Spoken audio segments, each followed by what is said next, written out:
Got It Covered Press presents Love to Prove You Wrong. Old Pine Cove Book 2. Narrated by Google's AI Michelle. Chapter 1.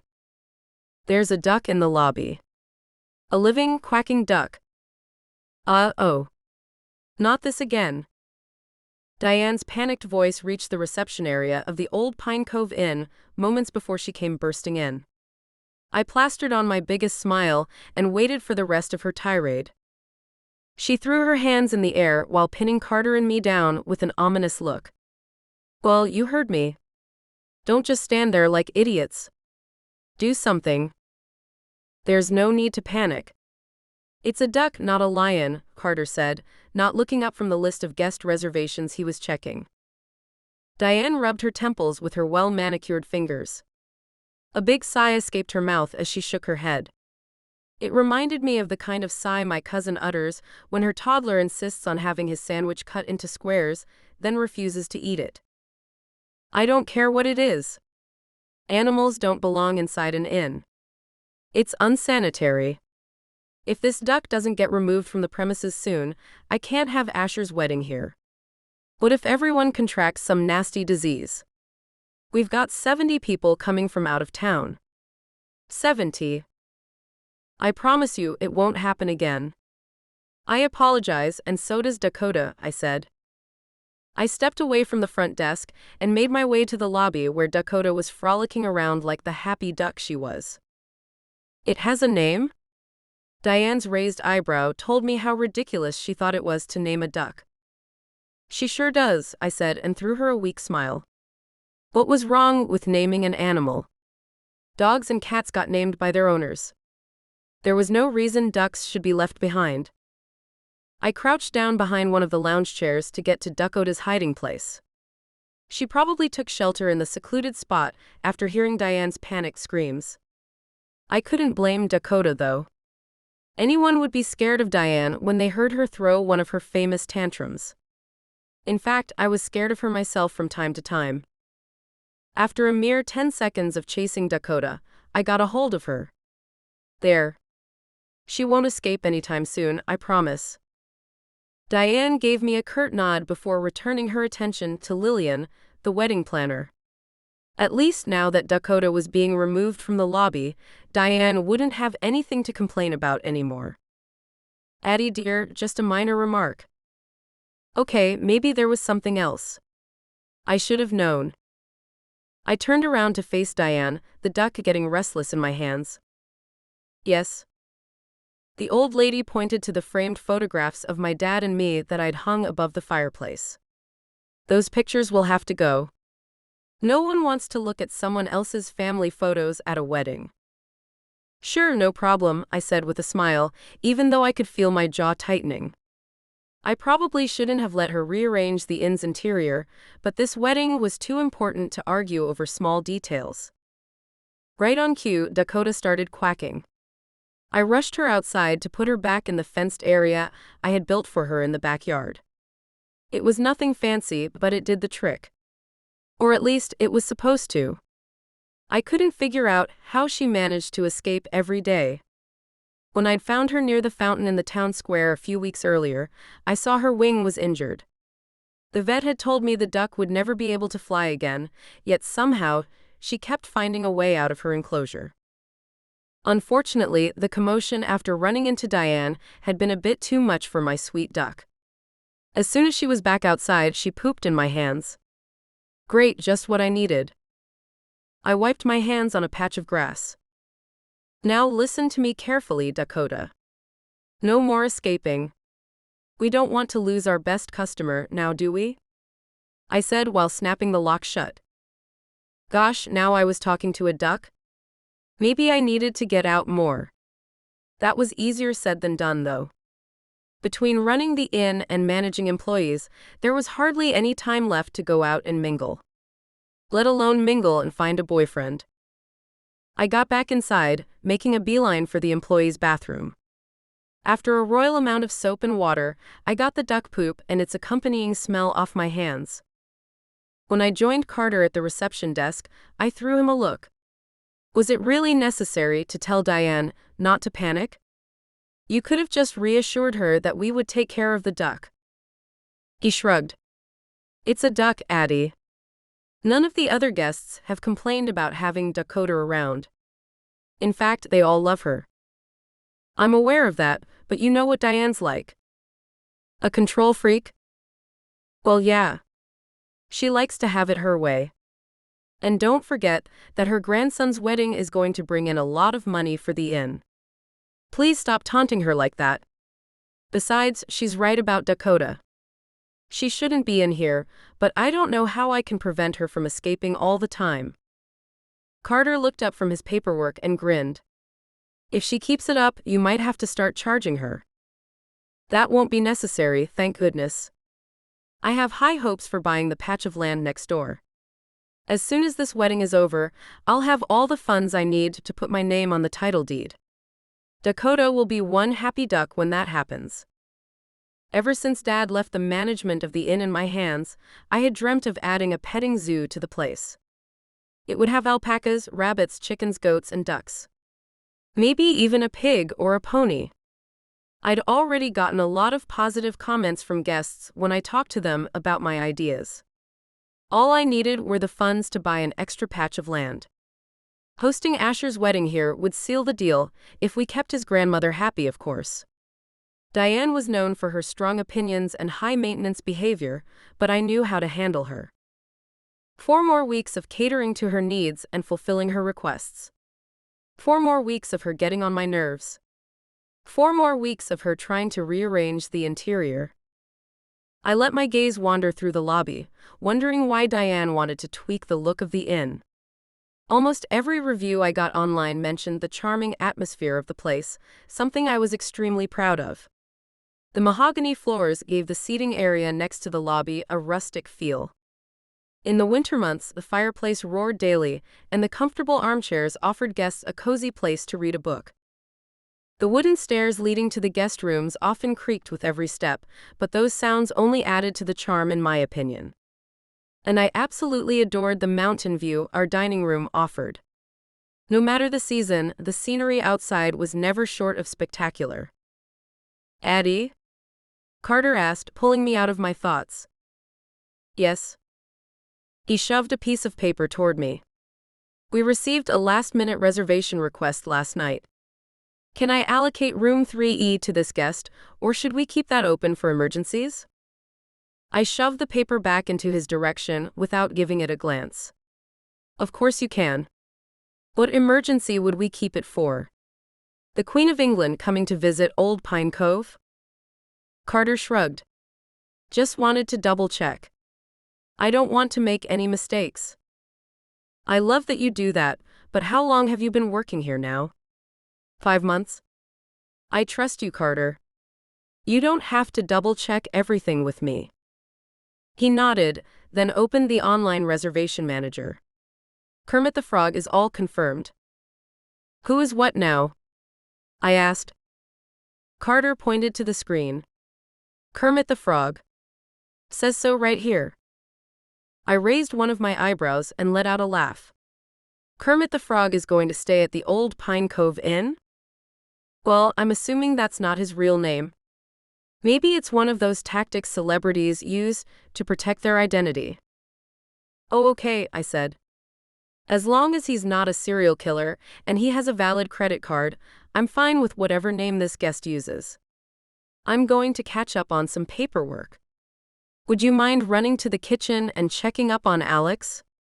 He wanted to go over this week's menu with one of us. Sure. Got any pointers? As long as he doesn't want to serve duck, it's all good, I said. Carter laughed. Great. Oh, and thanks for trusting me. I appreciate it. As Carter disappeared into the kitchen, I couldn't help but smile as well. The kid was a blessing to have around. Even though he was only 22 and had a knack for taunting Diane, he had a great work ethic and never complained when I asked him to do something. Plus, guests loved him. Hiring him had cut into my budget, but the inn was growing so much that I couldn't keep doing all the work by myself anymore. There was only so much time in a day. I printed out some paperwork and stapled it together before retreating into my office. It was small but cozy. Right after I became the new manager of the inn, I'd taken down the hideous brown wallpaper and replaced it with 2 coats of white paint. I'd also opted for one teal-colored wall. A splash of color had never hurt anyone. There was just enough space to open the door without hitting the desk, and the tiny window gave me a stunning, albeit restricted, view of the mountains. In winter, they were completely covered in snow, but in spring, the lower slopes were blooming. I loved seeing all those beautiful flowers pop up between the pine trees. I slid into my chair and started working on an occupancy rate report that I could use to check our marketing ROI. A mere 10 minutes later, someone rang the bell at the reception desk. If it was about the duck again, I'd scream.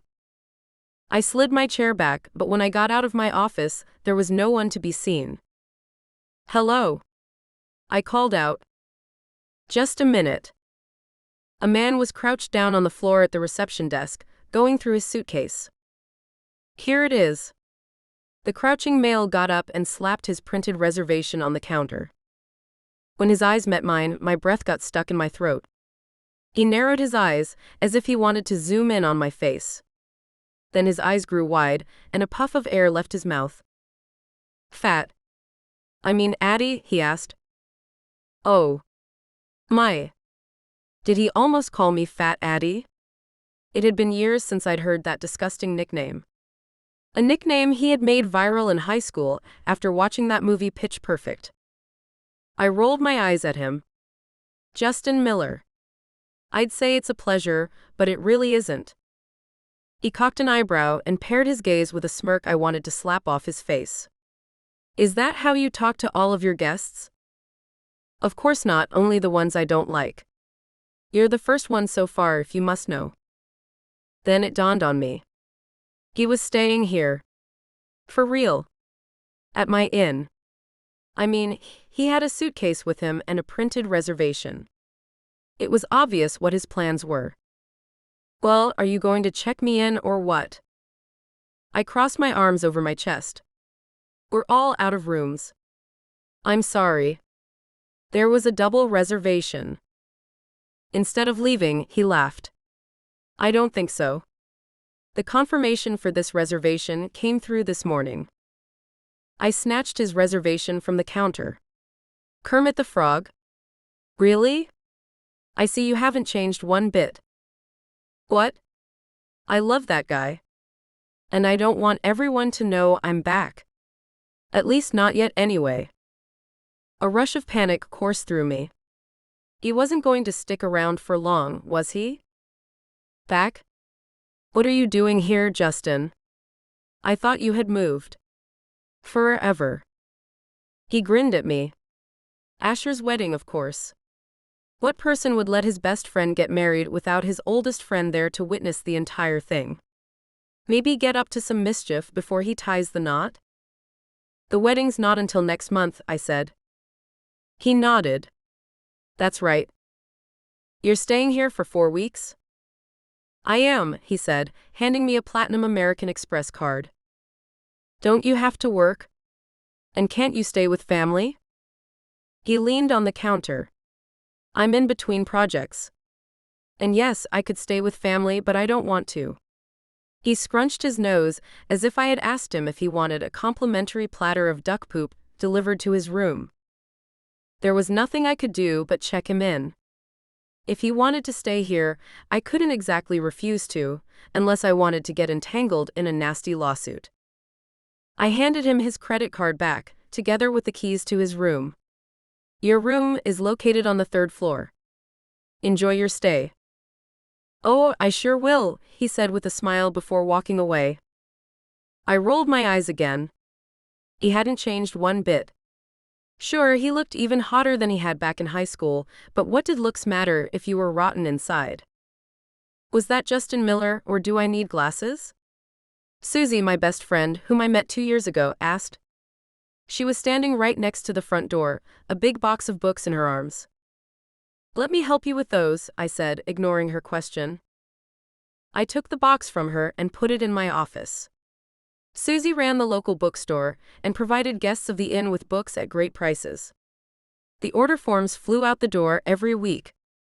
The reviews we got on travel websites almost always mentioned the unique service, something I was extremely proud of. Granted, it was Susie who had come up with the idea of books in bed, but the execution had been a team effort. "Well?" she asked, leaning on my desk. I turned around and riffled through a drawer of paperwork. I didn't want Susie to see my shaking hands while I talked to her. "How come you know Justin Miller?" I asked. "You only moved back here a couple of months ago, and he was long gone by then." "Thank goodness." Susie walked over to my side of the desk and shoved her phone under my nose. Hello. Justin Miller, star of the hit series In Dire Need, not to mention a ton of successful rom-com movies. Who doesn't know the guy?" I snatched the phone from her hands and peered at the pictures Google had pulled up for her. Huh.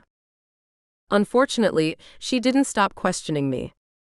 "Come on, Addy, you have to tell me more than huh."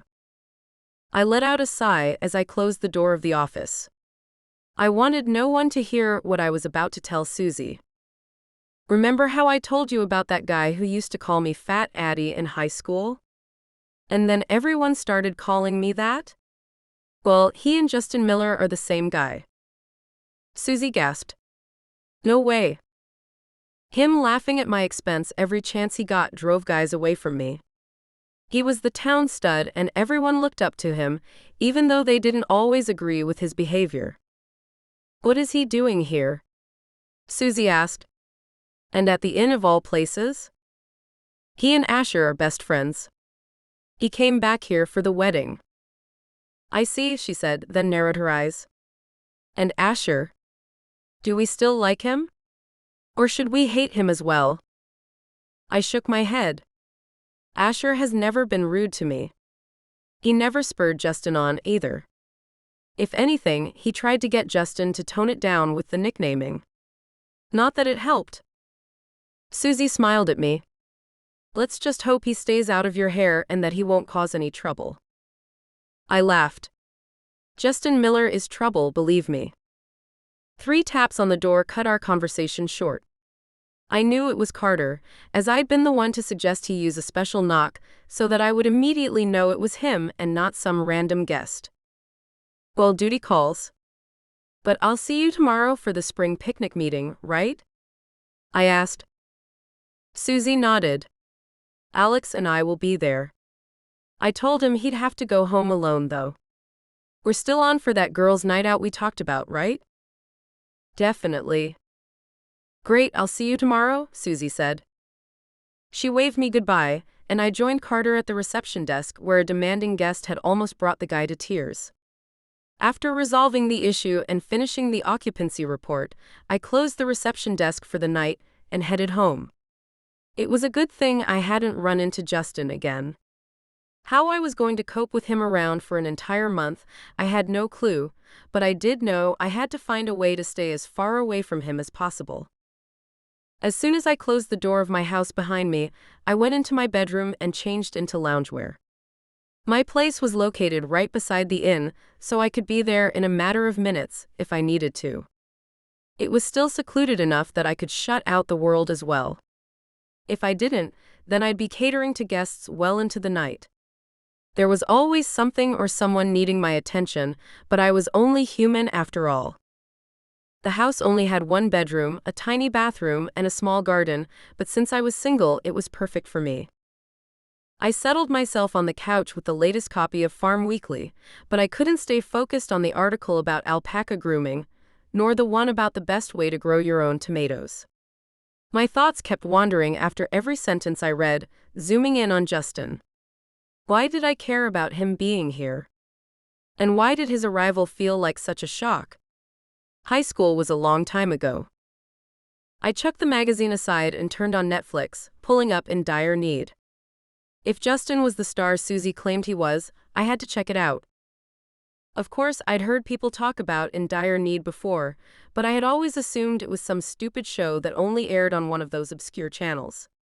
Townspeople here often got excited about things that were completely mundane. So yeah, I had never realized how popular the series was. I hardly had time to watch TV or go to the movies. I mostly played old 90s series in the background while catching up on housework. If I didn't, the loneliness had a way of creeping up on me and taking me by surprise. Kind of like Justin Miller. I pushed play on the first episode, half expecting it to suck. But when Netflix asked me if I was still watching in dire need, it dawned on me that hours had passed since I'd so much as moved. I rolled my neck from side to side, trying to ease the cramps that had appeared from sitting in the same position for hours. Nothing about his performance made sense to me. In the series, Justin came across as the sweetest, sexiest specimen alive. Seeing his character on screen even made my heart pound a little faster. Yet in real life, he was a jerk. I turned off the TV and stared into the dark. Why had I even watched an entire season of that show? As I slid under the covers, I couldn't get Justin out of my head. Or at least his character, Gabriel Finch. He was a great actor, I'd give him that. But there was no way in hell I'd ever admit that to him. Chapter 2. Admit it, you loved it. Loved is a strong word. But yeah, maybe I liked it a little bit. It's a good show. Ha, I knew it. How many episodes did you watch? Susie asked while ringing up the magazine I'd picked up at her bookstore. Got it covered. A couple, I said.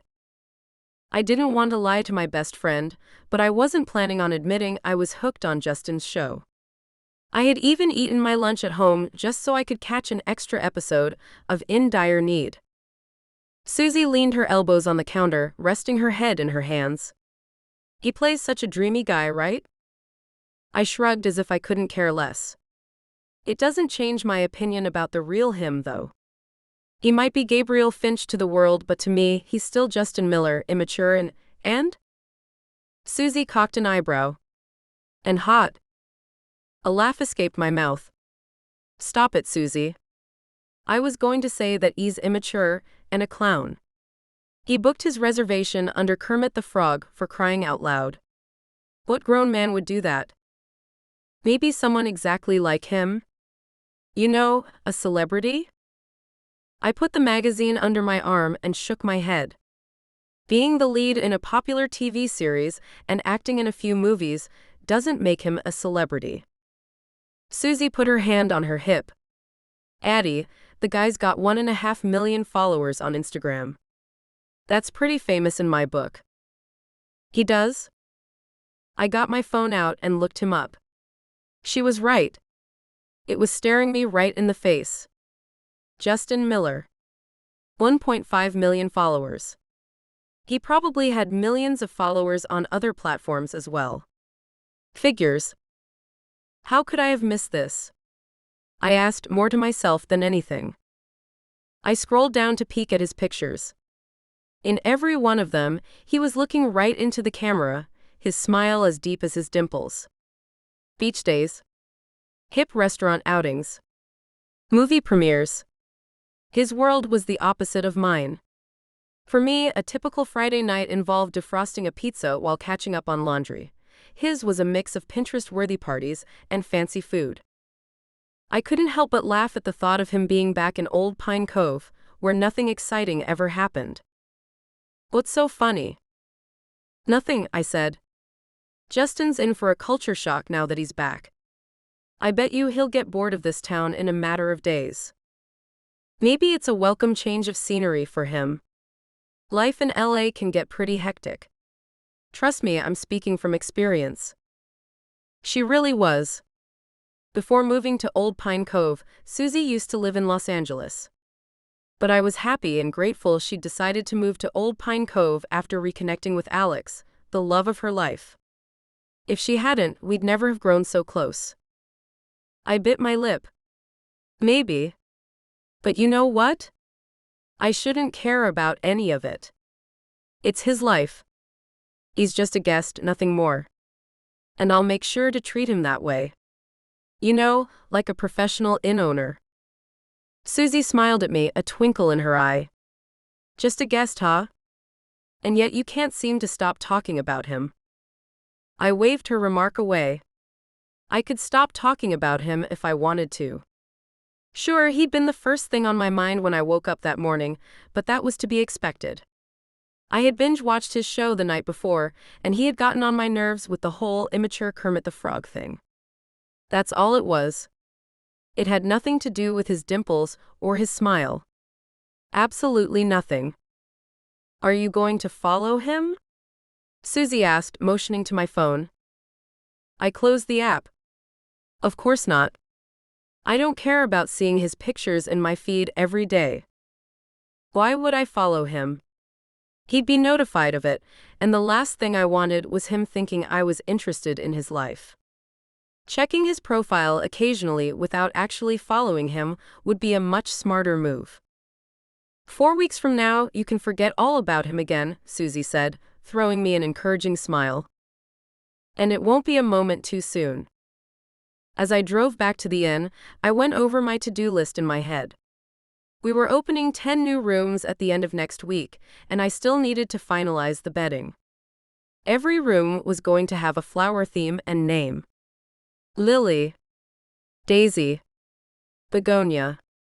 Reservations for the themed rooms were already pouring in, so I was positive that it was a good move. When I pulled into my parking spot at the inn, my mood shifted. Diane stood on the porch, arms crossed, her face bright red. I took 3 deep breaths before exiting the car.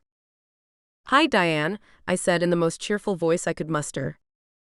Addison, this has got to stop. I'm serious. Why? What happened? I asked, even though I had my suspicions. That duck happened. She spoke the words between closed teeth. If her eyes could have stabbed me, I'd be on my way to the hospital. Dakota escaped again? Diane laughed hysterically. Of course.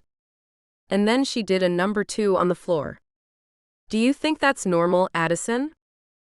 Did I think it was normal that ducks pooped? Yeah, I did. Okay, maybe not inside. But Dakota was an animal.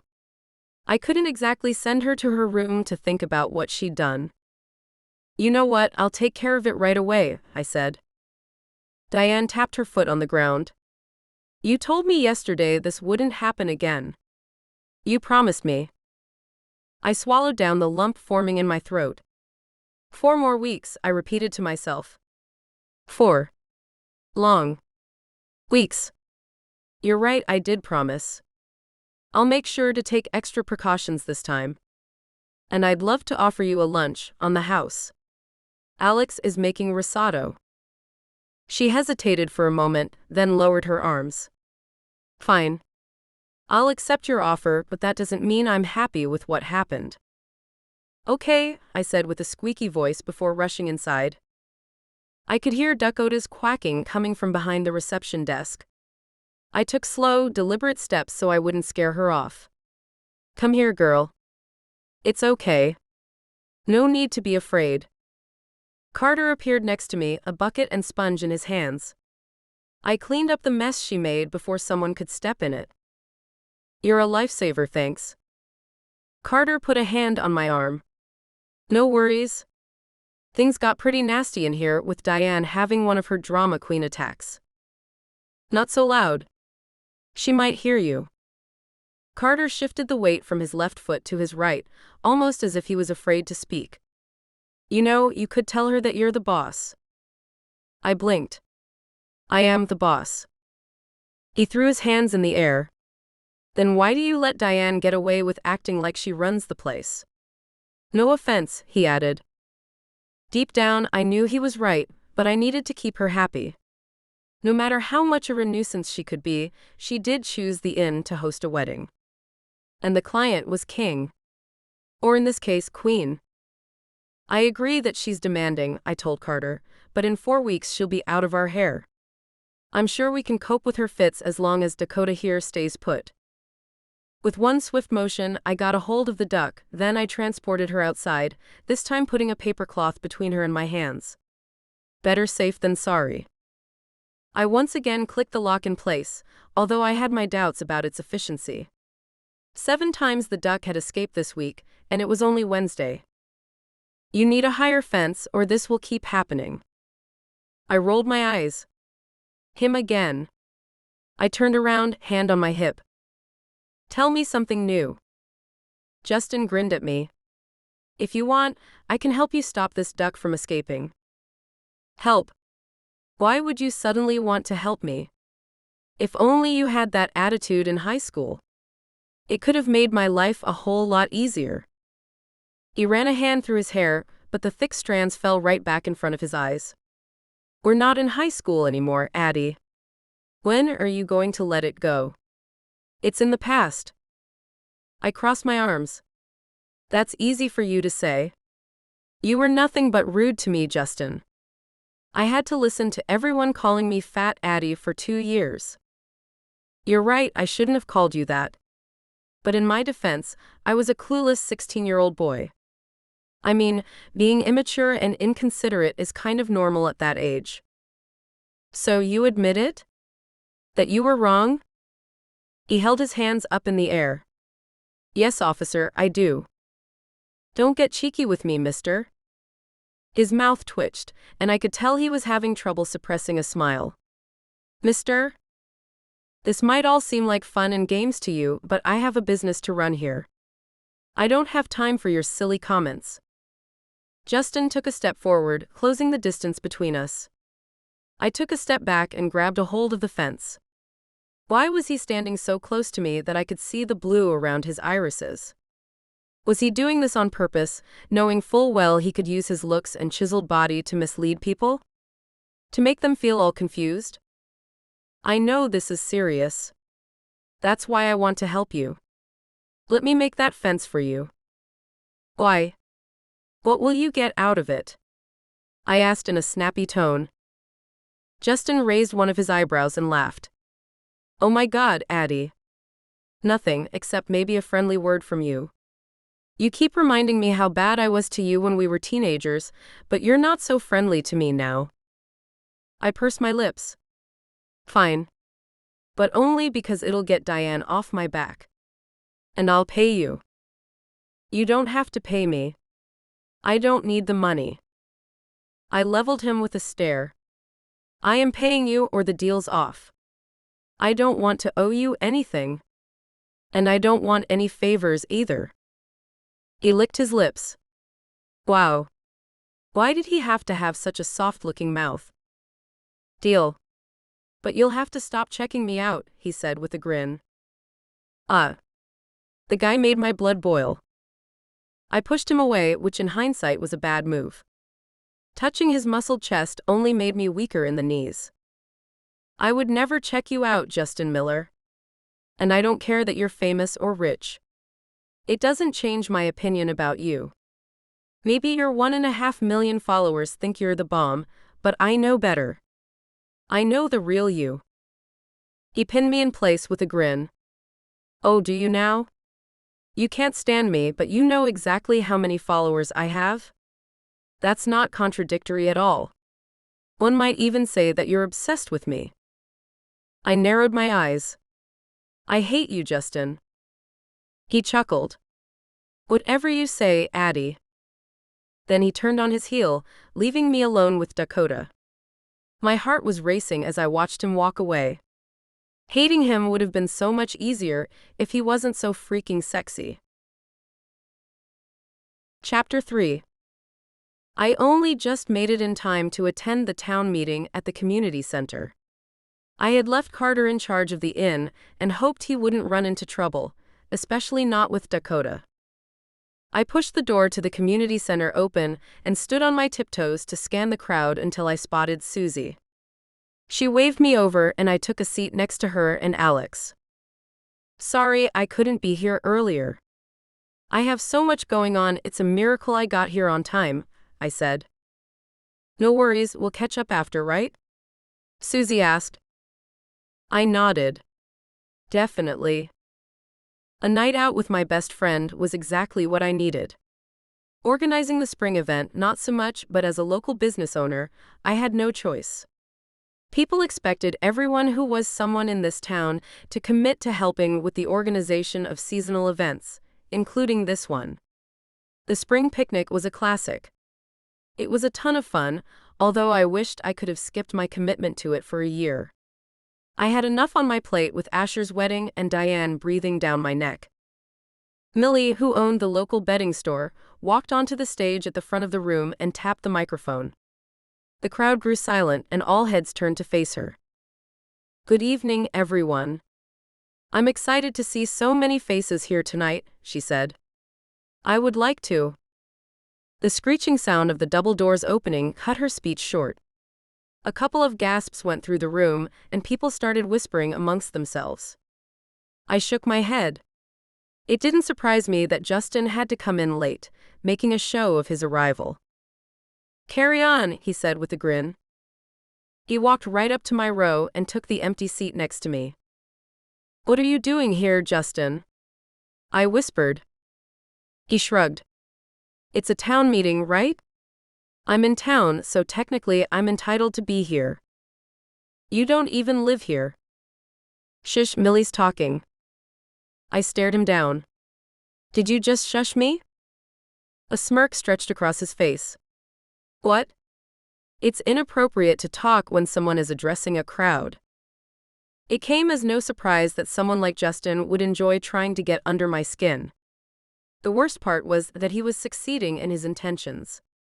My blood was boiling already, and he'd only been here for a minute. I shot him my most annoyed glare, throwing in the stink eye for good measure.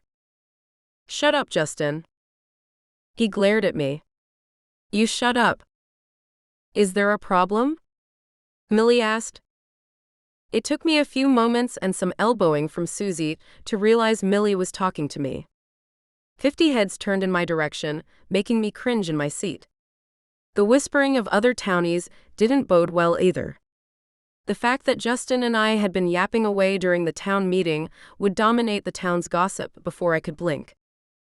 I fabricated a forced smile. "No, not at all. I apologize. I stand by what you were saying." "So, you agree to be allocated to this task?" Millie asked. Crap. What was she talking about? I hesitated for a moment, then realized this was about the spring picnic. What tasks could be involved that I wouldn't want to be allocated to? "Sure. Put my name on the list," I said. I didn't have a clue what I'd just agreed to, but I was positive it was better than admitting I hadn't been paying attention. "Great," Millie said. Heat spread to my cheeks. I sank deeper into my chair, wishing the ground would open up and swallow me whole. Why did Justin have a knack for embarrassing me all the time? It was like high school all over again. I glanced sideways. He sat there looking all yummy, his eyes twinkling with delight. This entire thing was nothing but a joke to him. Then again, why would he even care? To him, these 4 weeks were a welcome break from real life. But to me, this was my life. Gosh, I should stay as far away from him as possible. I didn't need anyone messing with my life, especially not someone like Justin Miller. Millie pushed her glasses up her nose, then trailed her finger down her list of tasks.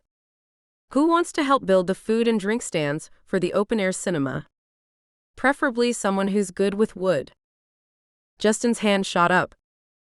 "I'm good with wood," he said with a grin. I rolled my eyes. "Classy. Great. You two will have a wonderful time together."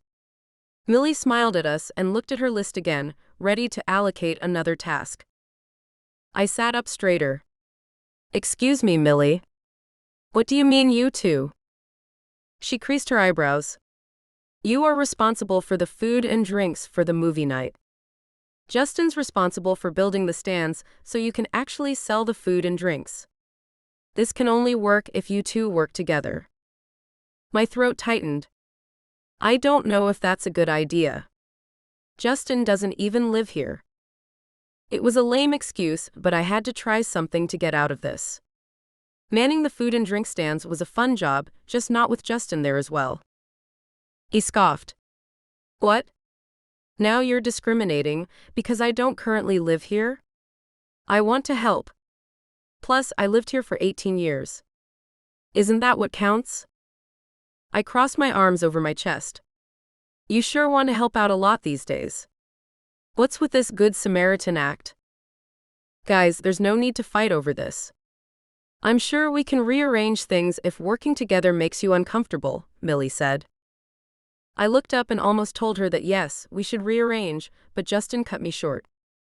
Thank you, but that won't be necessary. We're both adults. We can handle this, can't we, Addy? I gritted my teeth. He had me backed into a corner. If I said no now, I would come across as a whiny child. That was not the image I wanted to create for myself. Fine. We'll work together. I'm glad to hear that, Millie said. Next one up is quilting some picnic blankets we can auction off. Anyone up for that one? I need 3 volunteers. As Millie appointed the quilters, I wondered why Justin was so keen on teaming up with me. It made no sense, but then again, did anything that involved Justin ever make sense? He loved taunting me, that much was clear. Maybe if I didn't show him how much he got to me, he would back off. I spent the rest of the meeting looking straight ahead. If I glanced at Justin again, I might explode and slap him. When all the tasks were finally allocated and Millie had thanked everyone for coming, I heaved a relieved sigh. Everyone swarmed together at the tables in the back where fresh coffee and cake was up for grabs. Justin left to talk to Asher and Layla, Asher's wife-to-be. He was finally out of my hair. Susie put a hand on my arm. Are you okay? You look like a volcano about to burst. Yeah, I'm fine. Just a bit shocked that I'll have to team up with Justin. I'm sure it'll all work out fine. Besides, there's worse faces to look at all day long, she said, wiggling her eyebrows with a smile. Alex laughed. Hey, I heard that. Oh, you know I don't have eyes for anyone but you, Susie said.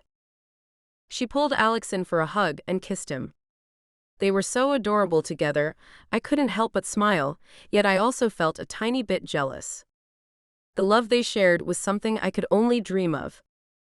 Excuse me, Addison? I turned around. Oh, hello, Diane. I wondered what she wanted to discuss now. At least it couldn't concern Dakota.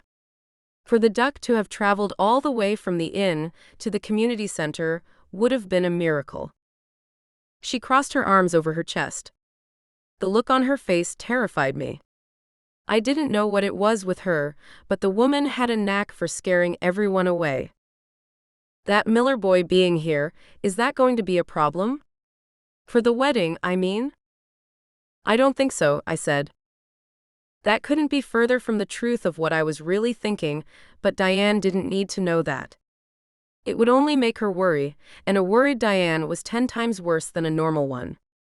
Not that Diane ever came across as normal. She nodded in appreciation. Good. The boy is trouble. I don't want him messing things up. Why did she assume that I had any say in what he did or didn't do?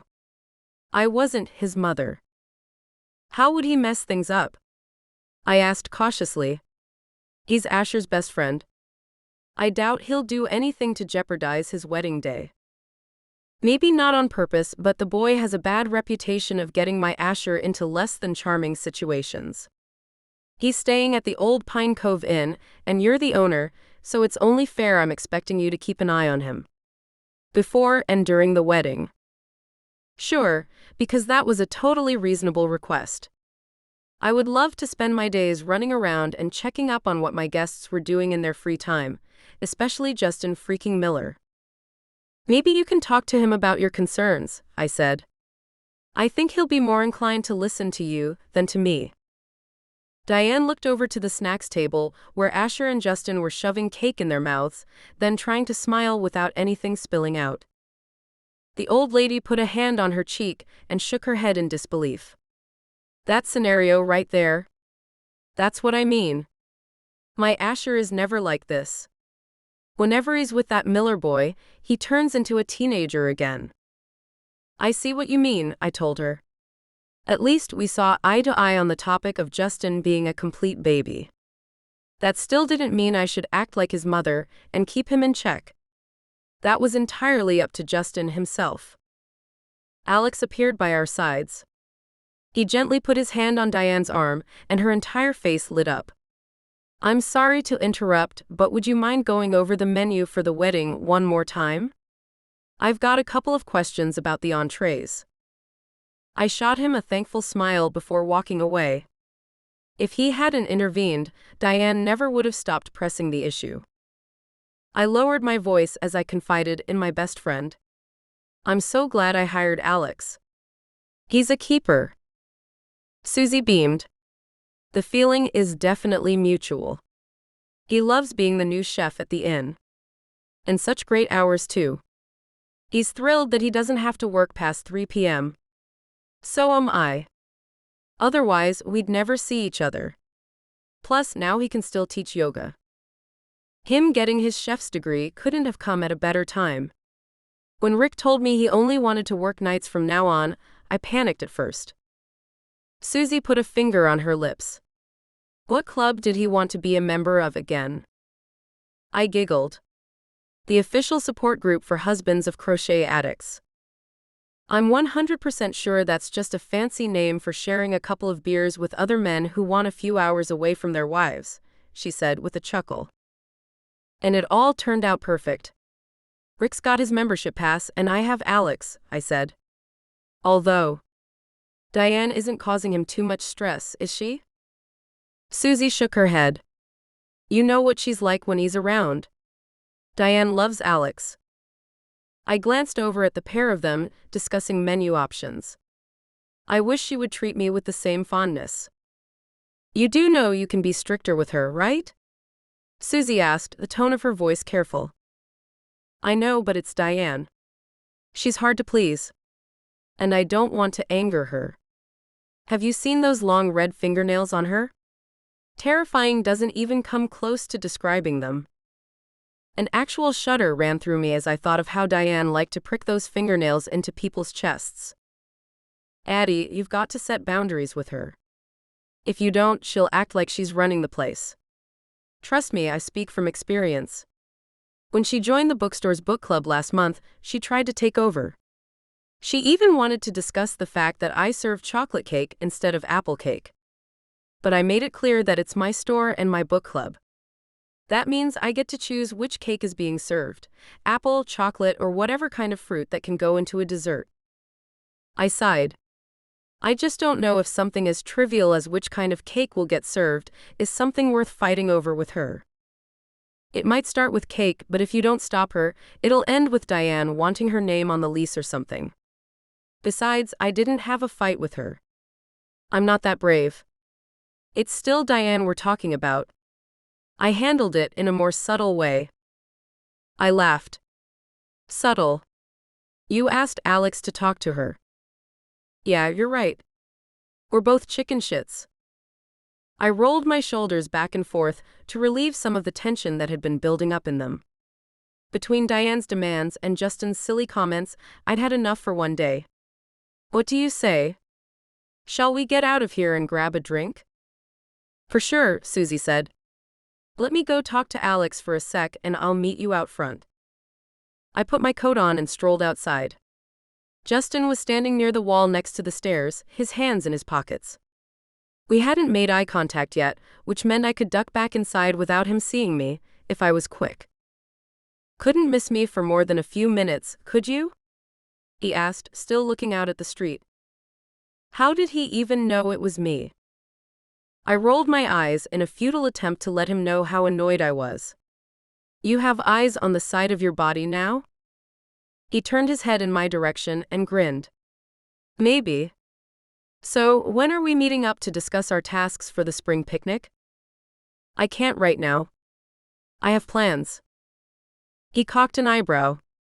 His face twisted into a smirk waiting to break free. Who said anything about right now? How about tomorrow? I threw my hands in the air. There was no escaping Justin, that much was clear. Sure. The faster we get this over with, the better. Meet me at my house in the morning. 9 o'clock sharp. Yes, ma'am, he said, with a southern accent he most likely learned from one of those fancy dialect coaches. Then he saluted me like I was a military sergeant. I wanted to throw him a death stare, but for some inexplicable reason, a laugh came bubbling to the surface instead. Justin pushed away from the wall, inching closer. That smile right there is exactly what I've been waiting for. He now stood close enough for me to notice the subtle scent of his laundry detergent. Or for me to kiss him. I let out a puff of air. Where did that thought come from? As if I'd ever kiss him. Me laughing at your impressions doesn't mean I like you now, I said, before he could get any ideas into that annoyingly stunning head of his. I'll get you there, he said before walking down the stairs. Don't be late tomorrow. I only have 1 hour to talk to you, I called after him. He turned around, the dimples in his cheeks deepening. Give me some credit, Addy. I know you don't want to, but I promise you it'll be worth it. Chapter 4. You're early, I said as I swung the front door open. Justin looked at me with a surprised look on his face. I couldn't blame him though. He had probably tried his very best to be on time, and there I was, acting all catty. But it was true. He had showed up early and I was still wearing my faded Mickey Mouse pajamas. Plus, strands of my hair were sticking out of my messy bun. It wasn't exactly the image I wanted to convey. I should have gone home sooner the night before, but Susie and I were having so much fun that I didn't want to leave. I am. Better early than late, right?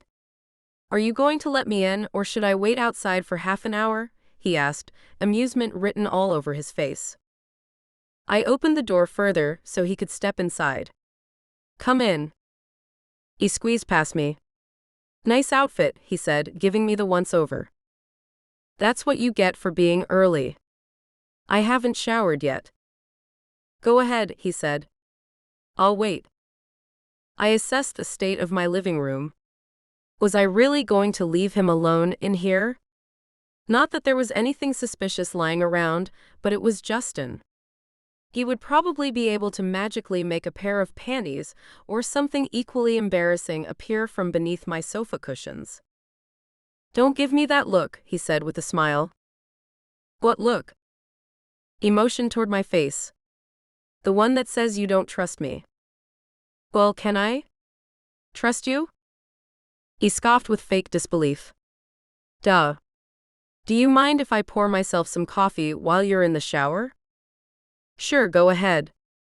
You'll have to make a fresh pot first, though. I haven't been up that long. And before you comment on that, I'm not lazy or anything. This is my free morning and I deserve to sleep in. Wow, relax, Addy. I wasn't going to say anything about your sleeping habits. I gave him a curt nod. Good.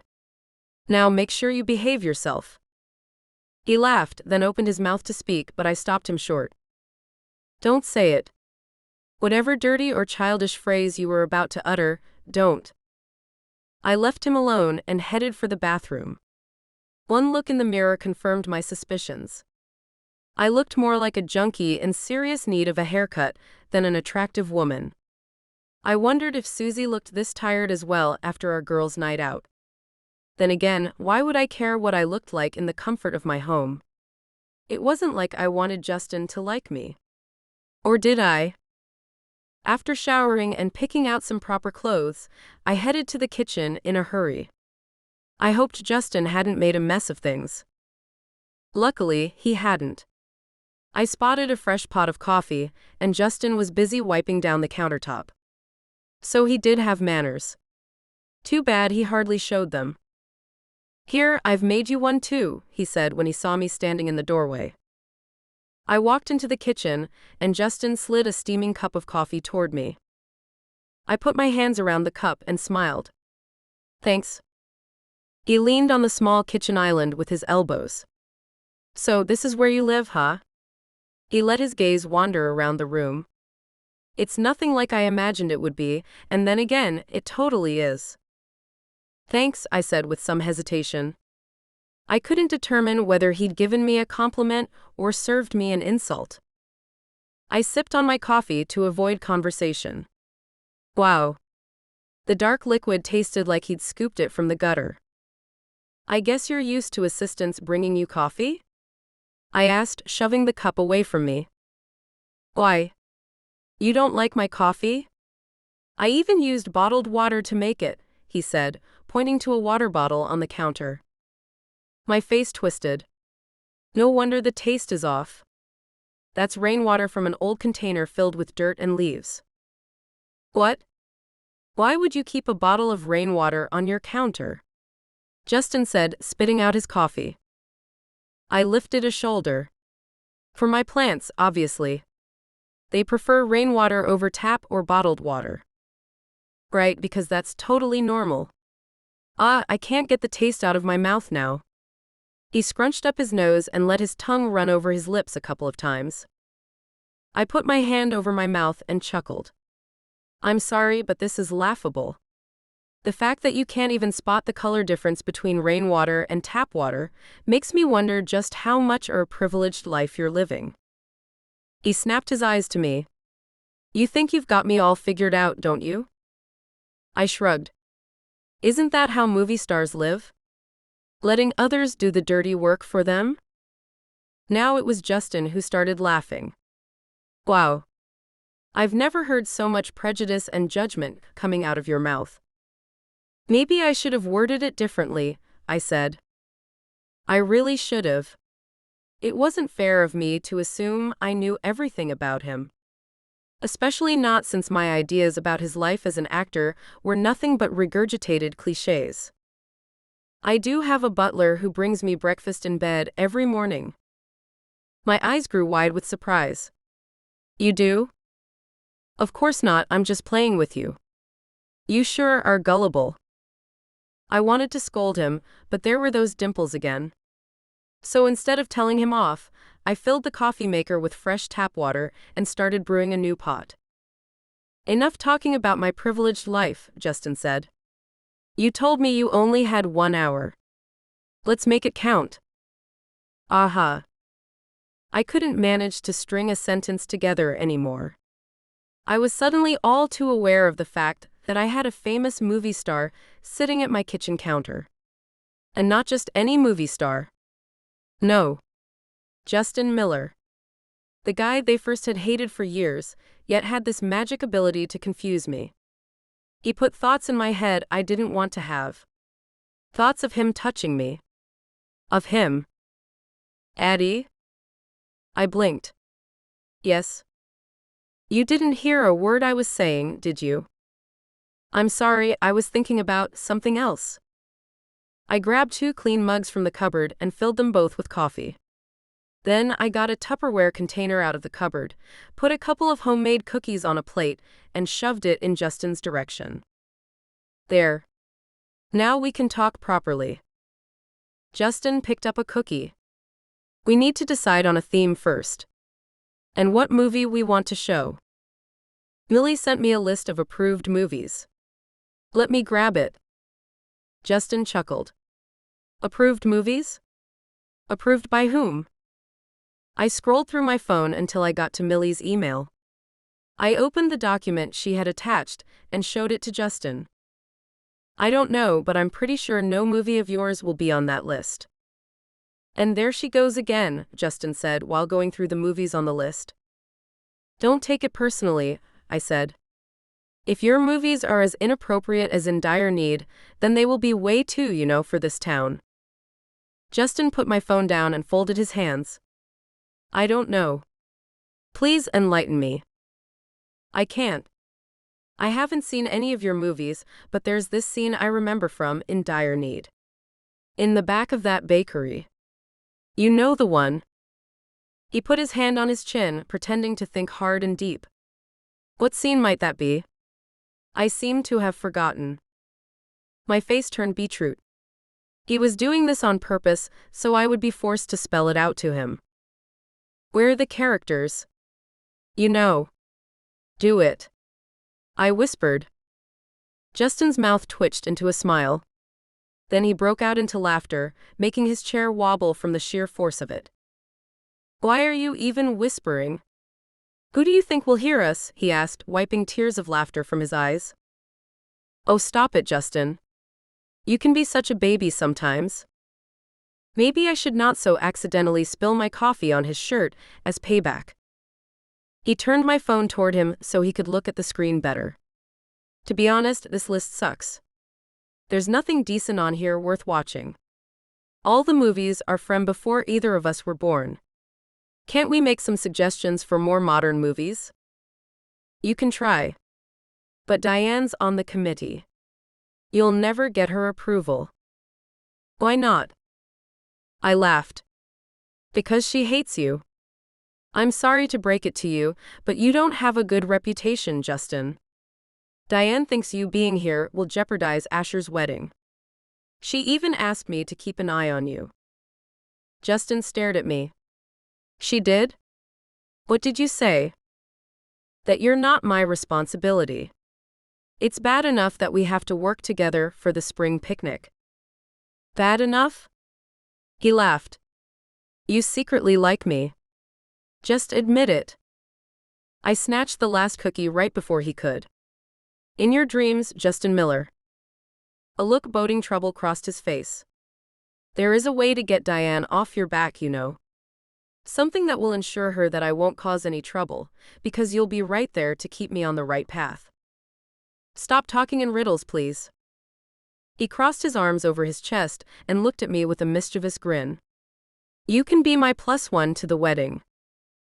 I laughed so hard I almost choked on my cookie. Your +1? Over my dead body. Come on, Addy. It'll be fun, he cooed. Fun. I think our ideas of fun differ vastly. Justin bit his lip. If you agree and I turn out to be the jerk you think I am, then I promise I'll leave you alone forever. But I want nothing more than to prove you wrong. Tempting, I said. But no. Addy. You know you want to. What can I do to make you say yes? I thought about his question for a moment. Would it be insane to agree? Probably. I was having enough trouble getting his pretty face out of my thoughts as it was. And I didn't want to start liking him. Then again, agreeing would also mean that I could ask anything of him, which could turn out to be a lot of fun after all. I extended my hand. I'll say yes. But only if you apologize for what you did to me back in high school. Publicly. His eyebrows shot up. Ha. He wasn't expecting that now, was he? After what seemed like an eternity of silence, he nodded and shook my hand. We're on. Chapter 5. It had been 3 days since I'd talked to Justin or even caught a glimpse of him. It bothered me, and I didn't want it to bother me. I was supposed to dislike him fiercely, not linger at the reception desk in the hopes of catching a glimpse of him. Another thing that irritated me was not knowing what he was up to. Like, where did he hang out all day? In his room? At his parents' place? And where did he eat? I couldn't even ask Carter or Alex if they'd seen him. That would only raise questions I didn't want to be asked. His social media didn't give me any clues about his whereabouts either, as he hadn't posted anything in over a week. The only thing I could do to get a dose of Justin was shut the curtains after work and watch in dire need. When the credits of the last episode rolled over the screen, I grunted and threw the remote across the couch. I was supposed to hate him, not have all the feels after watching him on TV. Justin was good at acting. Way too good for my liking.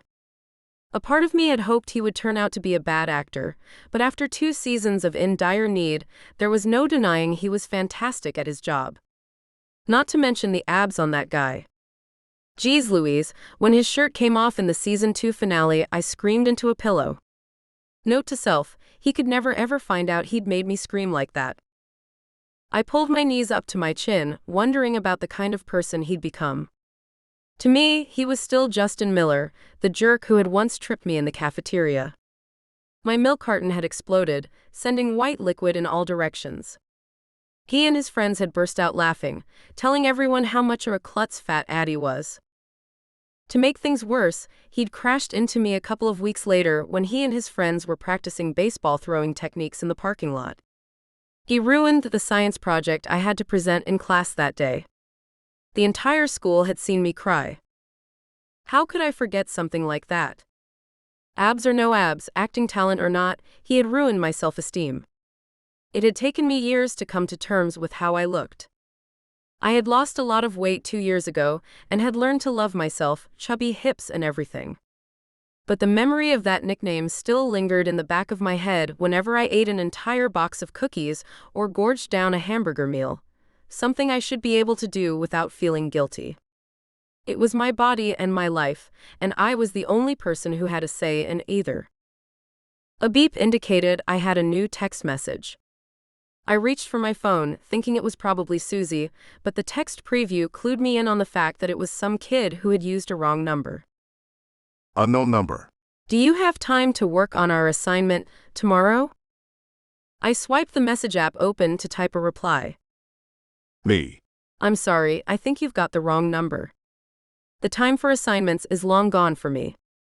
I left high school years ago. Unknown number. Addy, it's me. Me. How do you know my name? And how did you get this number? Unknown number. Carter gave it to me. You'd already left. How many other men are you working on the spring picnic with? Me. Is this you, Justin? Justin's reply. Bingo. Me. I don't know if I have time tomorrow. I'll let you know something later. Justin's reply. Great. The picnic is in 2 weeks, so we can't keep postponing the work. Sleep tight. I clenched my jaw. There was no way I was answering that text, wishing him a great night's sleep as well. He was acting all responsible and sweet right now, but it was probably just a matter of time before the other shoe dropped. Or had he truly changed, like he had told me? I shook my head. There was no use speculating.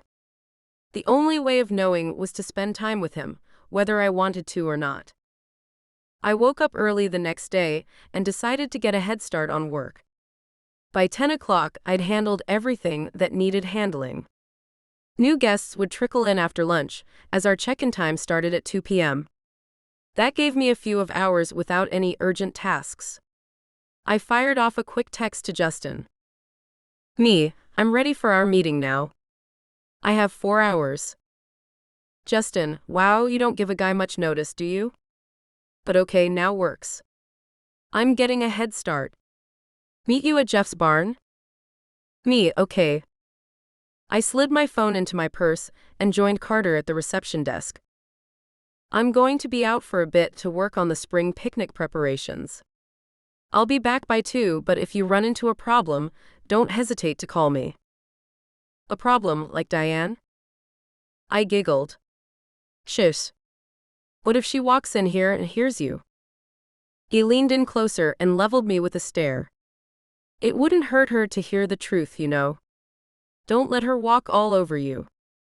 Carter, I said, offering him a firm look. He held his hands up. Yeah, I know. I should always remain professional. Don't worry. If she drops by, I'll give her the royal treatment. Thanks, Carter. I'm going to check up on Dakota first. See you later. He waved at me before returning his attention to the administrative work he was doing. After making sure Dakota was safe and sound in her locked patch of garden, I went on my way. The barn was a pleasant 15-minute walk, and it felt good to be out in the spring air. I spent way too much time inside and not nearly enough time in Old Pine Cove's stunning surroundings.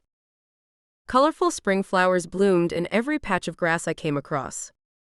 The mountains made for a picture-perfect backdrop, and with every step I took, I felt my anxious feelings about work and Justin seep out of me. When I rounded the corner to Jeff's barn, I could spot Justin in the workshop that was attached to the barn. The doors were open, and loud rock music blasted through a portable speaker. Justin was wearing safety goggles and had stripped down to his jeans. His sweaty upper body glinted in the sunlight as he sawed wood, the muscles rolling with every one of his movements. I quickly averted my gaze before he could catch me drooling. I stepped closer, coughing loud so as not to startle him. I didn't want to be responsible for him cutting into his hands. He looked up, a smile spreading over his face, and put down his jigsaw. Then he cleaned the sawdust from his hands and stepped away from the workbench. "What do you think?" he asked. I looked around his work area. All I saw were cut pieces of wood and lots of sawdust. Good, I guess," I said carefully. Justin threw his head back and laughed. "I know it doesn't look like anything yet, but I promise you, I'm going to turn these pieces of wood into something amazing." I laughed under my breath. "I don't know if your confidence is cool or annoying."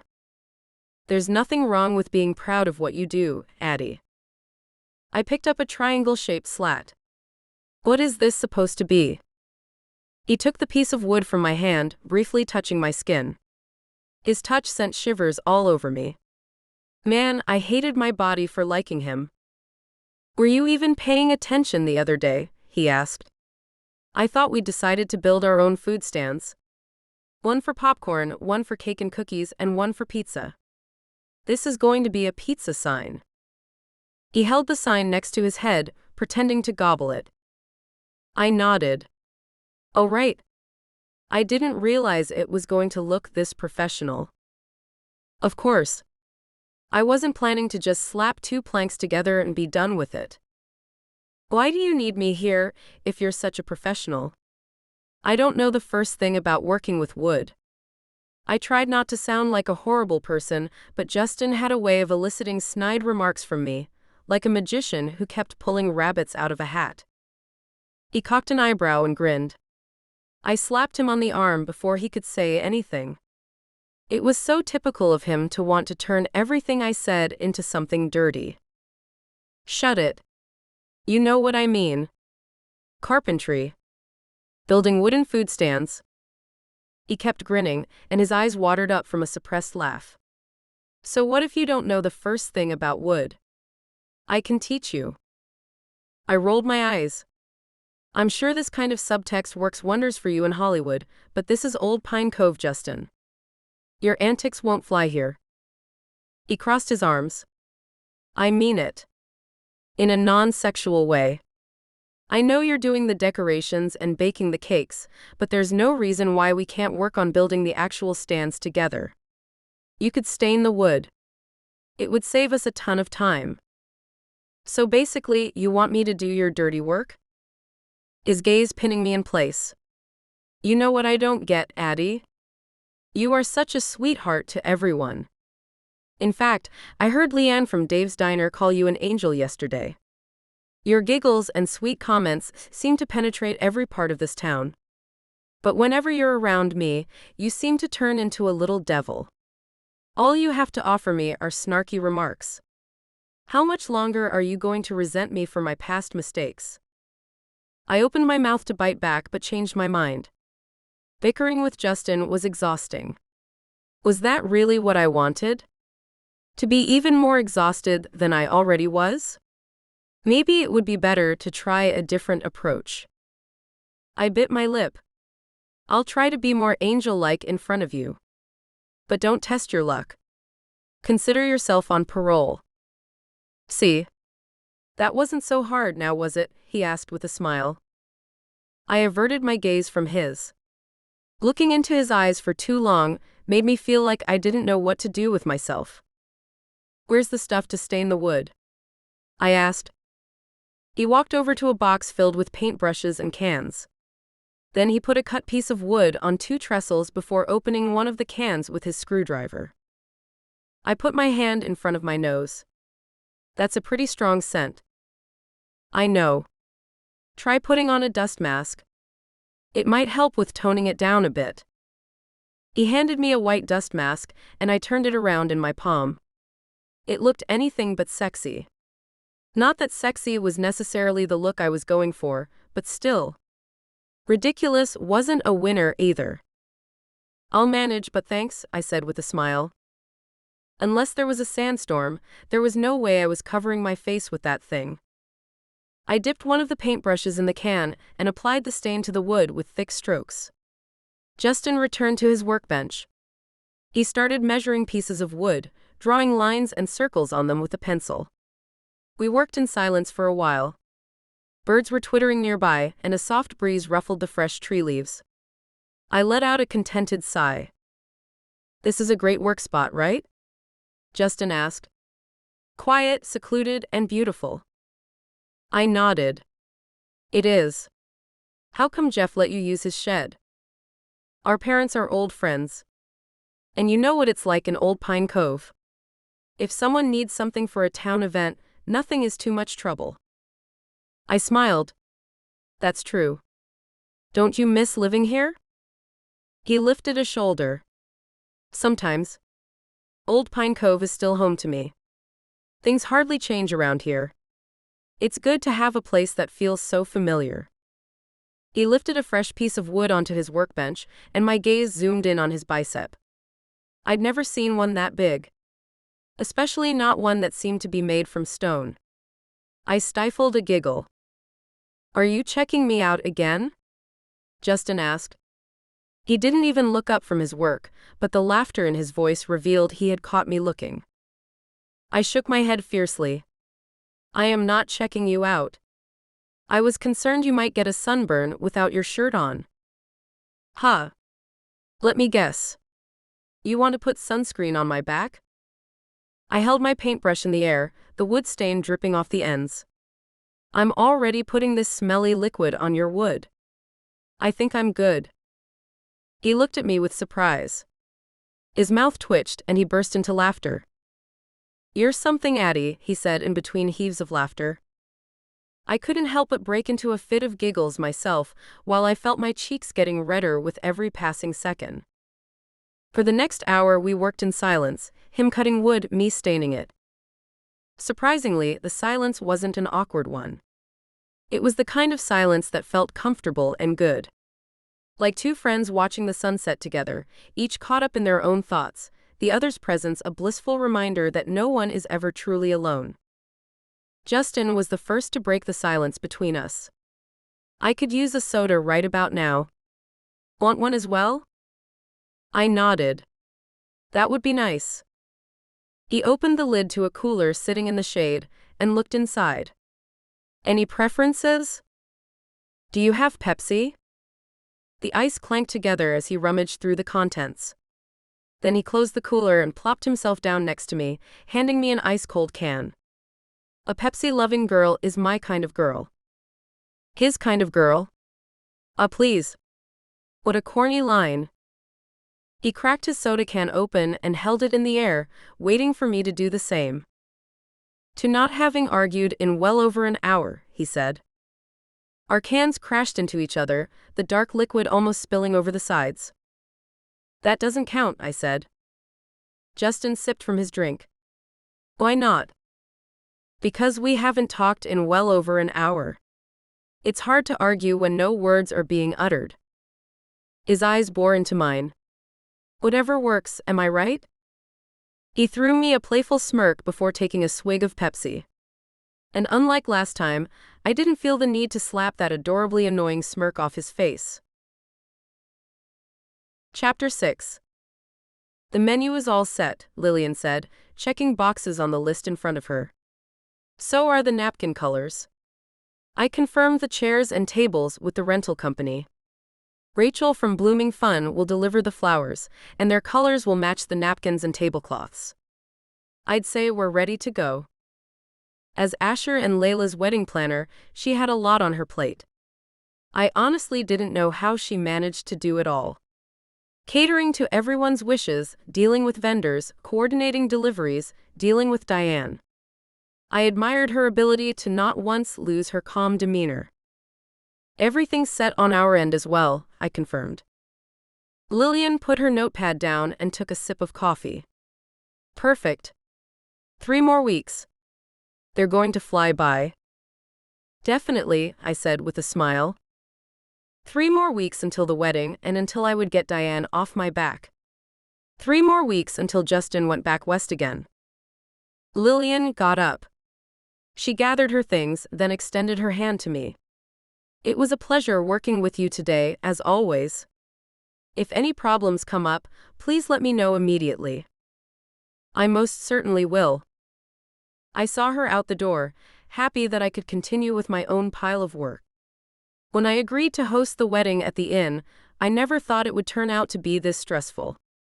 Even though all we had to do was provide the food, rooms, and backyard, it felt like a lot more. Probably because Diane kept adding tasks to my already long to-do list. Anything interesting happen while I was in that meeting? I asked as I joined Carter at the reception desk. The couple from room 1E wants to have a bottle of champagne delivered to their room tomorrow.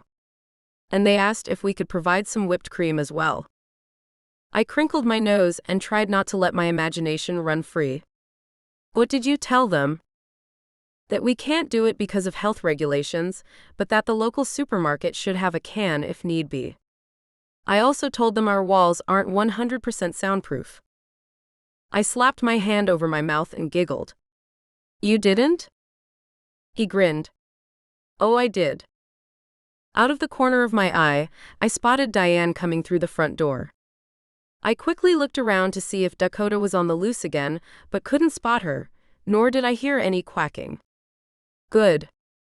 Hello, Addison. Do you have a minute? I need to talk to you about a business proposal. Sure, give me 5 minutes, I said. Diane nodded. All right.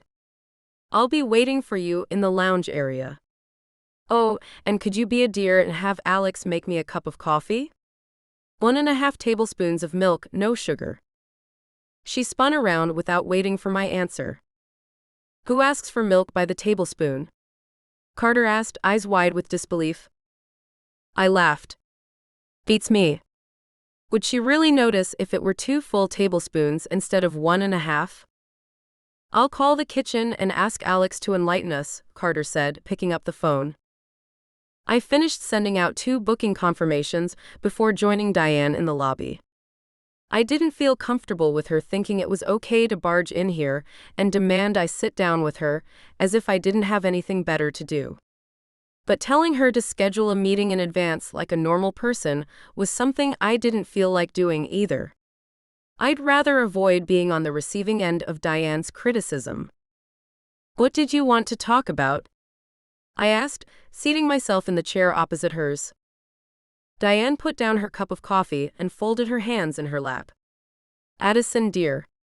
Have you ever had any complaints about the cleanliness of your floors? Not that I recall, no. She put a finger over her mouth. Well, this online review begs to differ. She pulled a manila folder from her purse and handed me a piece of paper. Why don't you read it out loud? Out loud? She waved her hand at me, an irritated look in her eyes. Yes, that's what I said. Go ahead. I hesitated for a moment before I did as she asked, but figured I'd best get this over with. The sooner I could return to my daily tasks, the better. The Old Pine Cove Inn is a lovely place to spend a vacation. My husband and I went on a tour of the snow globe factory and loved exploring the hiking trails in the mountains. We always got a warm welcome after returning from our wonderful excursions. The place is impeccably clean. I only saw some breadcrumbs on the floor of the dining room once, and they got cleaned up swiftly. Ha, see, Diane said, a smug look on her face. I frowned. I'm afraid I'm not following, Diane. For starters, these people state how impeccably clean the inn is. And second, why do you have any interest in the cleanliness of my floors? Because I can tell you right now that there's no need to worry. The floors are clean and will stay clean for the wedding. Have you ever heard of the TurboVac 5000 Diamond Series? She asked. Can't say that I have, I replied in all honesty. I thought not, she said. You need one, Addison. And I can sell you one for a price that will blow your mind. I shook my head in disbelief. Why would a retired person want to sell me a vacuum cleaner? Then it dawned on me that she had probably bought one herself and needed to get rid of it. You do know you can send most items back if you haven't used them yet, right? Why don't you contact the store where you bought yours? Diane let out a high-pitched laugh. Oh dear, don't be silly. I'm not selling mine. I've got extra, and I want everyone to experience the joy of cleaning with the TurboVac 5000 Diamond Series. Your floors will have never looked this sparkly. Okay, now it sounded like she was presenting an infomercial. Maybe she was rehearsing for a play. Nothing could surprise me when it concerned Diane. I appreciate the offer, but I don't need another vacuum cleaner. Yes, you do. And so do all of your friends, she said, her eyes full of desperation. I leaned back in my chair. All of my friends? Diane, what are you talking about? Please level with me. She sighed. I might have bought 500 vacuum cleaners. But I promise you they are top-notch. I gasped. 500? Why? How? Diane pursed her lips. This charming man showed me the power of these machines at the parking lot of the mall. He even cleaned my car for me, and I can confirm that my car's interior has indeed never been cleaner. The TurboVac 5000 Diamond Series does its job. Then why not buy just the one? She rolled her eyes and scoffed, as if I was a toddler who didn't understand a thing about the world. Because that's not how it works. You can't just buy one. That would be a waste of money. You see, if you buy 100 boxes from me, you can sell those at the inn. You'll make a huge profit. Can't you see what an amazing opportunity this is? I knitted my eyebrows together. How much did you pay for all of those vacuum cleaners? Did you check that man's information? I'm thinking you might have been scammed, Diane. Scammed? By such a charming man? Her eyes grew wide. I half expected them to shoot beams of fire at me. Forget I said anything, Addison. Once I'm out of vacuum cleaners, you'll come begging for one. Mark my words. She pushed the folder back in her purse and got up. I scrambled to my feet as well and tried to rectify the situation. It's nothing personal.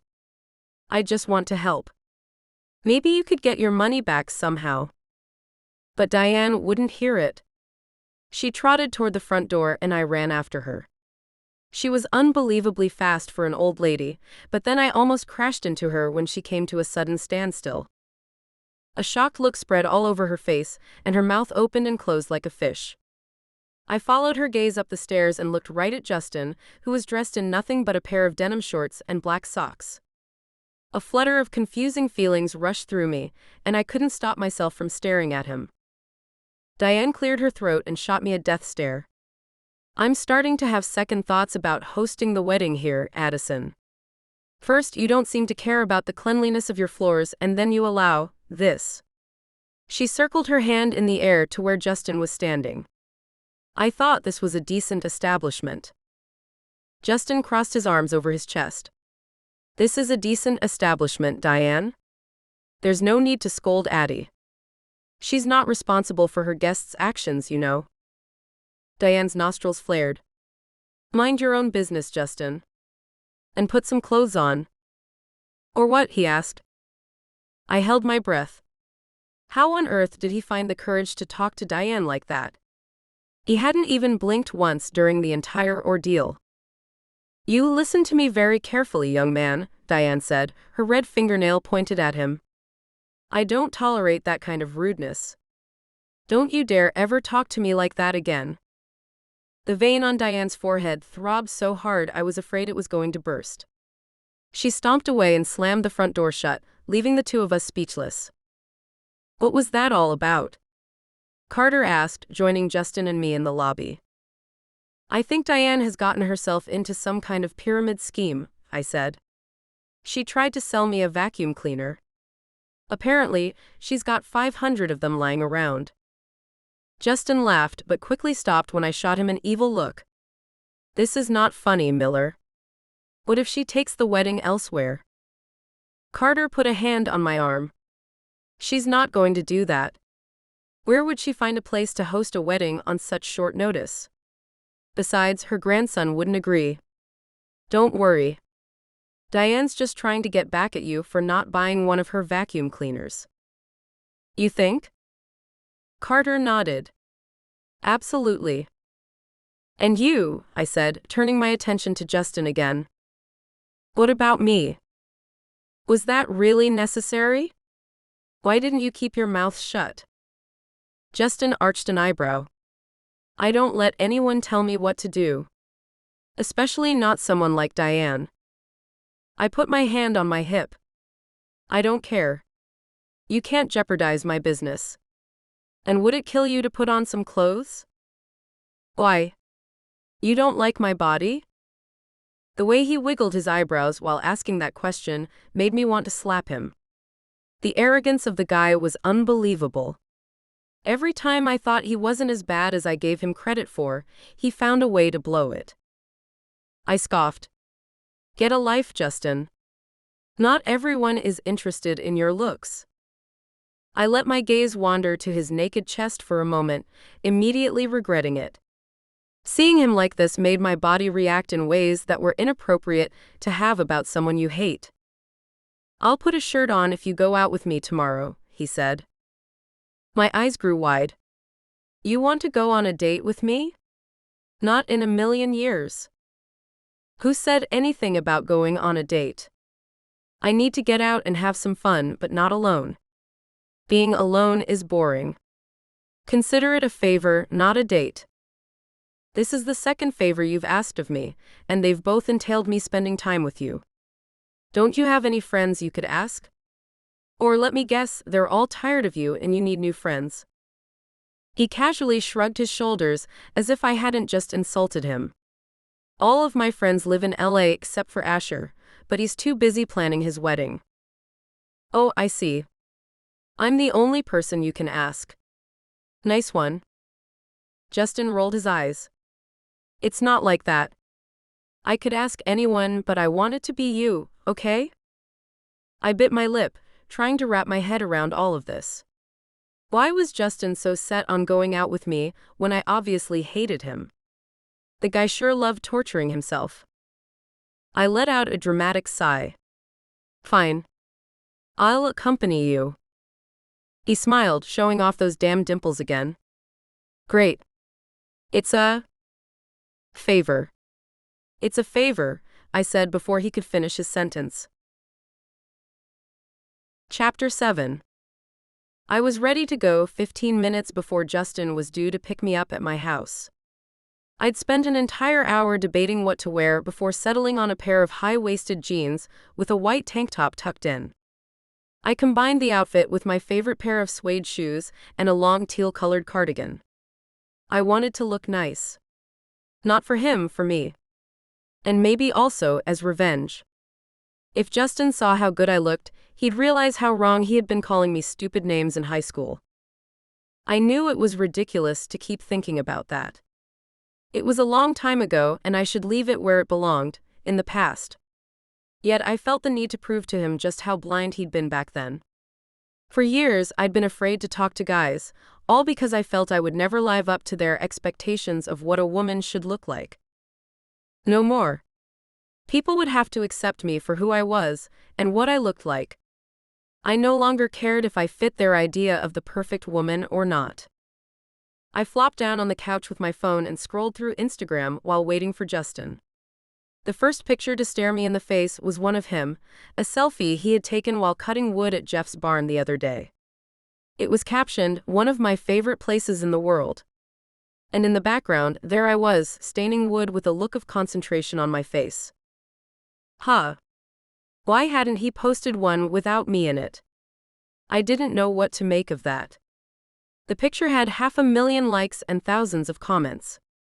In a way, I felt weirdly proud for being in that picture with him, but it also made me frown.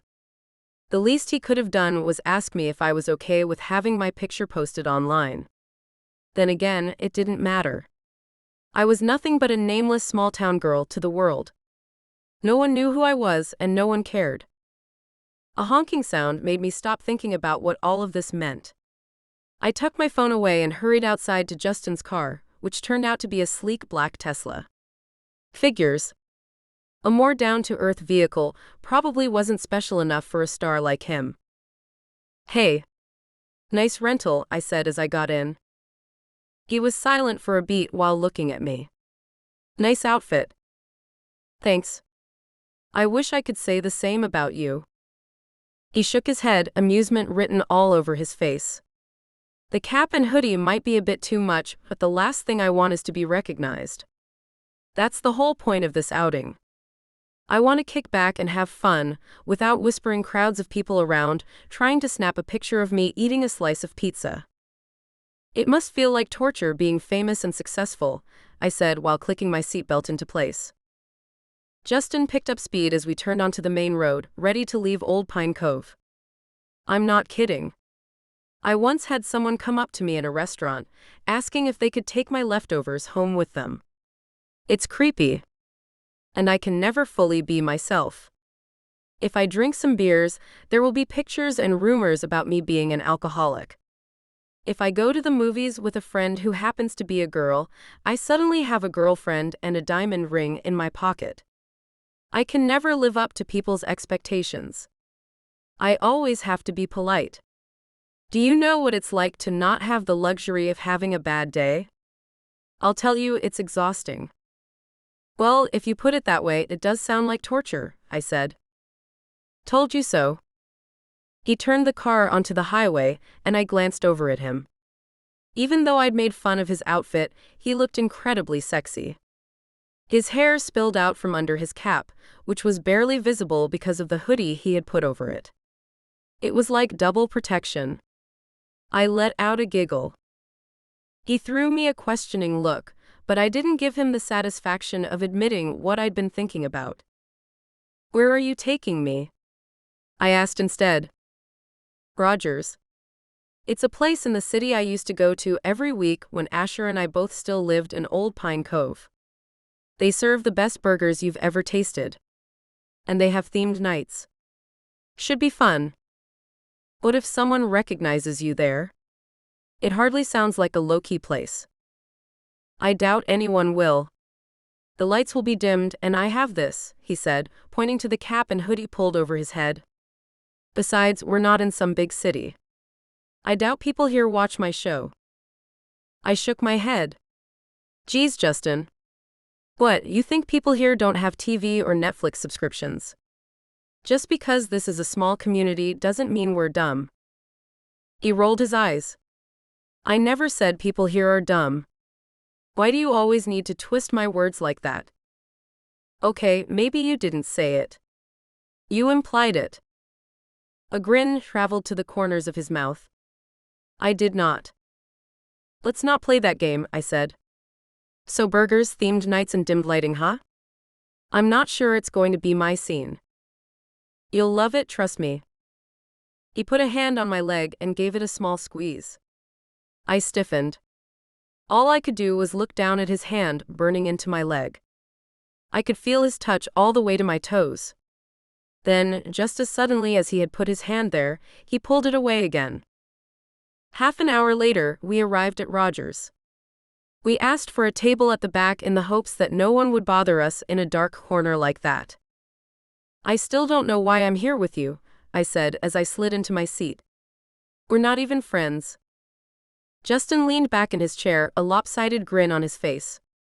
I had a burger craving. And I hate to eat alone. I put my menu down and folded my hands. That's such a rude thing to say. My gaze was met with a look of surprise from him. Rude? It's like I don't matter at all. I'm nothing but a convenience to you. Some prop you can use just so you don't have to look pathetic eating alone. And you know that I don't even like you.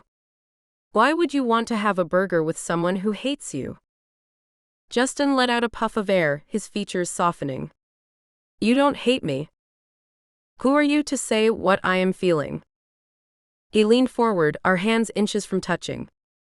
Addy, I'm sorry I made you feel like a prop. You're not, okay? I don't always pick the best ways of saying something, I know that. He took a deep breath, then continued. To be honest, I thought it would do us both good to spend some time together. Maybe if you get to know me, you'll be able to see me in a different light. And for the record, I like hanging out with you. Despite the fact that you're convinced you hate me and serve me snarky comments all the time. You were the one who started that back in high school. He held his hands out, palms up. You're right, I did, but I also apologized. If you can't look past what happened when we were younger, fine. But you can't expect me to keep groveling forever. He picked up his menu, signaling the end of our conversation about the past. I slumped down in my seat and buried my head in my own menu.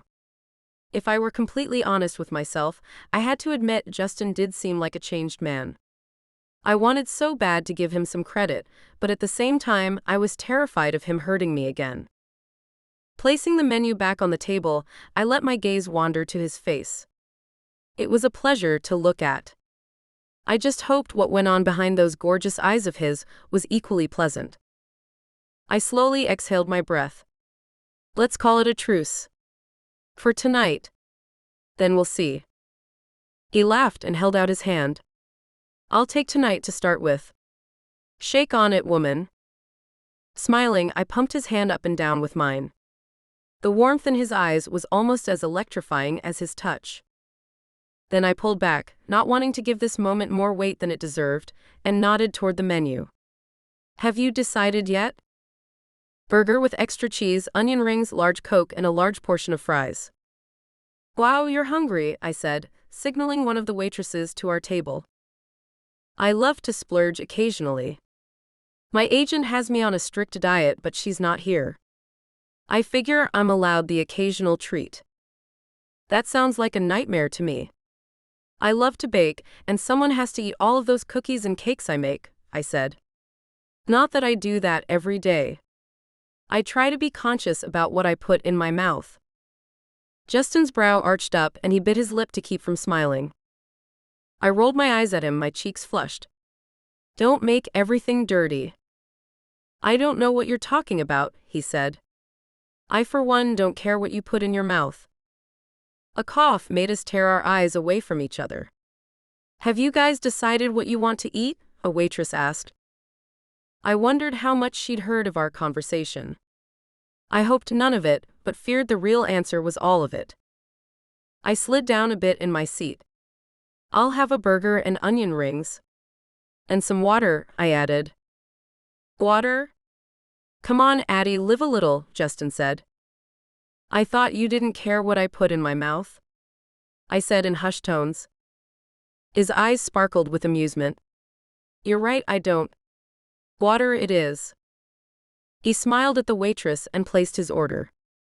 Then he folded his hands, giving me that same look his in dire need character gave his girlfriend right before he told her he loved her. A flutter of tingly sensations went through me, even though I knew that look didn't mean anything. I was flattered nonetheless. What's tonight's theme? I asked. Didn't you say this place has themed nights? I needed to change the subject to talk about something else. Anything that didn't involve him making me feel special. Because I knew that was all my imagination's doing. The way he charmed everyone was nothing more than a habit he'd cultivated while living in Hollywood. It had to be. He nodded at a door leading to a room in the back. Everyone who buys a meal gets a free ride on the mechanical bull. The person who lasts the longest receives a voucher for a free meal. There's a winner every hour. Let me guess. You want us to try and win? His face lit up. Oh yeah, I do. I let out a laugh. I'm not going to stop you from climbing onto that bull, but I'd rather stand by and watch.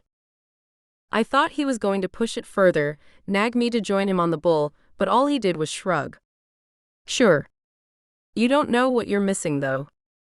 But I respect your decision. Our food arrived and we both dug in. I hadn't realized just how hungry I was until I took a bite of my hamburger. Justin motioned to my burger with his head. So, what do you think? You were right. Best burger ever, I said in between bites. Another grin made his eyes sparkle. I hate to say I told you so, but... I rolled my eyes at him, feigning irritation.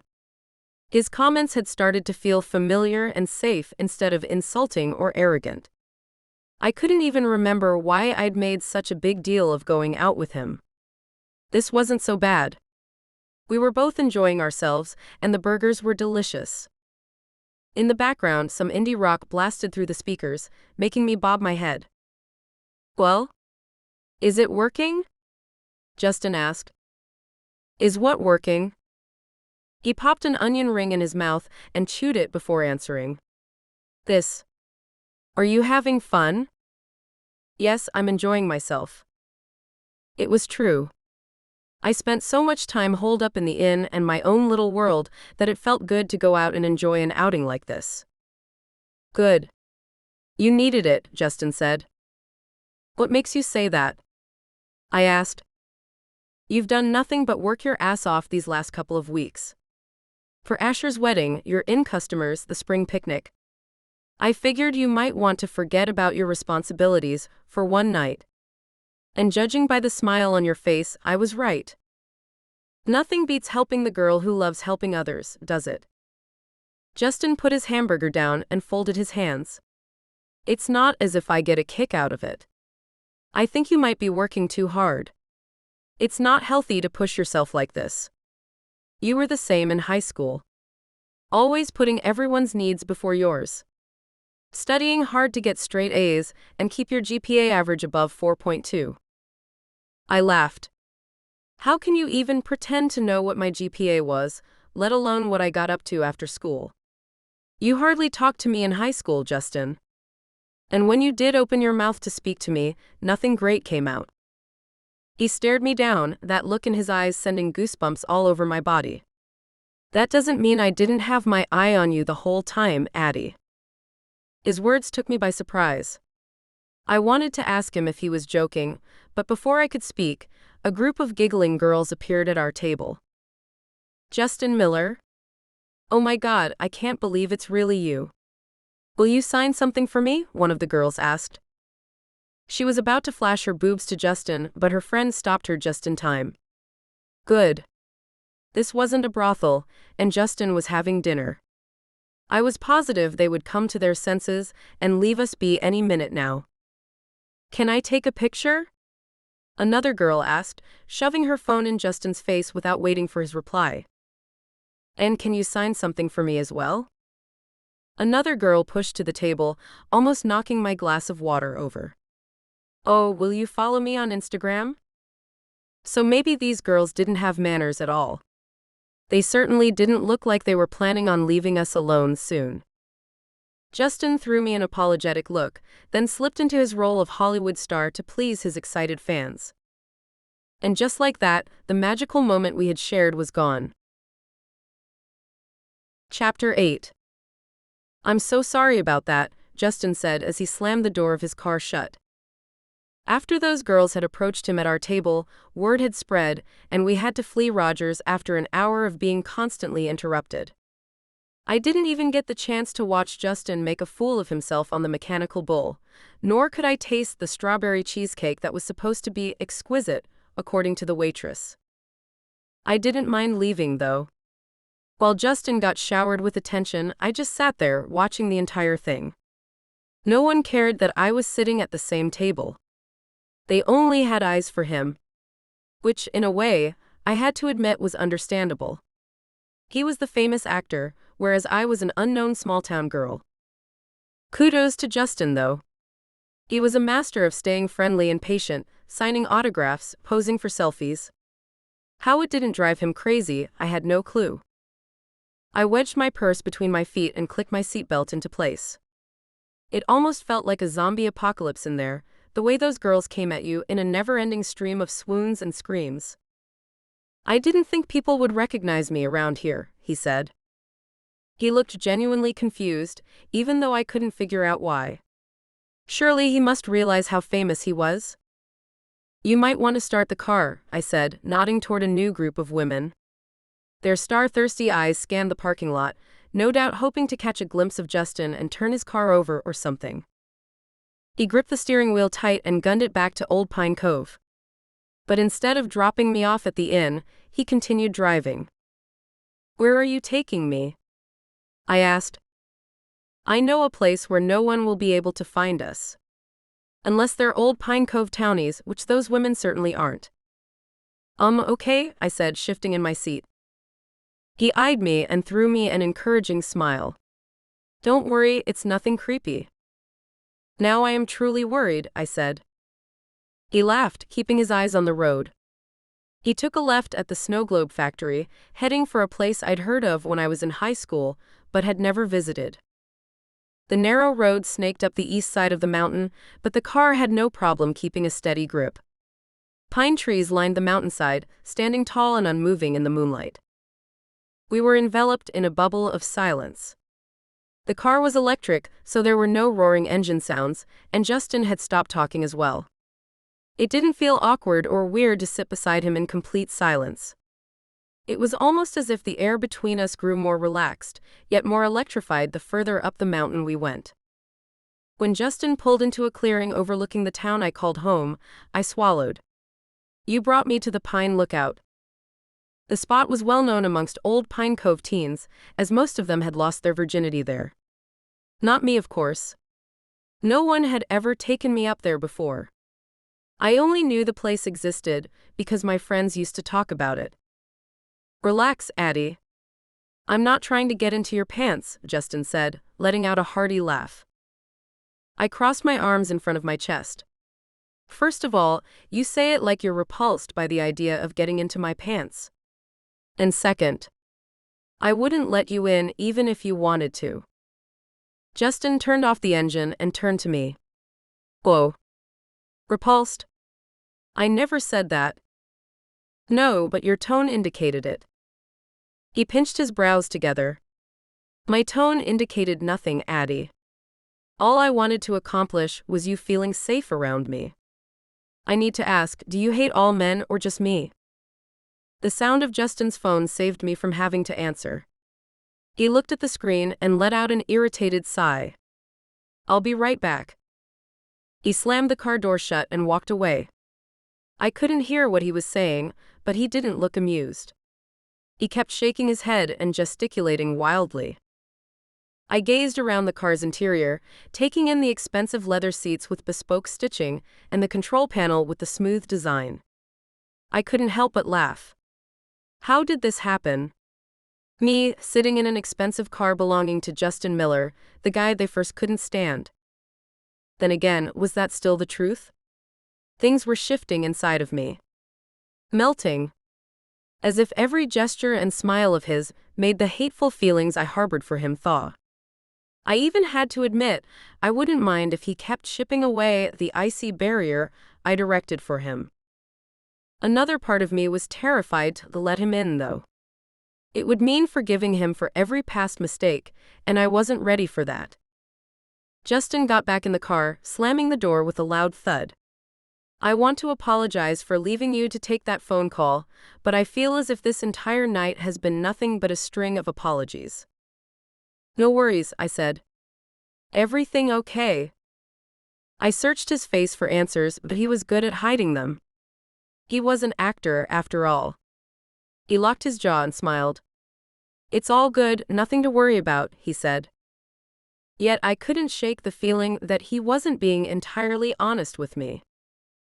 How are you holding up with Diane breathing down your neck every day? He asked, turning the conversation away from him. I shrugged. It's okay. She might have a tendency to drive people to nervous breakdowns, but Asher deserves a fantastic wedding day.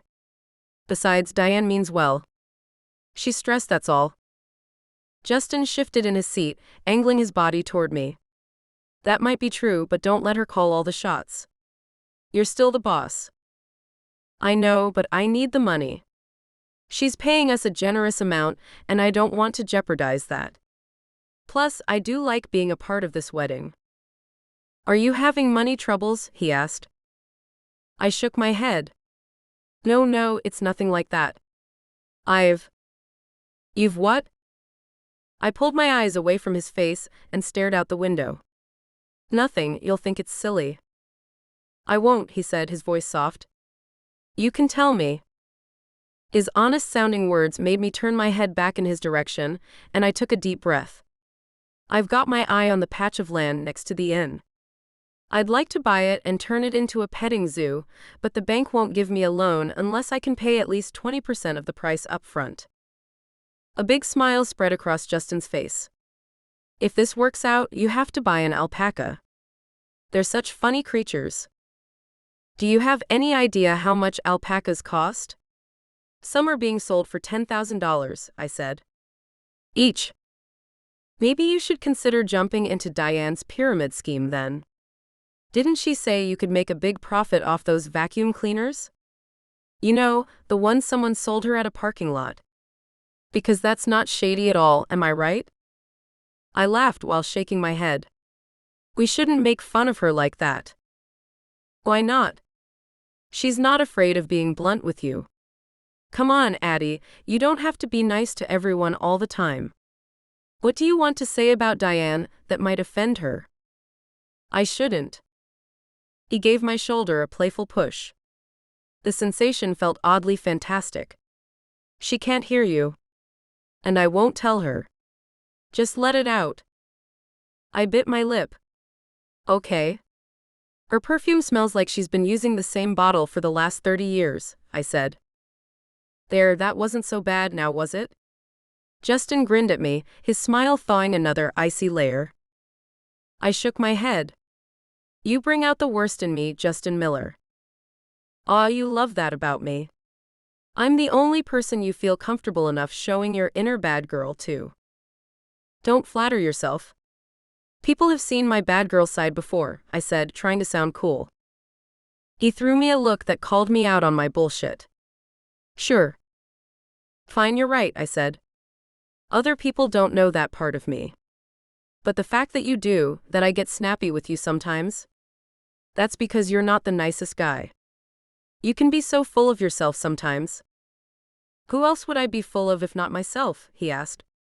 There's nothing wrong with being confident, with speaking your truth and being proud of what you've achieved. I cocked my eyebrow. There's nothing wrong with modesty either. He leaned back in his seat, shoving his hands in his pockets. I guess we'll have to meet in the middle then. I'll tone my famous actor vibes down, and you speak up for yourself more often. It couldn't hurt to try, I said. But I'm not convinced you can do it. It would mean you'd have to stop posting selfies on Instagram, looking all brawny and smug. I'll put a paper bag over my head next time. That'll help with the smug looks. The muscles. Yeah, can't do anything about that. If you have them, you might as well show them to the world, he said with a grin that set my insides on fire. As I looked at him, a relaxed smile on his face, hands resting in his pockets, hair spilling out from under his cap. I caught a glimpse of the guy he was, without the labels the world had given him. In the tiny confines of this car, he was no longer Justin Miller, award-winning actor with the dazzling smile and the overconfident talk. In here, he was Justin Miller, the small-town guy who needed someone he could talk to without being afraid of having his words twisted. Someone who didn't blindly adore him. Someone like me. He'd told me he wanted me to feel safe around him. But what if he was looking for that same safety from me? He had closed his eyes, his broad chest rising up and down with every breath. This silence feels so good. I can't remember the last time I was able to hear nothing. Then why did you break it with your chatter? I asked, laughing. You never shut up, do you? He opened his eyes. Stop it. Admit that this is nice. I did nothing of the sort, but I did smile like a moron. Because he was right. It was nice. I stared at the lights below, illuminating Old Pine Cove. Life was so simple around here, yet somehow Justin coming back had complicated everything for me. Thank you for having a burger with me, Addy, he said. Too bad I couldn't finish it in peace, thanks to your fans. We'll have to do it again then, he said, his words nothing more than a whisper. I grinned. We'll see about that.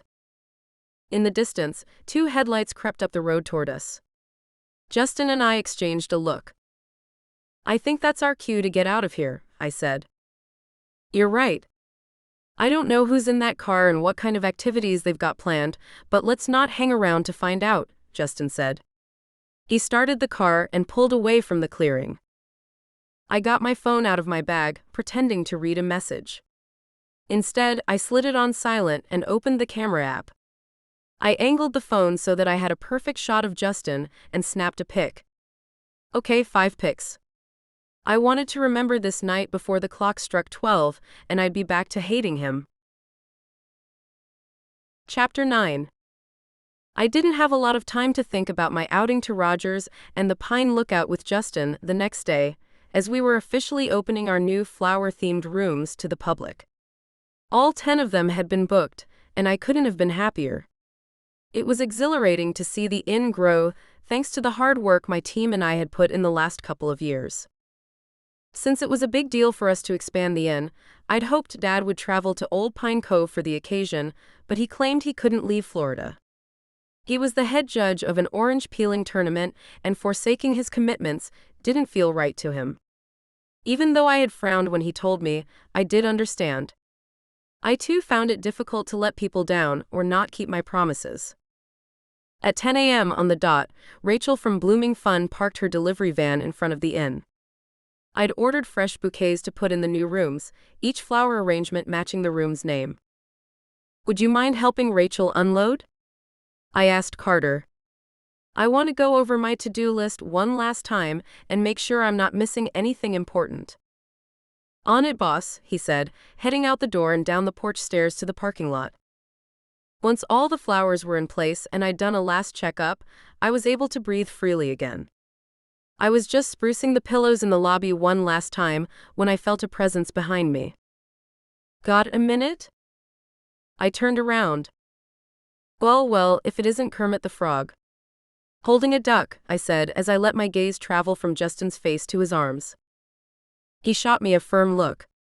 That fence is getting fixed today, Addy, and before you resist, it's non-negotiable. I don't get a say in it?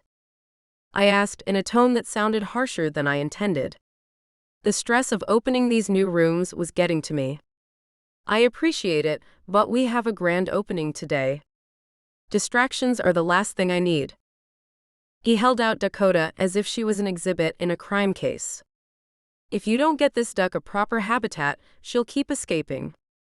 Maybe even during the grand opening. I let my shoulders drop. It wasn't fair of me to go against Justin like this. He was doing me a favor, and I should be thankful. But did I really want him working in my backyard when I had a big event to focus on? He'd probably have sweat rolling down his abs by the time he was done, eliciting lustful looks from every woman in a 10-mile radius. I might have disliked him, but that didn't mean I disliked how pretty his strong jaw looked, or his hair that asked to be pulled on while. I'll interpret your silent stare as a yes then.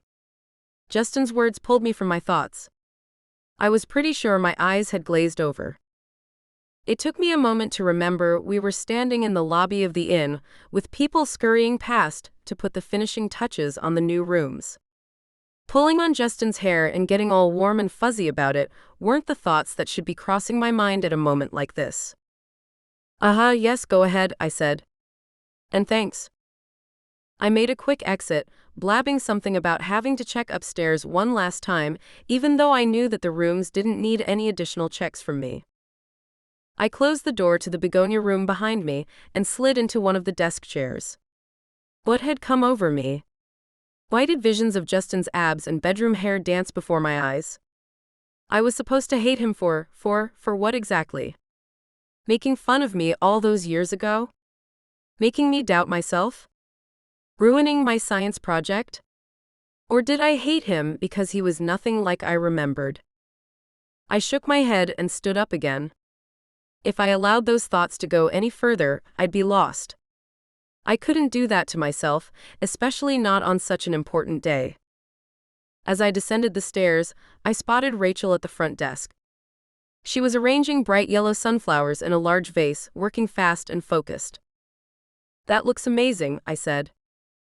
My words elicited a smile from her. Thanks, Addy. I've got a box of plant food packets for you as well. Just add 1 packet to every vase in about 5 days, and your flowers will last longer. Thank you. I appreciate your help. The flowers make the inn look so fresh and inviting. And they smell heavenly. Rachel put the last flower in the vase, then took a step back to look at her creation. There. All set. Make sure to call me if you need anything else. I saw her out the door, then took a quick bathroom break. A handful of local journalists would arrive any minute. The first guests staying in our new rooms were expected soon as well. I hoped everyone would love the flower-themed rooms. It was a risk making the kind of investment I had, but I believed it would be more than worth it. A lot of families and older people preferred to stay in a small place like the inn instead of the big resort up the mountain. And if I did get a petting zoo, I'd need more capacity for guests as well. The next hour went by so fast that I hardly had a chance to take a breath. Carter welcomed everyone at the entrance, leading them to the front desk where I checked them in, and Hugo from Old Pine Cove Weekly interviewed a couple of guests for his article on the grand opening. So far, everything was going as smoothly as it could. In fact, maybe a bit too smoothly. We were expecting 20 guests to arrive today, but even after everyone who had booked a flower-themed room was checked in, people kept trickling in. I was about to approach a group of 7 women dawdling in the lobby and ask them if they had maybe booked the wrong date, when 3 vans stopped in front of the inn. Dozens of women piled out of them, almost toppling over each other. They bolted toward the entrance with a pace that made me take a few steps back. When they frantically came running through the doors, I scurried over to the front desk. At least the counter meant there was a barrier between me and the excited women. "Where is he?" one of them cried out. Before I could ask who she was talking about, they all bolted out through the back door. "What's happening?" Carter asked, looking as afraid as I felt. Hugo put down his beverage and called out to us, "I'm going after them. This is going to make a great article." Carter and I exchanged looks before running after Hugo. The women were huddled together at the back of the yard, right next to Dakota's living quarters. Suddenly, things became crystal clear. They weren't there for the grand opening, or even to admire my duck. These women had somehow caught wind of the fact that there was a celebrity staying at the inn. I balled my hands into fists.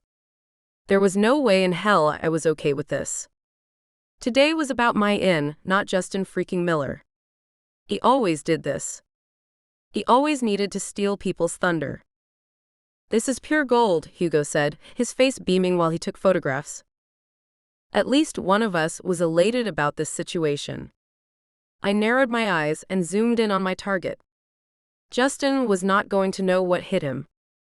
Carter shot me a worried look and placed his hand on my arm. "Are you sure you want to do this?" I scoffed. "Oh, I am. We've got a reception planned here in 1 hour. I'll be damned if I let Justin screw this up." Carter dropped his hand. Poor guy. I'd probably scared him with my reaction, but I didn't care. This was not about him. In fact, it didn't concern anyone but me and Mr. Famous back there, smiling and signing women's body parts. To think I'd fantasized about his bedroom hair hours before. I marched over toward the group of fans and tried to push my way to the front. "Hey, stop it, lady," one of them called out, pushing me aside. "Wait your turn like everyone else." My eyes grew wide. The nerve. I contemplated pushing her back, but thought better of it. Bodily harm was not my MO, and I wasn't going to make it so now. "Yeah, back off. Show some respect and get in line like the rest of us," a girl with braces told me. How did she even get here? Didn't she have school to go to or parents? "Respect?" I said with a hiss. "I'll tell you what respect is. It's getting out of my way. I own this place, damn it, and if I say you let me through, you will." I couldn't remember the last time I'd been this angry, but I did know it felt horrible. My words didn't seem to impress them, as all I got were cold stares. I put my hands on my hips. "Anyone who doesn't get out of my way will be removed from the premises. And I won't hesitate to call your parents," I said, staring at the girl with the braces. Those words seemed to do the trick. The crowd parted for me as if I was Moses on a mission. "Oh, hey, Addy," Justin said, oblivious to the drama that had just unfolded. "A word, please." "Inside." I tried to sound as casual as possible, but failed tremendously. Justin motioned toward the women around him. I'm kind of in the middle of something. Can't it wait? Carter had also made it to the front of the frenzied crowd and coughed. Don't anger her, man. Or what? Justin asked, a stupid smirk on his face. Of course, this was all fun and games to him, as always. She'll have you removed from the premises, one of the women said with a roll of her eyes, eliciting laughs from the others. I doubt it'll come to that. Justin laughed and continued scribbling down his autograph on a woman's arm. I've had enough of this, I cried out. I snatched one of the signed pictures out of some woman's hands and held it up. I might have gone officially certified. I swear I'll rip this thing to pieces, I said, waving the picture in the air like a mad person. Everyone needs to leave right now. Justin held his hands up in surrender. Ladies, I'll just be 5 minutes. I threw him the coldest stare I could muster.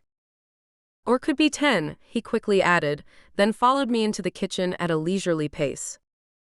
What's wrong with you? I asked as soon as the doors were closed behind us. I couldn't believe he'd made me lose it out there. Normally, I was reserved and sweet, and yet Justin had managed to bring out the worst in me. He cocked an eyebrow. There's nothing wrong with me. My fans showed up and I posed for pictures, signed some photographs.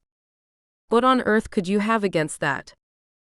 I don't need a bunch of silly fans crowding the place. There's a reception about to take place outside, and it's invitation only. Somehow I doubt these women will stop showing up. Justin sucked in some air. They won't. Look, this is what being famous is like, okay? Do you think I like it when this happens? I was enjoying the fact that no one in Old Pine Cove cares that I'm famous. Everyone here knows me from before, so they leave me be. But I knew it was only a matter of time before people would find out I was staying here. I frowned. How would anyone find out? It's not like we broadcasted you staying here. I have no clue, but they always do. And when it happens, I have to suck it up. It's part of being in the public eye. And I have a lot to thank these fans for. Without them, I'd still be doing regional commercials. Anyway, I don't expect you to understand. His words sucker punched me straight in the gut. Why? Because I'm a clueless small-town girl and you're some Hollywood hotshot? That's not what I meant. Geez. Besides, them showing up and checking out the place could be good for business, no? Maybe some of them will want to stay here in the future. You can thank me later, he said with a shrug. This was unbelievable. I didn't need Justin's so-called business help, and I certainly didn't need his attitude. I clenched my jaw. Make sure they're all gone in half an hour. Or go somewhere else and take them with you, I don't care. I turned on my heel and stormed out of the kitchen. Maybe I was overreacting, but I'd be damned if I was going to let Justin Miller ruin another one of my projects. I was so done with him. Chapter 10. I succeeded in avoiding Justin for the next 5 days. Whenever I spotted him coming down the stairs or pulling into the parking lot, I scurried away, attending to some not so urgent but I don't need him to know that business. I was happy that the rest of the grand opening had gone down without any additional troubles, but I still couldn't believe Justin's attitude. I don't expect you to understand. As if I was dumb and clueless about the world. I understood perfectly. The one thing I didn't understand was Justin himself. When would he come clean about why he had really returned to Old Pine Cove? Asher's wedding was the obvious reason, but I suspected there was more to it than that. If the festivities were Justin's sole reason for heading back home, he'd have arrived a couple of days prior to the wedding, not an entire month in advance. Secretly stalking him on Instagram hadn't made me any wiser either. Checking out his social media posts every hour had to stop though. He had wandered into my dreams more than once. Completely uninvited, of course, as always. But no matter how frantically I waved an imaginary "do not enter" sign around in my head, my subconscious skillfully kept ignoring me. I'd even printed out a picture of him and put a big red cross over his face with permanent marker. Didn't help one bit. I still couldn't get him out of my head. I closed the door to my office and strolled over to the reception desk. I was almost finished for the day, which put me in a good mood. Even though I loved my job, I was in serious need of some R&R. The thought of lounging on my couch in sweatpants with my favorite ice cream guys positioned in my lap, Glenn and Barry, obviously, considering my love life was non-existent and the real thing was a bit too expensive at the moment, and watching some brainless reality show filled me with joy. Everything okay here? Any urgent matters to take care of before I head home? I asked Carter. Justin called about a malfunctioning television in his room. He told me he's gone out for the night, but there's no point in postponing the repair, right?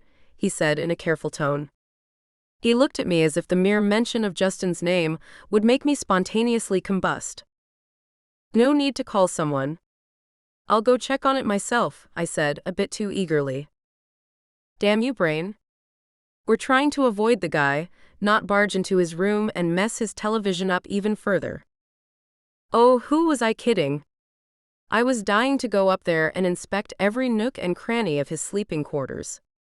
It would be such an inappropriate thing to do, but the idea made my pulse race with excitement. Carter's eyebrow shot up. Oh, okay. I wanted to tell you I could call someone. I didn't realize you knew how to fix electrical appliances.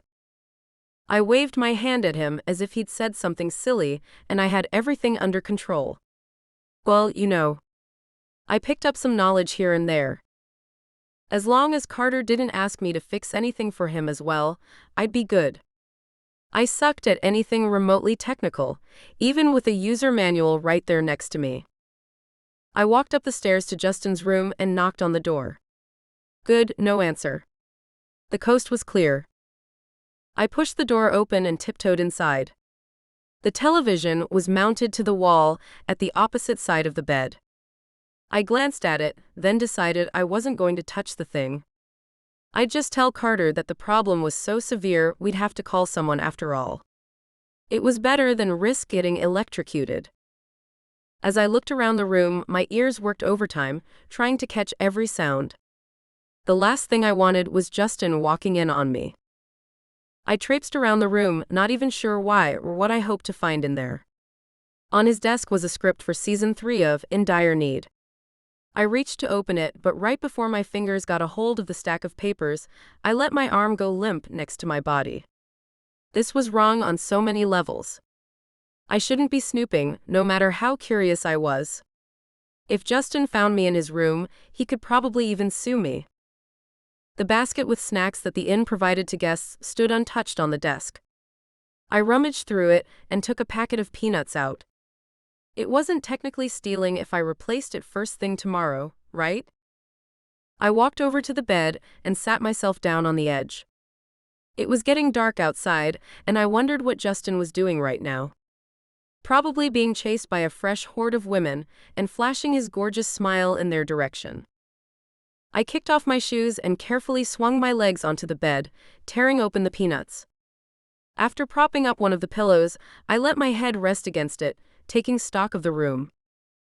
I knew the layout of the room by heart, since I had decorated every single one of them. There was a snow globe on every nightstand, no matter the season. Old Pine Cove housed the oldest snow globe factory in the state, after all. The bathroom door was positioned right next to the desk, and the closet had plenty of room for clothes and even skis. I nibbled on a handful of nuts. So this was the view Justin had every night. The room where he did who knows what and studied his lines. The bed was so comfortable, I let myself sink deeper into it. It clearly had been an excellent idea to replace the inn's mattresses last year. My eyes fluttered shut, but I forced them to stay open. I didn't want to risk getting caught sleeping in Justin's room. Then again, Carter did say Justin had left for the night, and a 15-minute power nap was exactly what I needed. No. I had to head downstairs, call someone to fix Justin's TV, and go home. I fisted the sheets, their softness making me sigh. Justin's scent was all over the bed. I took a deep breath. God, none of this was helping me. I needed my brain to send a signal to my body to get up and get out, but the connection between the two was as malfunctioning as Justin's TV. I didn't want to fall asleep, but I could let my eyes rest for a minute. 5 minutes tops. I'd be out of there in no time. I woke up in a puddle of my own drool staining the pillowcase. Classy. I yawned. How long had I been asleep? It couldn't have been long. Still, I had to get out of the room before Justin returned. I sat upright and shrieked when my hand touched something hard. I flipped the light on. Right next to me on the bed, I saw a person's shape. At least, I hoped it was a person and not some wild animal. Dark hair peeked out from under the covers, and a hand appeared at the top seams, pulling the sheets down. Justin greeted me with a lazy smile. "What are you doing here?" I asked. He ran a hand through his hair and laughed while propping himself up against his pillow. "I pay to sleep in this room, remember? The real question should be, what are you doing here? Do you sneak into other guests' rooms like this, or am I the only one?" I glanced over at the television, still as dead as before. "I came to check on your television." It was nothing but routine business. He looked at me with a gaze that told me he didn't buy my weak explanation. "Sure, routine business. Also, there's a peanut sticking to your forehead. Did you take those out of my snack basket?" "No." Right on cue, the peanut fell onto the bed and landed next to the crumpled packet I'd devoured the night before. Justin picked the peanut up and held it in the air like a piece of important evidence. "I would call this guilty as charged." "I needed to see if the snacks we offer are of sufficient quality," I said. "We often conduct research like that." The corners of his mouth twitched. I could tell he was having trouble not bursting out into a laugh. "That's quite the research. Sneaking into guests' rooms, then sampling their snacks before falling asleep in their bed." I blinked. I had just slept in Justin's bed after eating his food. A lot of women would be jealous of me, but I didn't want him to think I was one of them, let alone be seen as unprofessional. I jumped out of the bed like it was full of spiders. My eyes flitted toward the bathroom, and for a moment I contemplated escaping through the window, only to realize seconds later we were not on ground level and I might break my neck fleeing from this situation. I cleared my throat. "It's the truth. I don't even like you, so why would I be here if not for the television?" He laughed as if I had told him something utterly ludicrous. "You do like me, Addy. Why do you keep insisting you don't?" "Because you're irresistible, and the only way I can deal with that fact is by telling myself I hate you." "I'm sorry, I'd better go," I said, ignoring his question. Justin smiled at me. "Fine, go. But one day I'll get the truth out of you. Do you need me to escort you to your house?" "It's 3 in the morning." I gasped. 3 a.m.? What the heck? It was about 8 when I came to his room, and now it was the middle of the night? "Why didn't you wake me up?" I asked. He shrugged. "You looked so peaceful that it didn't feel right to do so. You were even smiling and sighing in your sleep. But I was exhausted, and the thought of spending the night on the floor didn't appeal to me, so I slept next to you. I promise I stayed on my side the entire time." I put my shoes back on. "Well, thank you for letting me crash here, I guess. No need to escort me, by the way. This is Old Pine Cove. The crime rate is almost non-existent, and my house is just next door." "Are you sure?" he asked. I nodded. "Aha. Sure I am." God, now I sounded like that green guy. "What's his name?" "Yes, Yoda." Justin put his arm behind his head and the covers slid down, flashing a piece of bare chest. "All right. Good night, Addy." "Good night," I said, my cheeks burning with mortification. As I carefully closed the door behind me and tiptoed downstairs, I kind of regretted him not pushing his offer any further. Maybe it would have been nice to have him walk me to my house after all. Then again, what if he had? It wasn't like I'd have invited him in for a drink at 3 in the morning. I stepped inside my house 2 minutes later and headed straight for the bathroom to brush my teeth. After getting under my own duvet, I closed my eyes, but sleep didn't come. The exhaustion I had felt hours ago was now replaced by a feeling of loneliness tugging at my heart. My bed didn't carry Justin's smell, nor did it have those soft sheets I used at the inn. I tossed and turned for half an hour before getting up again. I yanked a tub of ice cream out of the freezer and turned Netflix on, scrolling to my Watch It Again list. As soon as I pressed play, the now familiar intro to In Dire Need came on, and I couldn't help but smile as Justin's face filled the screen. Chapter 11. What on earth is this truck doing here? It was the day before the spring picnic, and a big delivery truck with PMS painted on the sides in bold letters was blocking the street right in front of Dave's diner. Dave himself was hauling a fold-up table to the town square, where several people were getting everything ready for the picnic and open-air movie theater. His face was bright red, and he shook his fist in the air, cursing the truck and its contents. The delivery driver looked at him wide-eyed, then shook his head and mumbled something about how every town had their own collection of wacko people. "What's going on?" I asked, joining Dave on the sidewalk. "None of my customers can get inside. And their view is blocked by this truck," he said. He made it sound as if there was an entire cruise ship parked in front of his diner, instead of a standard-sized parcel mail services truck. Normally, I hated to encounter PMS, but this was a different type altogether. And the view Dave was talking about? It was just a regular old town square, not some jaw-dropping tropical beach or summit. I approached the driver.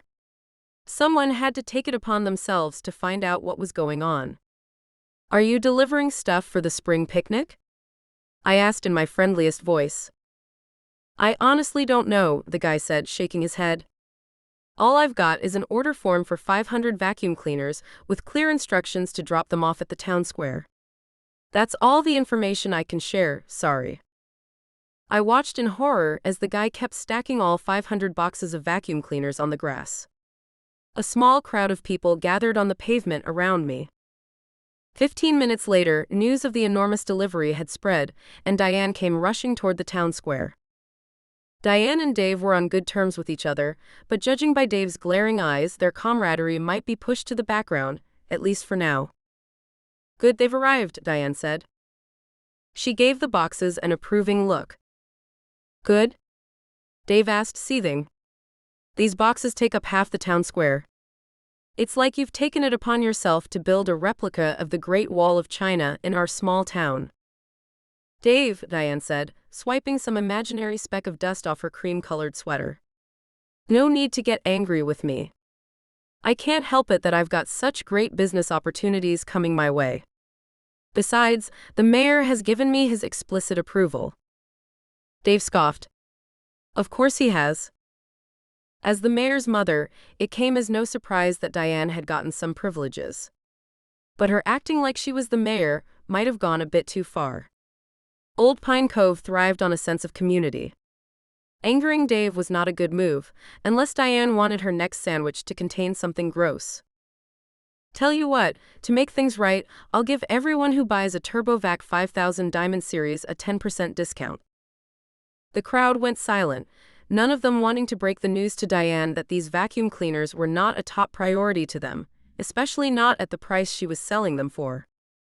"Discount or no discount, that doesn't solve the problem of this truck blocking the pavement," Dave said. Diane shot him a close-mouthed smile. "I'm sure all the boxes will be unloaded soon enough." Dave put his hands on his hips to let Diane know that was not the solution he was waiting for. All that was missing now was a lonesome tumbleweed rolling by, and Dave and Diane drawing their guns. I wondered who'd win in a standoff like that. It would be a close call for sure. As I had stuff of my own to take care of, I decided it was no use staying on the sidewalk and watching a heated discussion unfold. I turned around and walked over to the spot where Justin and I were setting up our food stands. "Do you really need to work on this shirtless?" I asked, motioning toward his bare chest. "This place is crawling with kids, you know." Justin put down his drill and narrowed his eyes as he looked around. "Oh yeah, where are those kids you're talking about?" I followed his gaze around the square. The swings at the far end were deserted, as well as the slide. Millie was placing colorful quilts on a table, and Mr. Rogers was trying to get his electric wheelchair over an uneven patch of grass, his tires not getting any grip whatsoever. Luckily for him, a group of seniors sporting Bingo Was My First Love shirts came running to his rescue. Fine. There were no kids in sight, but they could arrive any minute. Take this, Justin said, throwing something my way. The object landed at my feet before I could even stretch my arms and try to catch it. I crouched down and picked it up. A packet of peanuts? He laughed. Yeah, what else? You love nuts so much that you sleep with them. I don't love nuts that much, I said. I actually prefer a different kind of nuts. Not human nuts, walnuts, I quickly added. Gah, I had to stop with the nutty talk. I shoved the gift in my pocket. What do you want me to do? He handed me a big wooden model of a plate. Hold this so I can attach it to the roof. He held the other side and attached it, then came over to my side. I gripped the piece of wood like it was a matter of life and death.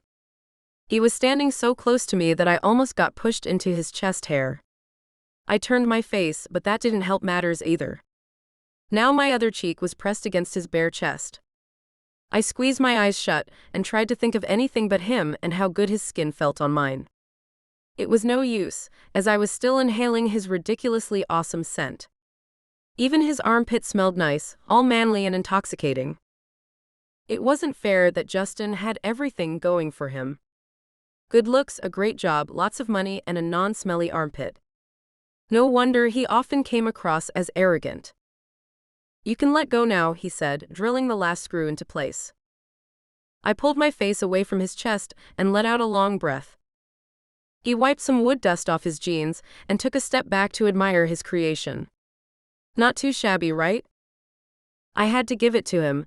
The guy knew how to build something appealing from nothing but a couple of wooden planks. He held his palm up for me. I high-fived it.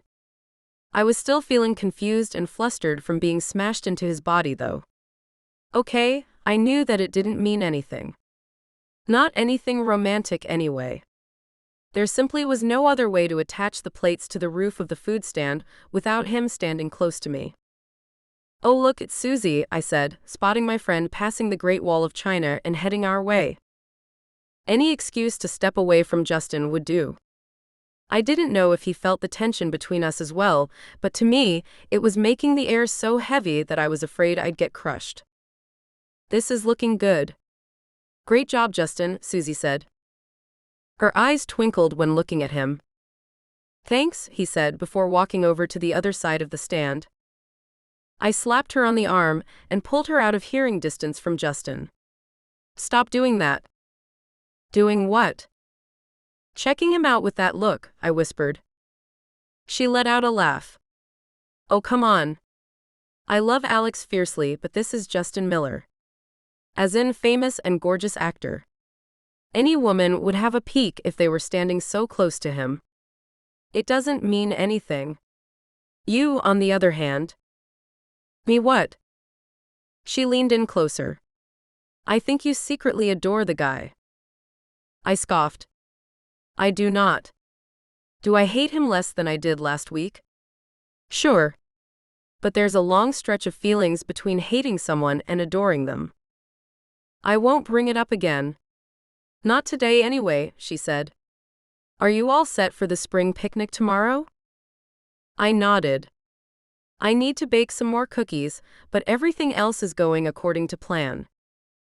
Well, if you need any help, let me know. I've got to run. But you just got here, I said. I know. I was actually on my way to Sip and Bean to grab some coffees. Pippa's at the store all by herself and must be wondering where I am. See you tomorrow, Addy. You too, Justin, she called out to him. See ya, he said and gave her a little wave. He had climbed onto a chair to put the finishing touches on our food stand. His tool belt sat snugly around his waist, and every time he stretched to reach the back of the stand, his abs flexed. This was too much. Why was he torturing me like this? I needed a cold drink. And if that didn't do the trick, I'd hop into a cold shower. I'm going for a walk, I said in a high-pitched voice. Do you want me to pick up something to drink on my way back? He motioned toward a cooler placed on the grass. Thanks, but I'm all set. I hurried away from the magical effect his chiseled chest had on me. This was so not me. I had never been this physically attracted to someone before. And especially not someone I had beef with. My last boyfriend was sweet, and we got along great, but he never made my pulse race. Not like this, anyway. I left the town square and crossed the street to Sip and Bean. An iced coffee might seep some sense into me. Hi, Addy, Olive said.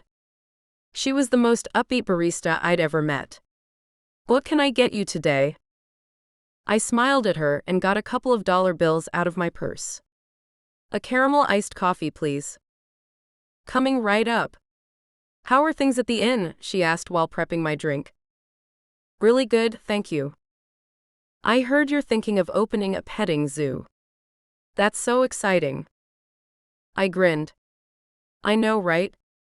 It's going to be amazing. Olive put my coffee on the counter, a dreamy look in her eyes. I'd love to open a dog hotel one day. You'll give me some advice when the time comes, right? Sure, I said with a laugh. Everyone in Old Pine Cove knew how crazy Olive was about dogs. She even ran a business on the side where she offered tarot readings for dogs.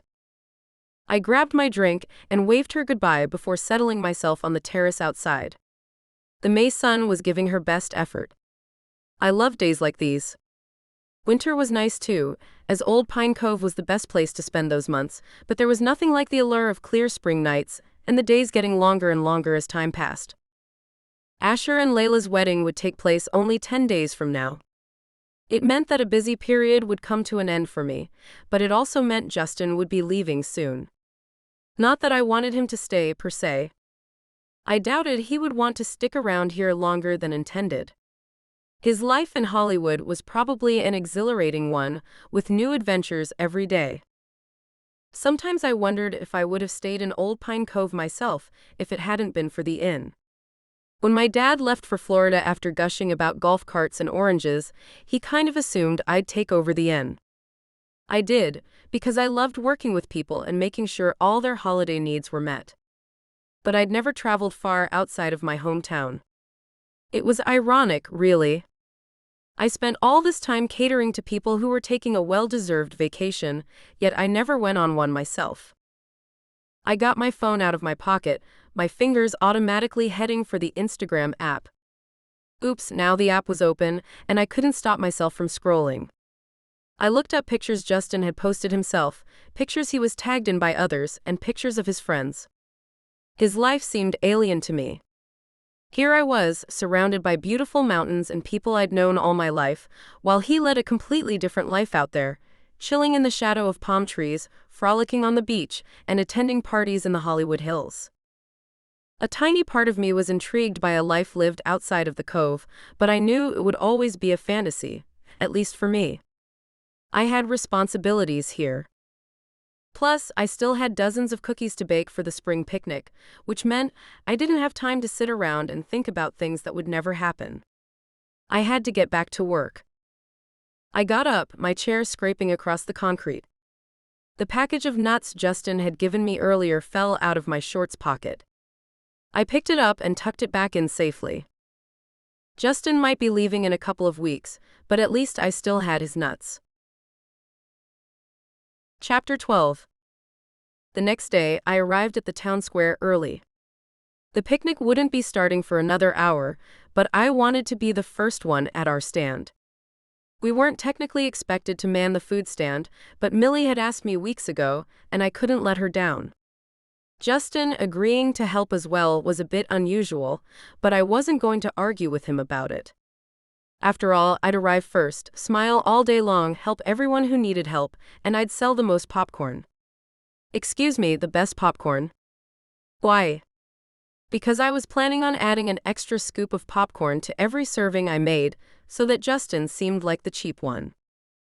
Mean Girl wasn't my middle name, far from it, and I also didn't wish failure on Justin. But I did want to be the best when it came to the spring picnic. He already had his looks and fame working for him. And the dimples. He had all the advantage. I guess I didn't want him to steal my spring picnic thunder. This was the third consecutive year I'd made food for the event, and I loved the way people gushed about my baking skills each year. I placed 10 containers on the table, each one filled to the brim with my signature homemade cookies. I wouldn't open them until right before the start of the event, so they stayed as fresh as possible. The pizza stand Justin had made looked amazing as well. As we couldn't man 2 stands, Helen had agreed to serve the pizza slices.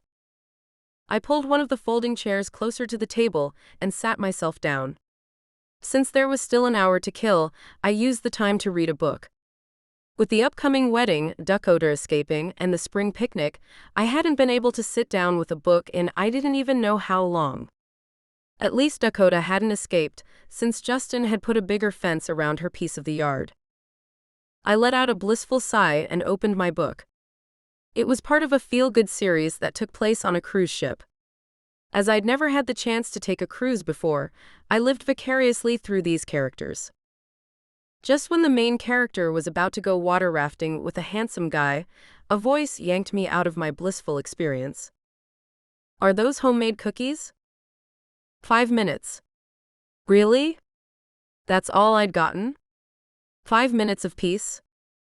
I put my book down and got up. Justin was eyeing my cookies and reached for one of the containers.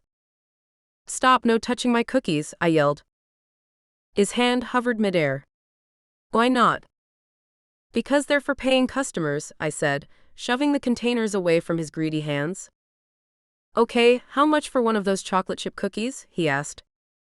He'd already gotten his wallet out of his back pocket. "For you?" $10, I said with a grin.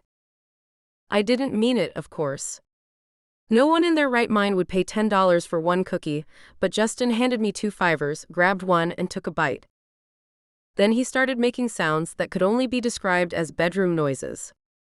"Oh. Yes. Wow. Addy. This is something else. I've never had a cookie this delicious." The sounds that left his perfectly formed mouth stirred my insides. I tried to cover my ears, but that only made me look like a lunatic. "I'm going to need another one of those," he said, reaching for his wallet again. Sweet mother of baby goats, there was no way I was letting him get off on one of those cookies again. There's a 1 cookie per person limit." He slowly nodded. "I guess that's not a bad idea. Otherwise they'll be sold out after half an hour." That's exactly the reason why I came up with that rule. It was a blatant lie, but he didn't have to know that. Although it might be a good idea after all. Every year I had to swat people away from my cookies, wanting to get their hands on a dozen of them. Justin motioned to the other containers. "What other flavors do you have?" "Banana oatmeal, regular banana, ginger snap, raisin, peanut butter, vanilla, and macadamia nut." He smirked. "Nuts, of course." "How appropriate." "I didn't use your nuts." "The ones you gave me, I mean, not your real nuts," I said, gesturing at his crotch. "What was wrong with me?" "Not your real nuts." Justin let out a bellowing laugh. He even had to place his hand on his perfect stomach to stop him from shaking too hard. I rolled my eyes. "Yeah, very funny. Not immature at all." This was just great. Now I was going to think of Justin's nether regions every time someone ordered a macadamia nut cookie. "I love how you mess with me in the most innocent way," he said, shoulders still shaking with the aftershock of his laughter. "Get a grip, Wonder Boy. People will start arriving soon and the popcorn machine needs to warm up." I had no clue whether or not popcorn machines needed warming up, but I figured it couldn't hurt either way. At least it would get Justin to stop laughing and think about other things than cookies and nuts. We went to work and greeted our first customer exactly 40 minutes later. The spring picnic had been an old Pine Cove tradition as long as I could remember. People would fill their basket with all the treats on offer, then enjoy each other's company while a live band played in the background. The night always ended with a movie. The atmosphere was relaxed and friendly every year, and today was no different. My cookies did sell way faster than the previous years, but I think it might have had something to do with my cookie colleague. The girls from the bingo club couldn't stop giggling and blushing when Justin handed them each a bag of popcorn and a cookie. They kept talking about how they'd known Justin as a baby and how he'd grown into such a handsome, eligible bachelor. Their words, not mine. I served a lot of in-guests who told me they loved all the activities that Old Pine Cove had to offer during spring. I let every single one of them know about the other fun events that were held annually in Old Pine Cove, like the Winter Walk, the Snowball, and the Autumn Festival. Couldn't hurt to let them know and have them come back during a different season, right? Plus, their positive feedback would do wonders for my Yelp score. Not that I needed it, I had been the proud owner of 4.5 Yelp stars for years. Before the picnic, I'd been afraid that our peaceful day might get crashed by another group of Justin's fans, but I hadn't spotted any star-crazed women so far. Apart from the local ones, but they were harmless. By the time the movie was about to start, all we had left were about a dozen servings of popcorn. "Your cookies sold well," Justin said. Not surprisingly. They were delicious. "Thanks, I'm glad you approve of them. You know, everyone's settling into their seats for the movie. I can man the stand on my own if you want to leave." "Nonsense. I'm staying. Besides, we can watch the movie from here as well." He plopped down in one of the folding chairs. He stretched his arms above his head and flexed his toes. "I can't believe how good it feels to finally sit down." "I wish I could put my feet up," I said. "They're killing me. I'm used to walking around all the time, but today felt like a marathon." Justin got up again and picked up a chair that had been abandoned near the gazebo. "Here. Now we can both put our feet up," he said, plopping the chair in front of us. He kicked his shoes off, swung his feet up, and let out another one of his toe-curling moans. "This feels so good." Why did every sound he made seem so seductive? I longingly looked at the chair Justin had put in front of us. It seemed a bit too small for 2 pairs of feet. Justin cocked his eyebrow. "What? I don't have a contagious foot disease, you know. Just put your feet up and enjoy the movie." I reluctantly slid my flats off and placed them beside my chair. The opening tunes to the movie blasted through the speakers. Justin's eyes were glued to the big screen, or at least he was pretending. I couldn't imagine him being this captivated by Singin' in the Rain. That's right. The entire committee had vetoed every single one of our modern movie proposals. They said they were too risque, even though I didn't understand what could be considered racy about A Dog's Tropical Vacation or the latest Wizard Kids remake. I put my feet on the edge of the chair Justin had placed in front of us and let out a contented sigh of my own. My feet started tingling, happy to finally get some rest. Just then, Millie stopped at our stand to get herself a bag of popcorn. "I'll get this one," Justin said. Once Millie was on her way, Justin sat back down, only this time his feet touched mine. Just the tip of one of his toes really, but the sensation set me ablaze. I couldn't possibly focus on Gene Kelly now that our extremities were touching, but still I fixed my gaze on the screen. After half an hour, my neck started to hurt. It was really hard not to move it an inch, and I finally caved. The moment I stole a glance at Justin, he stole one at me. A lazy smile made his face look even better than usual. He opened his mouth to speak, but I stopped him in his tracks. No doubt he was going to start giving me that nonsense about checking him out again. "I'm flexing my neck muscles," I said. I turned my head left, then right in exaggerated motions. I didn't even stretch my muscles this far during Alex's yoga classes. "Oh yeah, me too," Justin said. But instead of following my movements, he only turned his head to one side. Mine. He wouldn't stop staring at me. "I need a bathroom break," I said in a high-pitched voice before fleeing the scene. Justin got up as well. "Me too," he called after me. I turned around, my hand on my hip. You can't. What if someone needs popcorn? They can wait. What if they can't? Justin caught up with me and laughed. What if they can't wait 5 minutes for a serving of popcorn? Come on, Addy, that's ridiculous. We walked toward the toilets together, and I wondered what Justin wanted to achieve with this stunt. As if he really had to pee. Come on. It was a cheap ploy to be alone with me. Addy, he said as we came to a standstill in front of the toilet block. Justin. I crossed my arms in front of my chest. Remember how you promised me you'd be my +1 to the wedding? I still need a suit. Will you come shopping with me tomorrow? There's also a party later that day. Nothing big, just a couple of my friends celebrating a birthday. I blew a raspberry. Shopping. Some people have to work during the day. His face fell, and he threw me a disappointed smile. Okay, I understand. He wasn't going to even try and convince me. He walked to the men's bathroom. Before I could reason with myself, I said, I'll see if I can arrange something.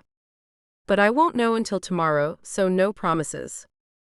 He stood still for a moment, and since he had his back toward me, I couldn't tell whether he was smiling or not, but I hoped he was. Great. Make sure you wear something helicopter-proof, he said, then disappeared into the men's bathroom. I didn't move an inch though, as I was too dumbfounded. All I could think about were the words helicopter-proof, and whether or not it was one of his silly jokes. I guess there was only one way to find out. Chapter 13. And you're sure he said helicopter, not lobster?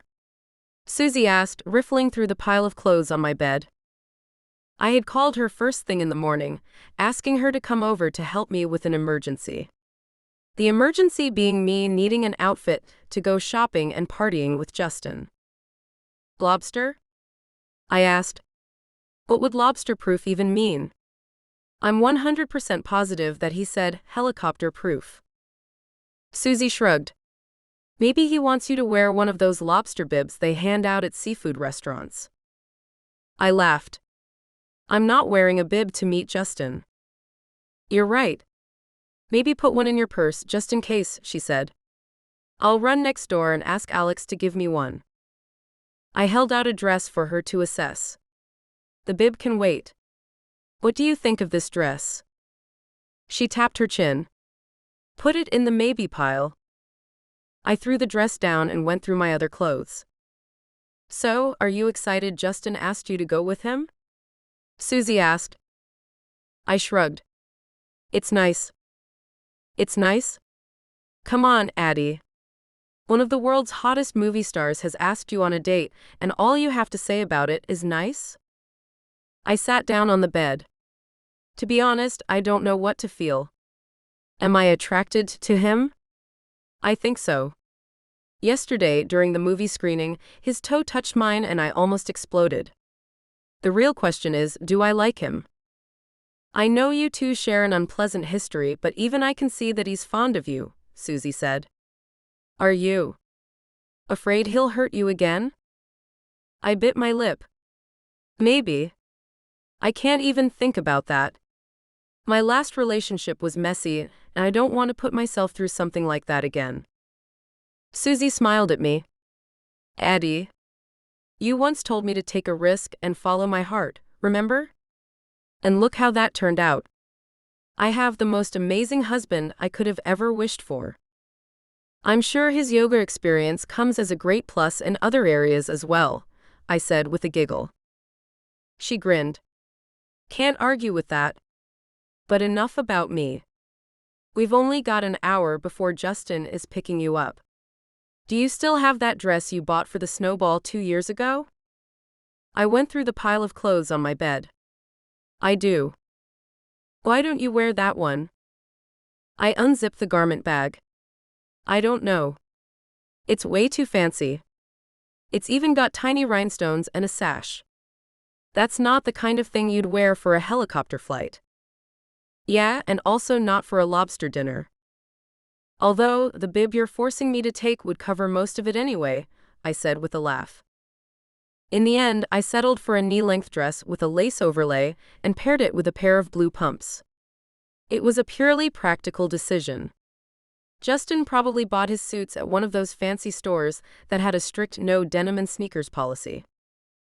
Susie and I exchanged our goodbyes after she insisted I shove a bib in my purse, and I walked toward the inn's parking lot. Justin was leaning against his car, checking something on his phone. He was dressed in brown leather shoes, suit pants with a dark belt, and a fitted shirt that probably cost more than I made in a month. The sunglasses on his face were too much to handle, though. They made my heart pound so fast I was afraid I might have a heart attack. I coughed to make him aware of my presence, and he looked up. He slid his shades down an inch or two, and a big smile made his eyes light up like fireworks on the 4th of July. "Let's go," he said, pushing himself off his car and opening the door for me. I slid into the leather seats, feeling a bit shaky. Justin walked around the car to get in his own seat. He then gave me a small nod before directing his gaze to the rearview mirror and backing out of his parking space.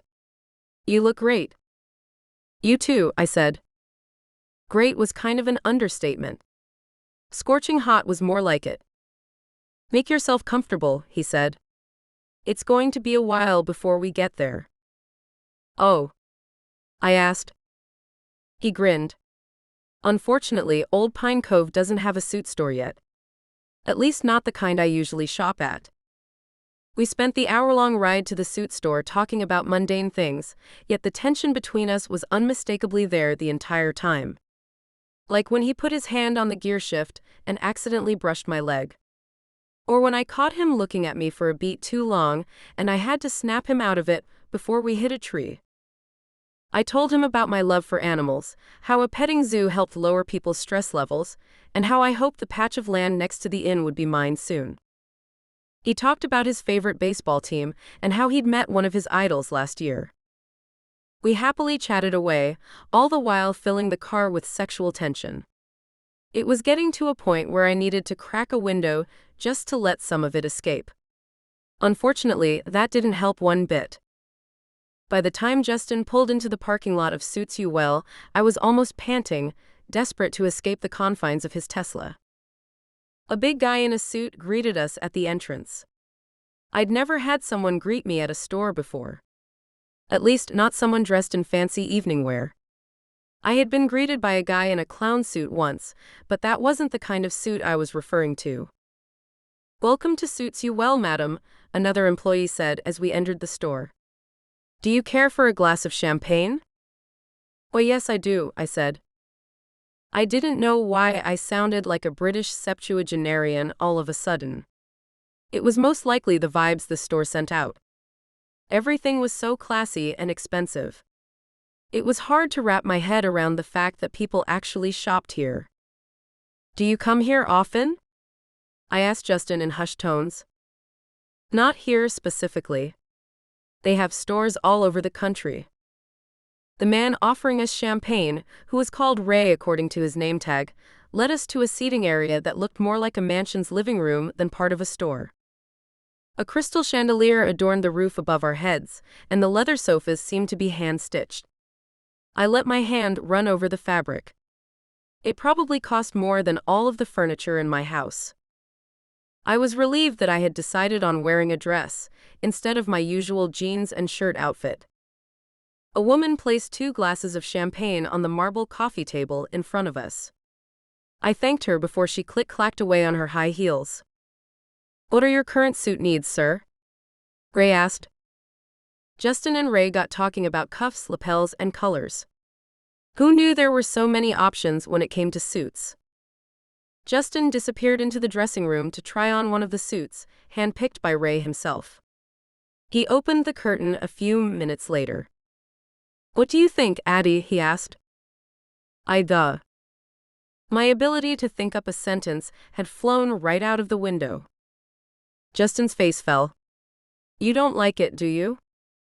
"I do," I said. He was wearing a dark navy suit, a black leather belt making sure that his pants hung snug yet classy around his legs and ass.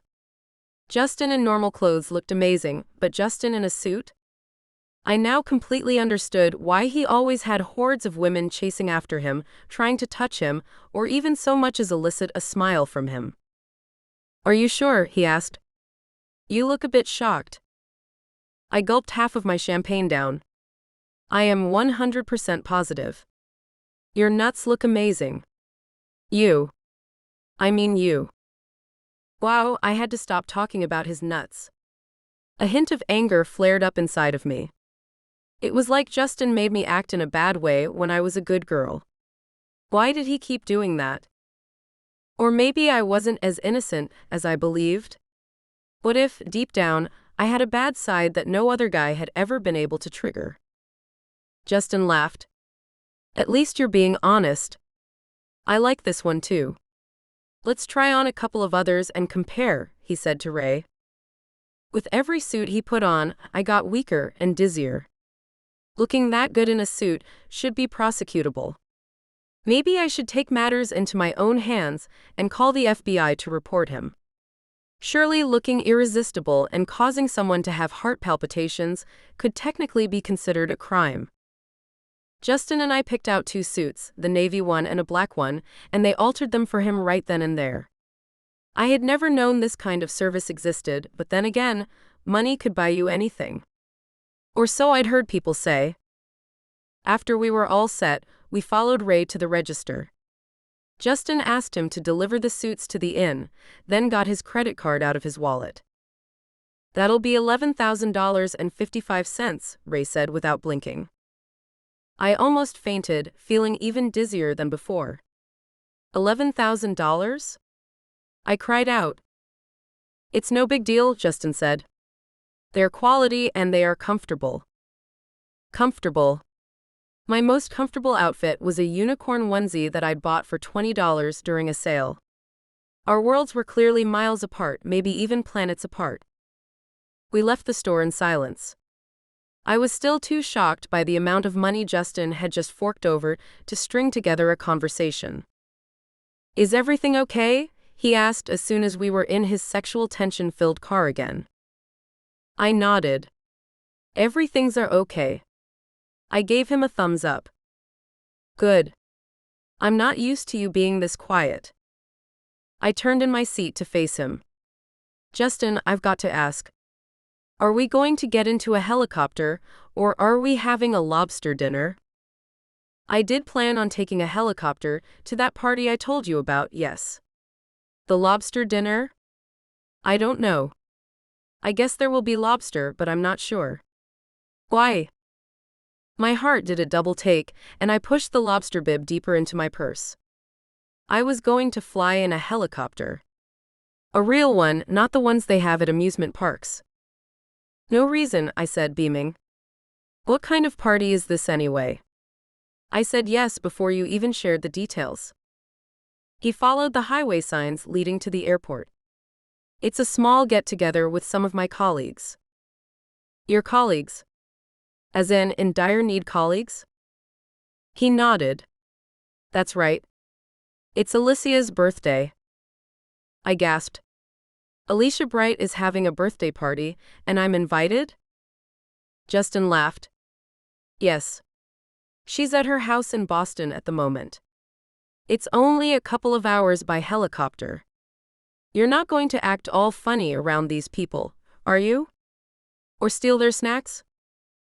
His expression had gone from amused to concerned. I shook my head.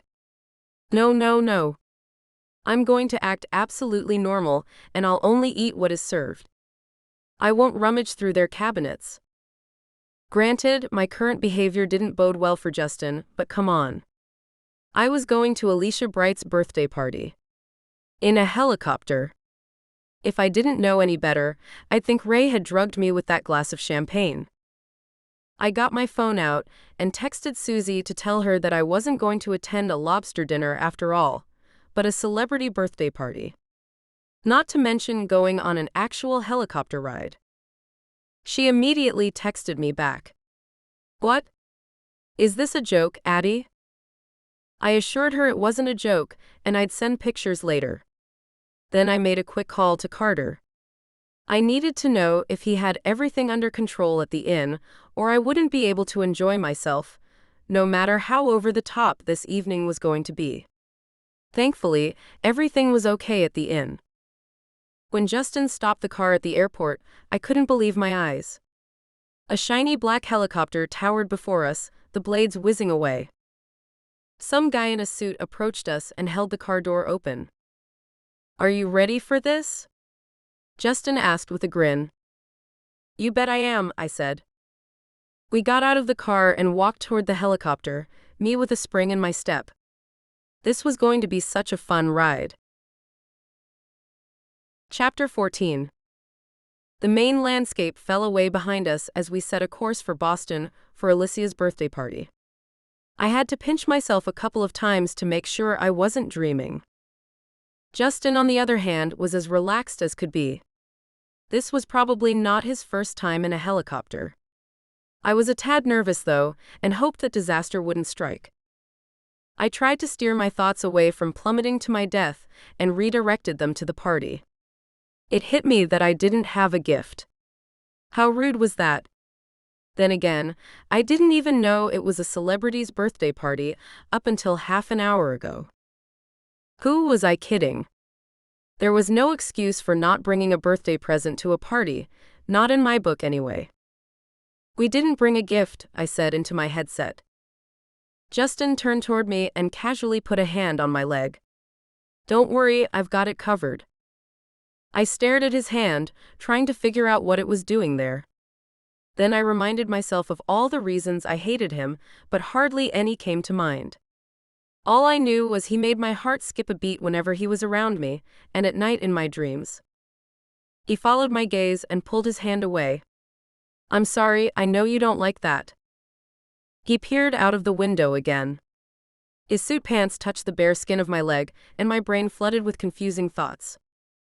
Why was I on this flight? Why me specifically? Justin could have asked anyone to come with him, and yet he asked me. Did that mean he liked me? I couldn't wrap my head around that idea. For years he had teased me, made my high school years a true struggle, and now he was all, "Oh, let's go on a helicopter ride and attend Alicia Bright's birthday party together. And while we're at it, why don't I touch your leg and have my gorgeous smile make you melt into a confused puddle?" I sighed. And they say women are hard to read. It's men who should come with a user manual.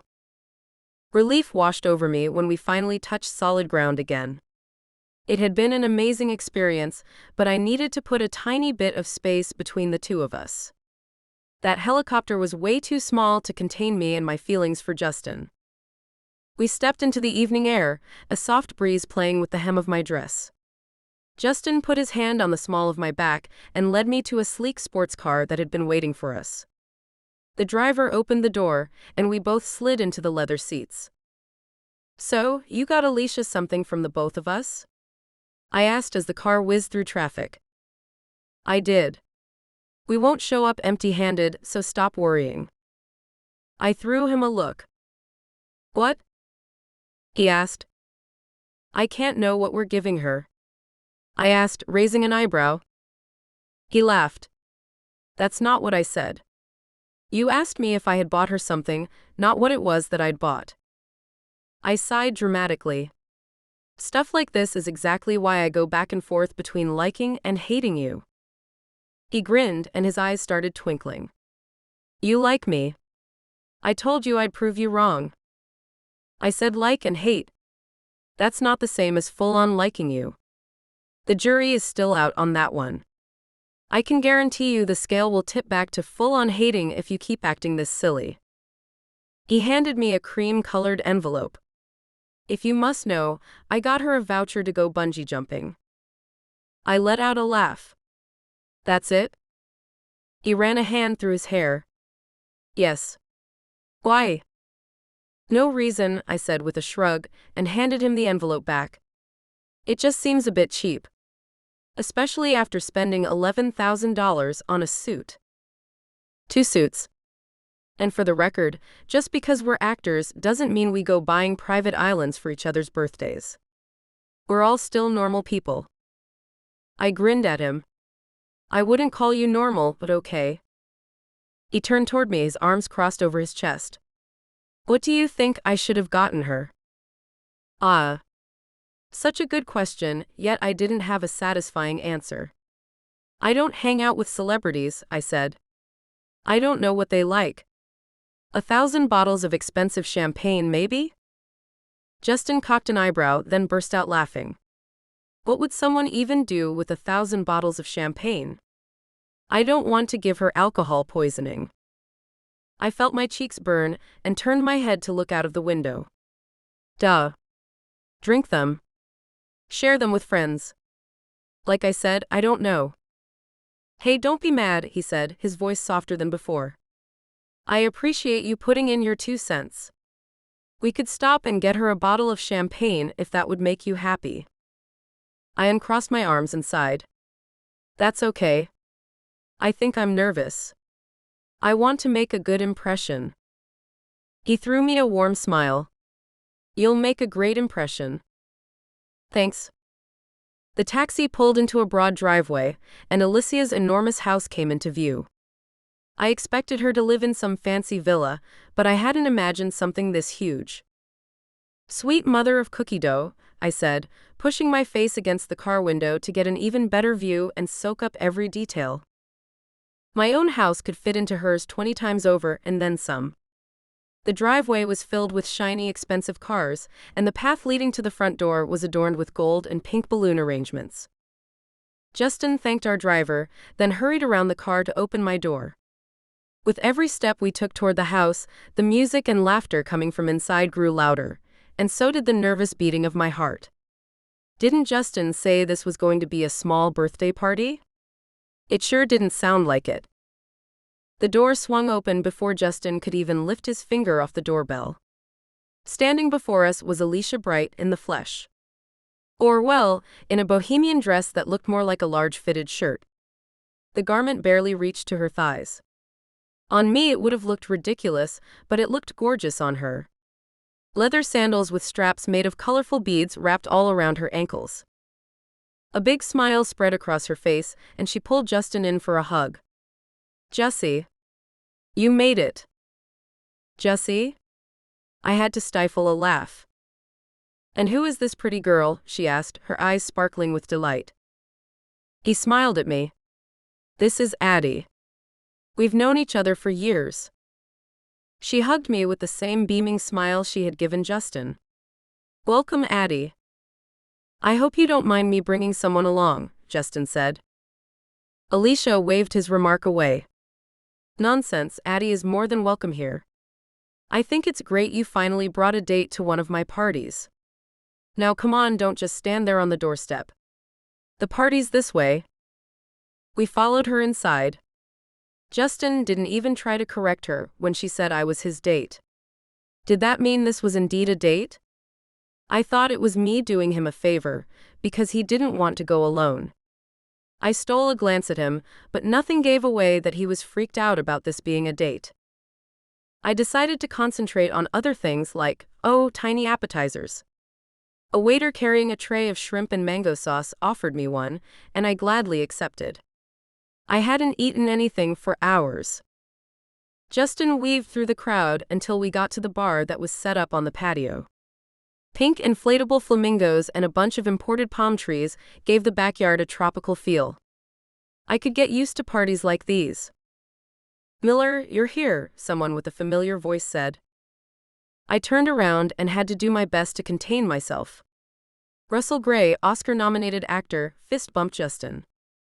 Then he extended his hand to shake mine. Nice to meet you, sir, I said. Russell laughed. Sir. Please call me Russell.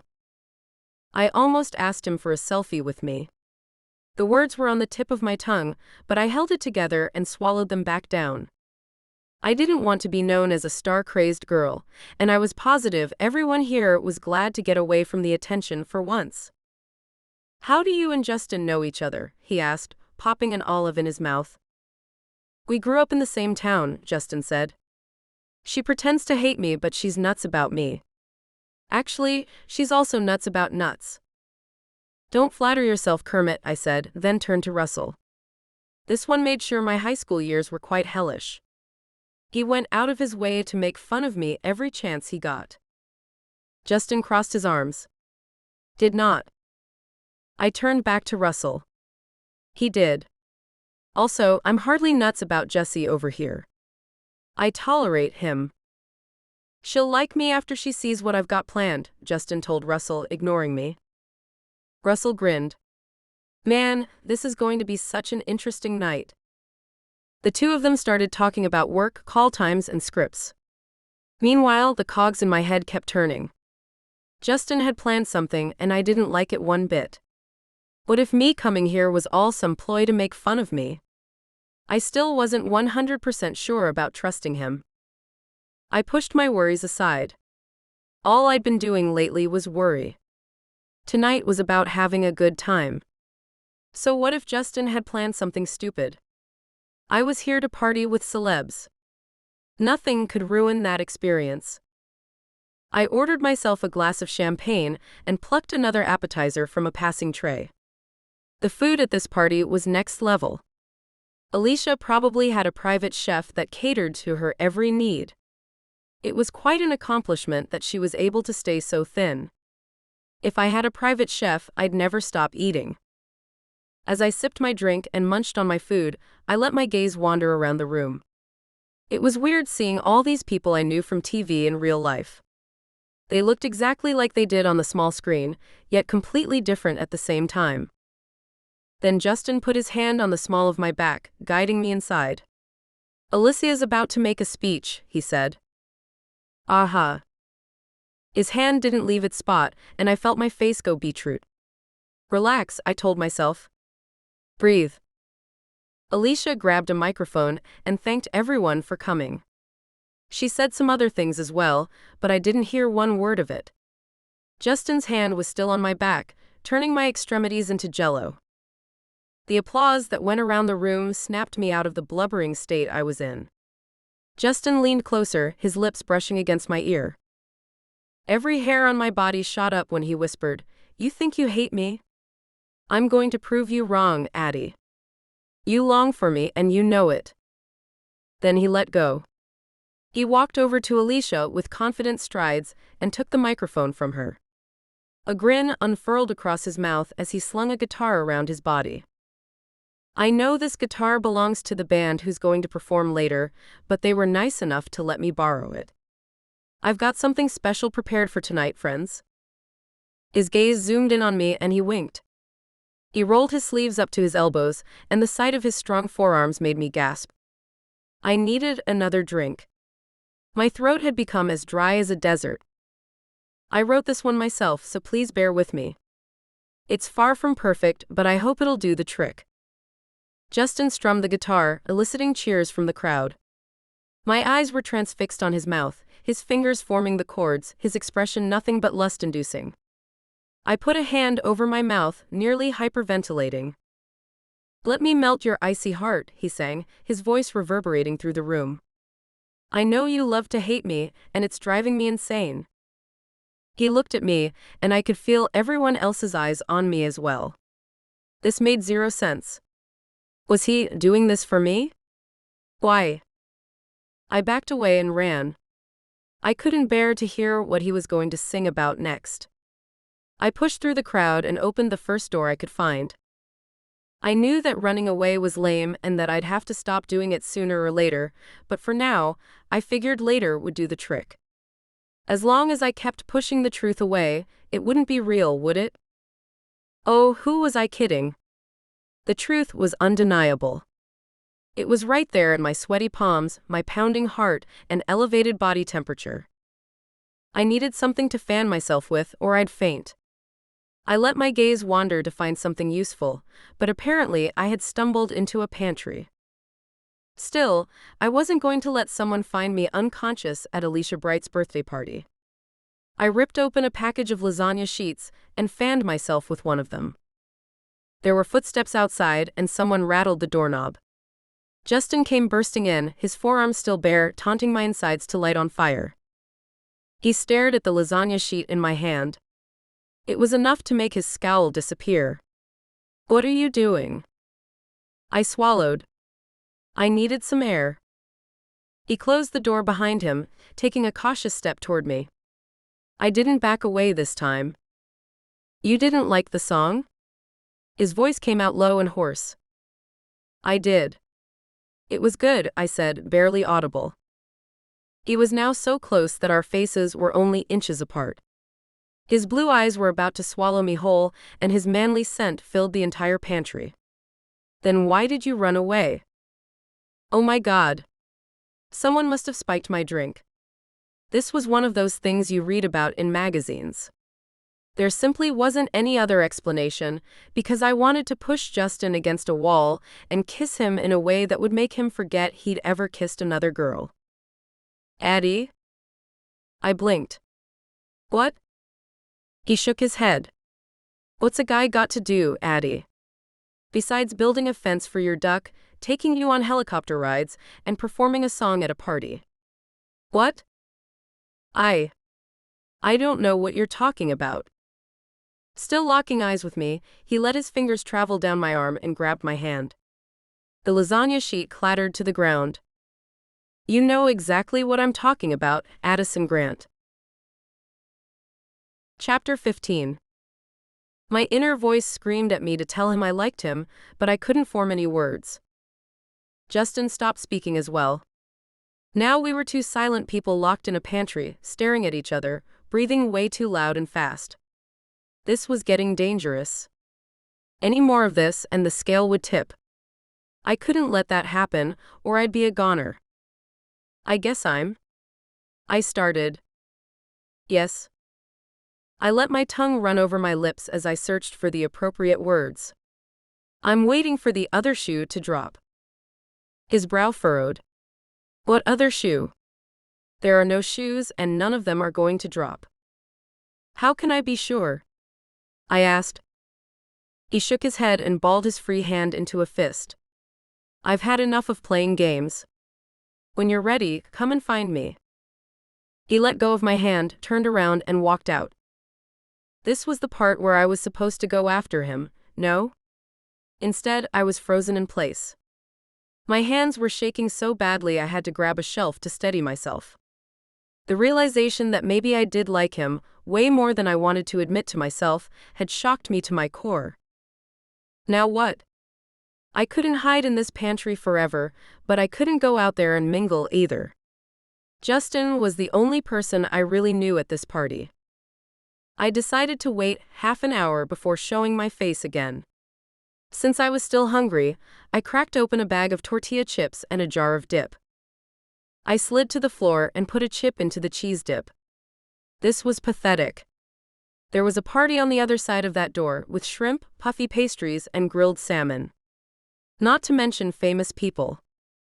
And I was stuffing my face with ordinary chips in someone's pantry. I couldn't believe I had let it come this far.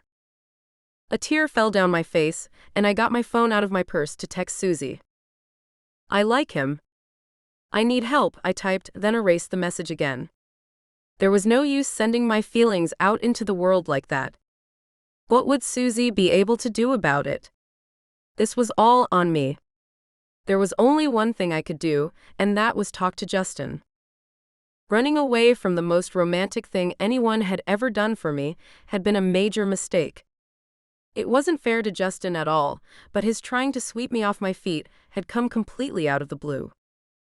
I trembled as I thought about the significance of his gesture. Justin Miller liked me enough to sing me a song in front of all those people. I wiped my hands on a paper towel. Then I took a deep breath before opening the door and slipped into the party again. It didn't take me long to spot Justin. He was standing near the sliding doors that led to the patio. He'd lost the tie and had unbuttoned his shirt a bit so that his chest was showing. Next to him was a man I didn't recognize. Maybe I wasn't the only person here who didn't star in some show or movie after all. Okay. I needed to go over there and talk to him. That couldn't be too hard. I might need some liquid courage, though. And some solid courage as well. I downed a glass of champagne, and when the waiter wasn't looking, I grabbed another one. There. Now I was ready. I zoomed in on my target and approached him. When I was close enough, I cleared my throat. "Excuse me, can we talk?" Justin's eyes nervously flicked between me and the man he was talking to. "I'll be right over. Why don't I meet you outside in 5? "Perfect," I said, and took my breadsticks with hummus dip outside. I positioned myself on one of the loungers next to the pool. The spot gave me a great view of Justin, who kept glancing at me with a suspicious expression on his face. "That's right, Kermit the Frog, I'm going to tell you something you'd never thought possible." A couple of minutes later, Justin shook the man's hand and gave him a curt nod. Finally, he was on his way to me. I sat up straight, my palms clammy from the anticipation of what was about to go down. "What's up?" Justin asked. It was like nothing had happened between us. How could he remain so cool? Then again, he was an actor, which meant he was probably an expert at hiding his true emotions. I patted the spot beside me. "Come and sit." He reluctantly sat down. His arms were crossed, which only drew attention to his unbuttoned shirt. Did he really need to shove that delicious ripped chest in my face right now?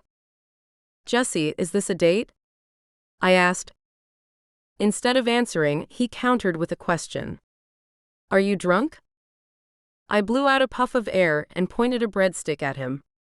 "Just answer the question, Jussie." "You are.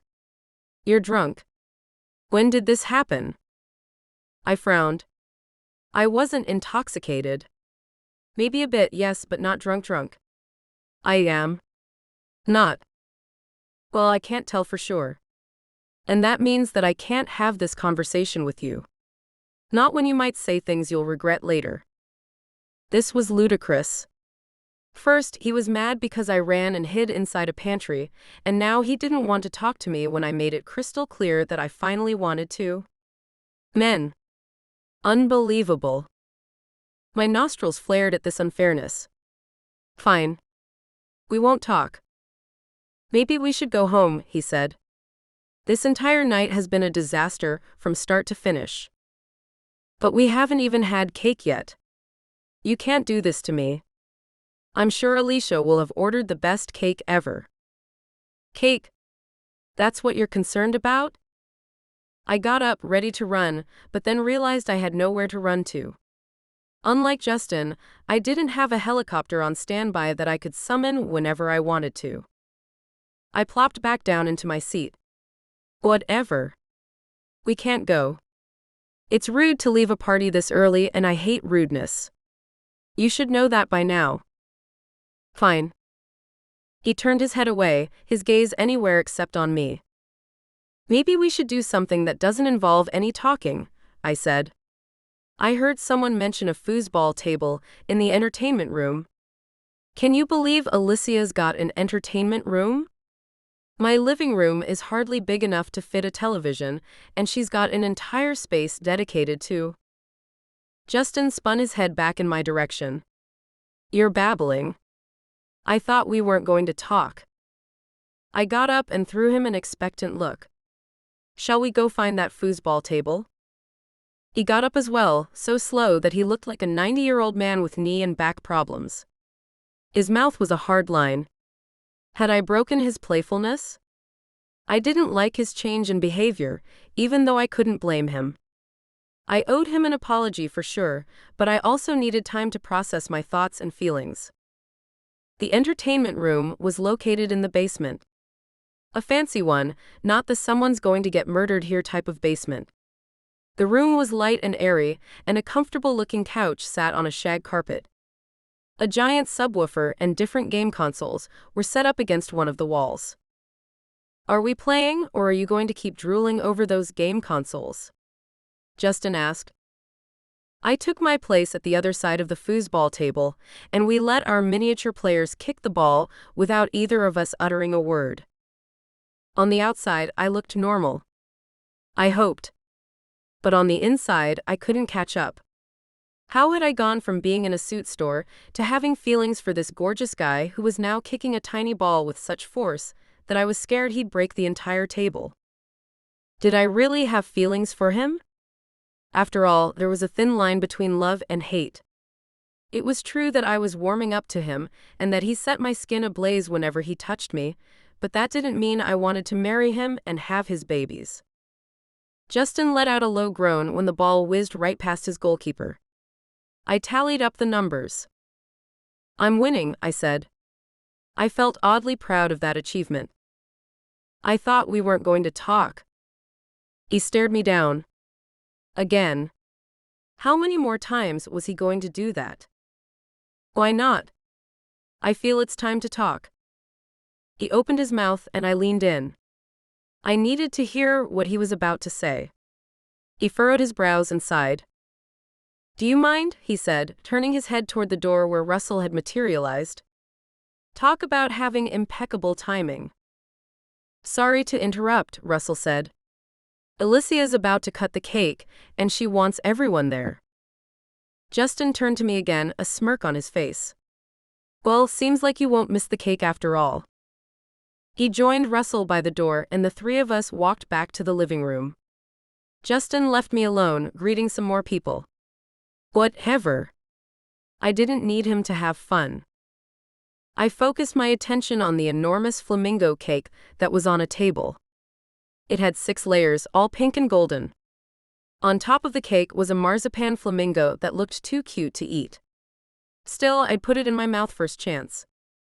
Alicia posed for pictures, then cut the cake while everyone was singing happy birthday.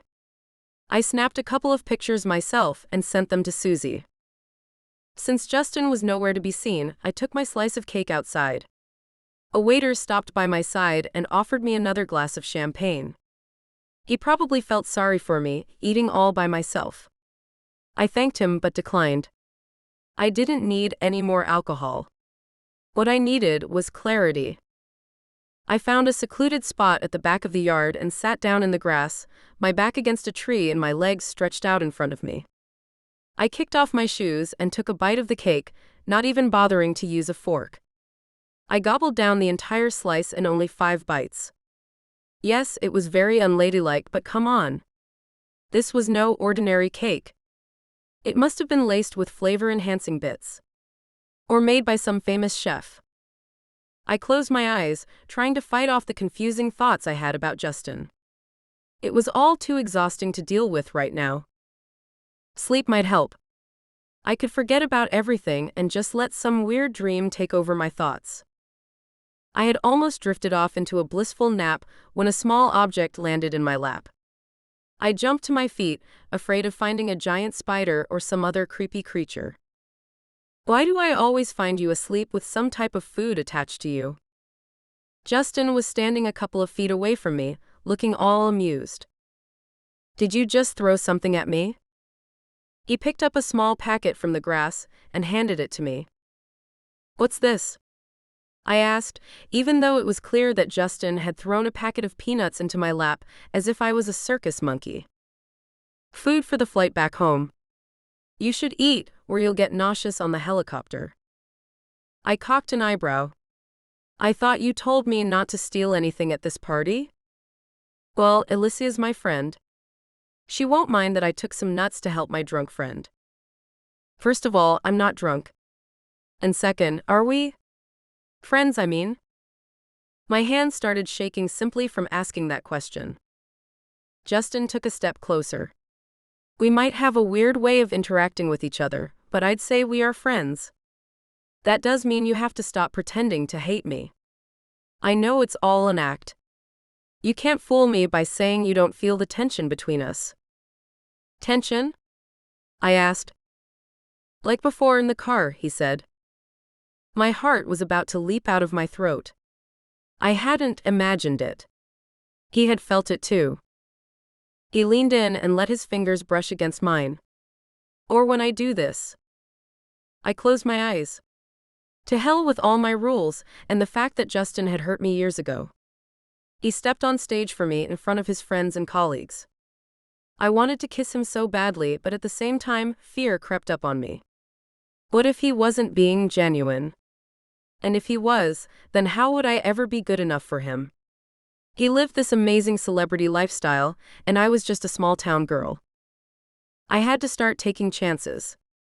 I had to start living it up. If that meant getting kissed at a celebrity birthday party by a guy who made me feel all conflicted, bring it on. It didn't have to mean anything, just some good old-fashioned fun, right? But nothing was being brought on. My lips were not being kissed. Justin, I'm sorry. About before. I shouldn't have run away. I panicked, I said. He gave me a nod, then turned around. Our ride is here, Justin said. Are you coming? It's time to head back to Old Pine Cove. Oh, and there's some cake sticking to your cheek. You might want to wipe that off first. And just like that, my feet got planted firmly on the ground again. Chapter 16. The next couple of days, I wanted nothing more than to scream, what does it all mean? I couldn't, of course. The inn guests would think I was certifiable for sure. Every time I ran into Justin, which happened only 3 times to be exact, he stared me down. We hadn't spoken in days, and it was starting to annoy me. Luckily, the wedding preparations took up most of my time, so I didn't have to think about what happened at the birthday party all the time. Layla had even invited me to her bachelorette party, despite the fact that we didn't know each other that well. She said she was immensely grateful that I was dealing with all the wedding prep and wanted me to feel included. I think she secretly meant she was elated she didn't have to work on her wedding with Diane breathing down her neck. I could deal with the neck breathing knowing it was only temporary, but poor Layla had a lifetime of Diane's meddling to look forward to. Diane had asked me the day before to provide some extra space at the wedding to sell her vacuum cleaners. I kindly told her I didn't think selling vacuum cleaners at her grandson's wedding was appropriate, but she argued about it in true Diane fashion. Going to Layla's bachelorette party would be a nice interlude from Diane's demands, so I'd gladly accepted. At 4, I left the inn. We would all be meeting outside of Sip and Bean before picking up Layla. I didn't know what Layla's friends had planned, but I hoped it would be something decent. I wasn't in the mood to peel off some stripper's underwear with my teeth.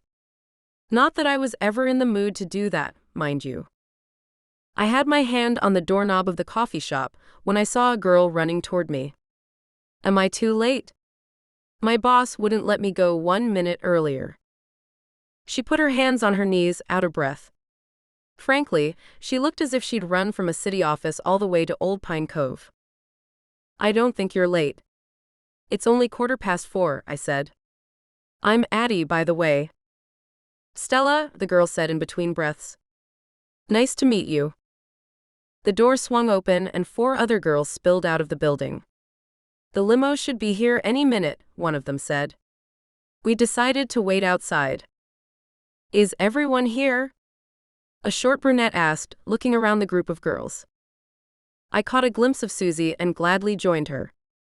Since Layla was a regular at Susie's bookstore, she had been invited as well. There, the brunette shouted. A shiny white limousine came into view and stopped right next to us. A girl jumped out and yelled, "Who's ready to party?" The others, except for me, Susie and Olive, jumped up and down, all screaming in delight. And guess what I brought with me? The limo girl shouted. She waved around a giant inflatable red guitar that looked like a crooked penis. What was she planning on doing with that? For a second, I thought about feigning some rare illness, but I couldn't do that to the others. Everything had been planned, and I didn't want to be a party pooper. We all climbed into the limo, and Stella proposed an introductory round, as we didn't all know each other yet. The inflatable guitar girl was called Ashley. She'd met Layla in college. The short brunette was Brianna, one of Layla's colleagues, and the other girl was called Jess. She worked as a sales representative for organic food for farm chickens, ducks, and geese. What that meant, I didn't know, but she was extremely passionate about it. When I told her I had a duck and was planning on opening a petting zoo next to the inn, she shoved a business card in my hands, telling me to call her as soon as the deal to buy the land was done. Then she got out a bottle of hand sanitizer and squirted some of the liquid on her hands. The 8 of us are going to have so much fun today, Ashley said, the inflatable toy now at her feet. I hoped she was right. If I ever meet someone and get married, I'll make you regret it if you dare bring me something like that, I said to Susie, pointing at the inflatable toy.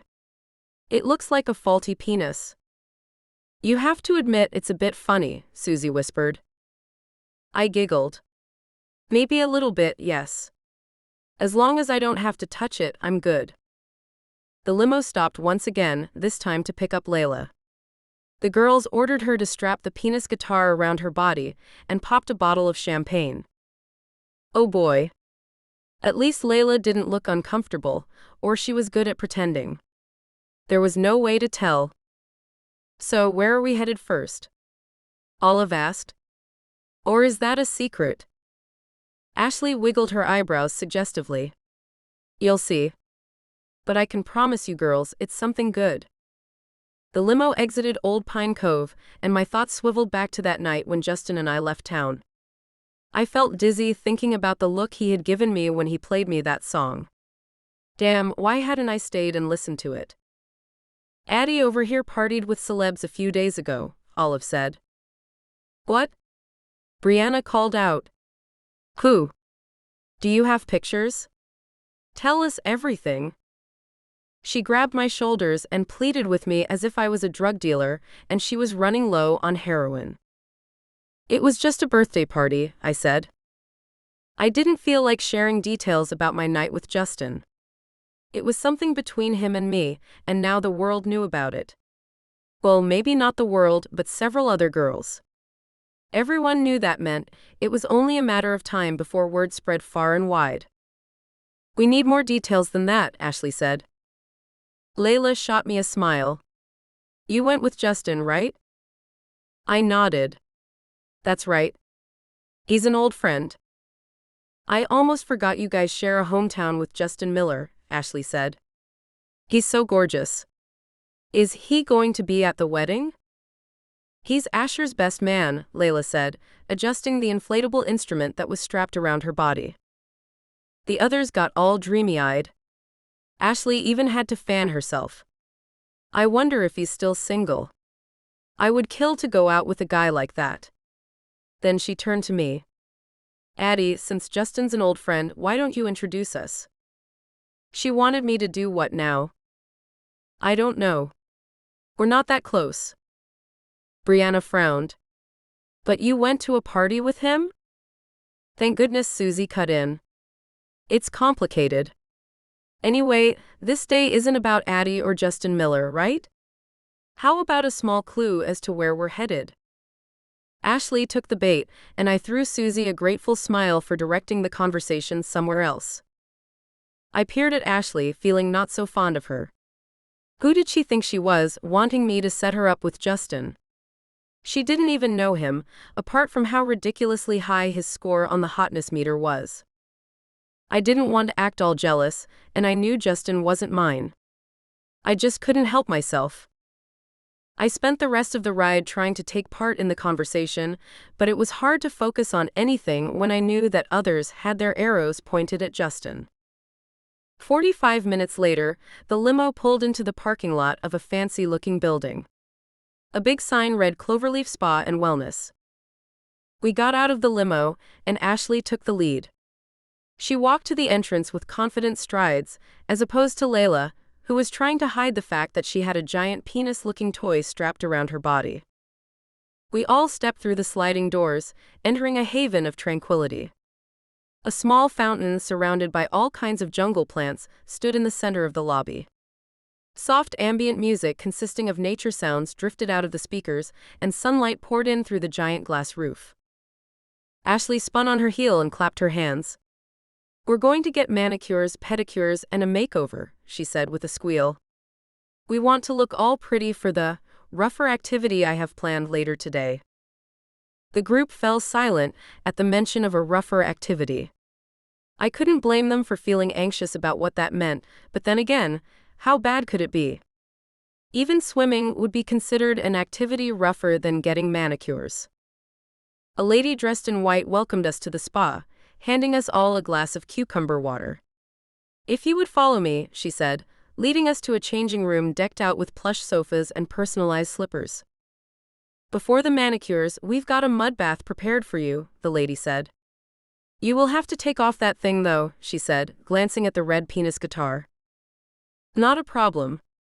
Layla ripped the toy off as if it was on fire and tossed it on one of the sofas. They are all set. The lady smiled at us. Great, please head to treatment room B as soon as you're ready. After she left, Jess pointed to the personalized slippers. I'm not putting those on my feet, she said, arms crossed in front of her chest like a sulky child. The only thing that was missing was her stamping her feet in protest. Why not? Brianna asked. She scoffed. Seriously? There could be bacteria on them. It's unsanitary. They're unused, Ashley said, stripping down and slipping her feet into her slippers before putting on her robe. Jess let out a high-pitched laugh. Yeah, that's what they want you to believe. For God's sake, Jess, just put them on. They're wrapped in plastic, and there's a label that says single-person use only on them. Believe me, they are new. So you say, but there's no way to be 100% sure, is there? Ashley sighed. I'm 99% sure, and that's enough for me. Let's just go and enjoy our mud bath, okay? You know how Jess's anxiety flares up when something like this happens, Layla said, trying to calm down the bickering girls. Maybe she can stay in the lobby while we slide into those mud baths. Ashley put a hand on her hip. This place is the most hygienic one in the state. That's why I booked it. If Jess wants to be a party pooper, fine, but don't say I didn't try to cater to her needs. Jess let out a puff of air and rolled her eyes. Fine, you're right. I'll give it a shot. The 8 of us walked out of the changing room, all looking perfectly normal. Jess was wearing socks in her slippers, her fingers tightly clasped around a family-sized bottle of hand sanitizer. A brightly smiling girl in a white and green uniform led us to a big space.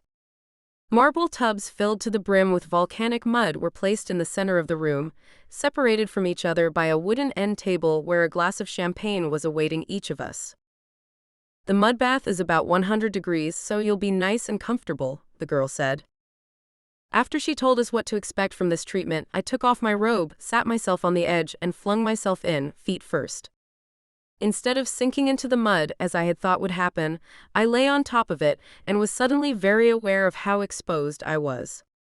It wasn't like the others didn't know what a naked woman's body looked like, but I'd rather not have them spot my nether regions. Luckily, the mud bath attendant came to my rescue, wrapping the thick mud around my body with swift precision. Once I was settled in the mud, I took a bite of the strawberry that floated around in my champagne and closed my eyes. I could get used to this. Would it be difficult to install one of these at home? Or at work? Now that would be amazing. I had almost drifted into some peaceful meditative state when Jess started talking.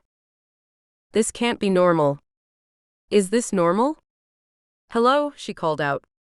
Oh no, she wasn't having another one of her anxiety attacks, was she? Ashley turned her head around and shot Jess an encouraging smile. Just relax. I'm sure everything is normal. It's not. Why is no one coming? Can't they hear us? What if there's a fire? She shouted. A fire? Brianna asked, her brows furrowed. Jess flailed around in the mud, then put a hand to her chest. This mud is so heavy I can't breathe. Can you guys breathe? Yes, I can breathe totally fine, Stella said. Getting yourself worked up is only going to make you feel worse, Jess. I need to get out of here. Her eyes shot from the door to us and back again. Why isn't anyone coming? She was right, though. Why wasn't anyone coming? Surely they must be able to hear the crazy screams coming from treatment room B. I put my champagne glass down. I'm sure someone will come to help you real soon. Yeah, try to relax, Ashley said. Relax, she shouted, as if someone had just suggested she should eat a plate of broken glass. I'm not having this, I'm getting out. Please calm down, Brianna said. Of course, Jess wasn't calmed down by Brianna telling her to calm down. She put both hands on the side of the tub and lifted herself up, the mud slowly dripping down and falling to the ground with nasty thuds, revealing her birthday suit inch by inch. She grabbed a white towel and flung it around her body, then walked to the door with big, wide steps, leaving small puddles of mud behind her. And then she was gone. Chapter 17. After the mud bath fiasco, Jess told us she'd rather watch the 7 of us getting a makeover than participate in one. She was afraid of the makeup brushes not being thoroughly washed and containing some nasty bacteria, so she was the only one who didn't take a seat in one of the makeup chairs. The makeup artists started working, using the dozens of makeup products covering the countertops in front of us. A warm feeling went through me as I thought about how stunning I'd look after this makeover. It felt so good to get pampered for once. A mere 20 minutes later, my metamorphosis was complete. The salmon-colored lip gloss, the golden highlights right above my eyelids, and the subtle blush on my cheeks worked perfectly together. I thanked the makeup artist who had made this possible, and looked at the others, who were also almost done. Everyone chatted about their favorite mascara brands, while Jess scrunched her nose at the mere mention of eyeliner. Honestly, I don't understand how you can be a representative for poultry food when you're this afraid of touching anything, Ashley said, as a makeup artist swept blush onto her cheek. Don't chickens and ducks carry lots of diseases? I'm a sales representative, Ash. I don't actually need to touch the animals or their food, Jess said. Layla rolled her eyes and looked at me. Don't mind them. They're always on each other's backs, but they do love one another. Am I right, guys? Yes, you are, Jess and Ashley said in unison. There. You girls are all set, one of the makeup artists said. We all hurried toward the tall mirrors placed at the other side of the room. It might sound arrogant, but I was more than pleased with what I saw. My nails looked stunning, and the makeup had completely accentuated my best features. I looked like a movie star, and so did the others. This is awesome, I said, twirling around. Right? Now we'll look all amazing for our next activity, Ashley said. Are you guys ready? We are, Olive said. Her hair was curled and pinned up in a stylish manner. Could you snap a picture for me? Susie asked me. I want to send this to Alex. God knows when I'll look this good again. Nonsense, you always look stunning, I said. I snapped a couple of pictures and handed Susie her phone back. The 7 of us gathered our handbags while Ashley settled the bill and Layla flung the inflatable toy around her body again. Ashley's orders. The limo ride only took 20 minutes this time. The vehicle dropped us off at what looked like a shady warehouse, but when we got inside it turned out to be a trendy bar with 6 adjoining indoor laser tag rooms. The place was packed full of people. Loud music and the smell of beer drifted toward us. The floor was sticky from too many spilled beverages. I looked at Jess for signs of her bolting again. She looked a bit pale. It's going to be fine, I told her. Let's hope I don't need to use the bathroom, she said. Once we were all inside, Ashley led us to a table. We're a little early and we'll have to wait for our opposition, so let's get some drinks first. I'm heading to the bathroom, I told Susie. That cucumber water passed right through me. Do you want me to order you something? She asked. I shook my head. That's okay, I'll pass by the bar on my way back. The bathroom contained more neon lighting and a rather long queue. I rummaged around in my purse until I found a packet of Skittles and cracked it open while the queue slowly progressed. Hours had passed since we left Old Pine Cove and we still hadn't eaten. And now we were about to go in for a game of laser tag, which would be exhausting for sure. I'd rather be prepared. 15 minutes later, I could finally empty my bladder. On my way back to the group, I stopped by the bar to get myself a glass of sparkling water.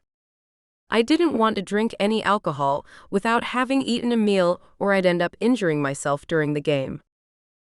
I put in my order with the bartender and slid onto a bar stool to wait for my drink. You seem to be an expert on this topic, a guy next to me said. I'm sorry, what topic would that be?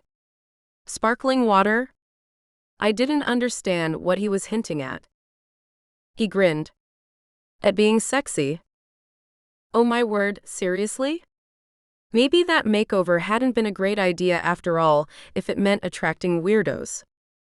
Thanks I guess, I said. I zoned in on the bartender and tried to signal him to get a move on already, but I couldn't catch his eye. How long could it take to pour a glass of water? I'm Tony, the guy said. Taking a hint didn't seem to be part of his expertise. Too bad. Okay, I said. And you are? I sighed. Not really that interested. I'm here with a group, sorry. He rolled his eyes. So? I'm here with a group too. They don't mind me hooking up. If my water arrived now, I'd chuck it in his face. I don't want to hook up, sorry, I said without looking at him. I shouldn't have been the one to keep apologizing to Tony, but I didn't want to be completely rude. You say that now, but wait until you see this. Okay, he had me there. I turned his way, half expecting him to pull a rabbit out of a hat, but instead he rolled up his shirt sleeve and flexed his bicep. I didn't know whether to laugh or cry. Good for you, but it's still a no, I said. He bobbed his head up and down. Okay, so you like to play hard to get. I can dig that. I'm not playing anything. My words had barely left my lips when someone placed a hand on my shoulder and a low, familiar voice hit my ears. Is this guy bothering you? My brain went into overdrive. Did Justin Miller just crash Layla's bachelorette party and swoop in to save me from lonely Tony? How did you get here? I asked, turning around. By car. The guy made me roll my eyes so much that I might end up with permanent damage if he kept this up. I mean, what are you doing here? This is Layla's bachelorette party, as in, no men. He motioned with his head to a group of guys sitting at a nearby table. Ashley thought it would be cool to have Asher's bachelor party coincide with Layla's. We're going to beat you girls at laser tag. Beat us? You mean get beaten, I said. Tony didn't like our chit-chat at all, because he pounded a fist on the bar. Excuse me, I was talking to this woman over here. Go find your own girl. Dude, she doesn't want to talk to you, Justin said, putting a protective arm around my shoulder. I didn't feel the urge to swat it away. In fact, it felt oddly nice to be in such close proximity to him once again. What are you, her boyfriend? Tony asked with narrowed eyes. Justin puffed out his chest. Who cares who or what I am? If a woman says no, she means no. He's right, I said. I did mean it when I told you no. Listen, Missy, Tony started, but the bartender cut our unpleasant conversation off. If you're here to look for trouble, think twice, pal. Either behave or get the hell out of this bar. Tony muttered some curse words under his breath and walked away with stamping feet. I let out a relieved sigh. Good riddance, Tony. I turned to Justin. Thanks for helping me out, even though I didn't need saving. He leaned against the bar. You secretly love it that I save you from the big bad world. I don't. I can fend for myself. You can, but you love being saved by me. Just admit it. Shut it, Jussie, I said with a laugh. You using that ridiculous nickname only spurs me on. He ran a hand through his hair. You look amazing, by the way. I mean, you always look great, but today. Wow. Thanks, I said, grinning. I thought back to the night he tried to sing me a song, and I ran away like a fool. Justin, I started. About the other night. I know we never talked about it, but I want you to know I only ran away because I was scared. Right at that moment, the bartender put my glass of water in front of me. Justin gave me a warm smile. And you think I'm not scared to death? Look at you. You're this stunning woman, and I'm the guy who still gets looked at as the class clown. I don't know how I can ever live up to your expectations. I swallowed. He thought he couldn't live up to my expectations? In my mind, it was exactly the other way around. How could I ever live up to his? I should go and join the rest of our group, I said, not knowing what to reply to his honest comment. I knew it was lame not to say anything more profound, but we only had a couple of minutes left before the start of the game, and that wasn't nearly enough time to tell him how I felt about him. Okay then. I'll see you in there in 10 minutes, Justin said, pointing at the laser tag rooms. I hopped off the bar stool and grinned. Get ready to have your ass kicked by a group of girls. He grinned, showing off his dimples again. I can't wait. I walked back to our table with a spring in my step. As soon as I slid into my chair, Ashley grabbed my arm. What did he say? What did who say? I asked, sipping my water. I knew all too well who she meant, but hoped I was wrong. Justin Miller, that's who. Did you tell him about me? I didn't, sorry. I was too busy scaring off this annoying guy trying to hit on me. Ashley let her gaze travel around the bar. Who? I shushed her. Don't. He'll notice and take it as a sign to come over here. Trust me, you don't want this guy to make an appearance at our table. Watching him flex his bicep once was more than enough. Before she could start arguing with me or pressing the issue about introducing her to Justin any further, our group got called to laser tag room 3. Aren't you happy we got a makeover though? Ashley said.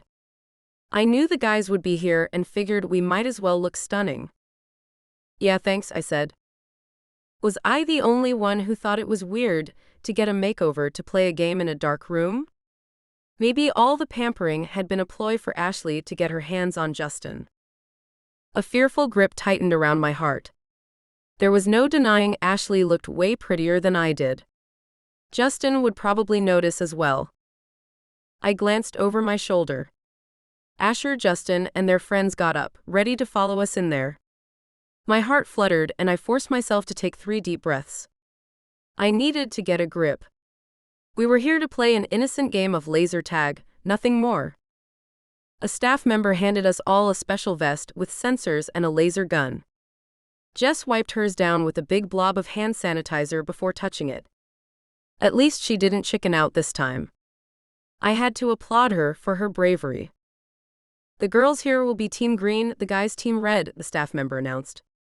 Make sure to aim for the opposing party. The guys were acting like typical guys at a bachelor party, each one louder than the next. They held their blasters toward one another as if they were having a lightsaber fight. Justin kept extremely quiet though. I glanced at him when I thought he wasn't looking, but our eyes met each and every time. I didn't listen to the rules the staff member rattled off in a boring voice, as my attention got swallowed up by Justin's appearance. The vest and laser gun made him look tougher than usual, especially with his feet planted firmly on the ground as if he was ready for a fight. His clean-shaven jaw shimmered in the neon lights. It was probably as soft as a pair of silk sheets. I felt the urge to run my hand over his smooth skin. Not just his jaw, but everywhere. I wondered if he knew we would end up in here together and decided to look particularly gorgeous. The doors to the laser arena opened, excitement filling the air. Lock and load, Asher shouted, eliciting cheers from the other guys. I hope we survive this, Olive said. She looked a bit shaken, but I assured her this was going to be fun. Remember, no running or climbing the obstacles, the staff member yelled at us, but no one paid attention to him. Justin pushed past me. See you on the other side. There's no escaping me in there. The doors closed behind us and I held my laser gun pointed forward. Enough being sweet little Addy. It was time to hunt Justin down and maybe give Ashley a subtle push while I was at it. She'd never know it was intentional. Chapter 18. My eyes needed a couple of seconds to adjust to the dark of the laser tag arena. Everyone around me scurried away, hiding behind wooden screens and inside small tunnels. I stepped right into a big net and let out a scream. A moment later, I got hit by a laser. I stumbled out of the net and lowered myself behind the hood of a car. The arena must have been huge, considering the number of props that were stuffed in there. I let my gaze travel around the room. A couple of feet in front of me was a metal staircase leading to the top level. I caught sight of a pair of red blinking lights, aimed my laser at them, and shot. Ha! Us girls could definitely win this. Still crouched low, I made my way to another hiding spot. Ashley was taking cover there as well. Pissed, she said. Listen, if you locate Justin, will you please introduce me? Now? In the middle of a game? I had to give it to her, she wasn't a quitter. She shrugged. Now's as good a time as any. I mean, I need to get to him before some other chick does. Maybe later. I'm trying to win this game, I said. Oh look, someone's motioning for me. Gotta go. I left our hiding spot and made a run for the stairs. I got attacked from behind, but the person pointing his laser gun at me missed all his shots.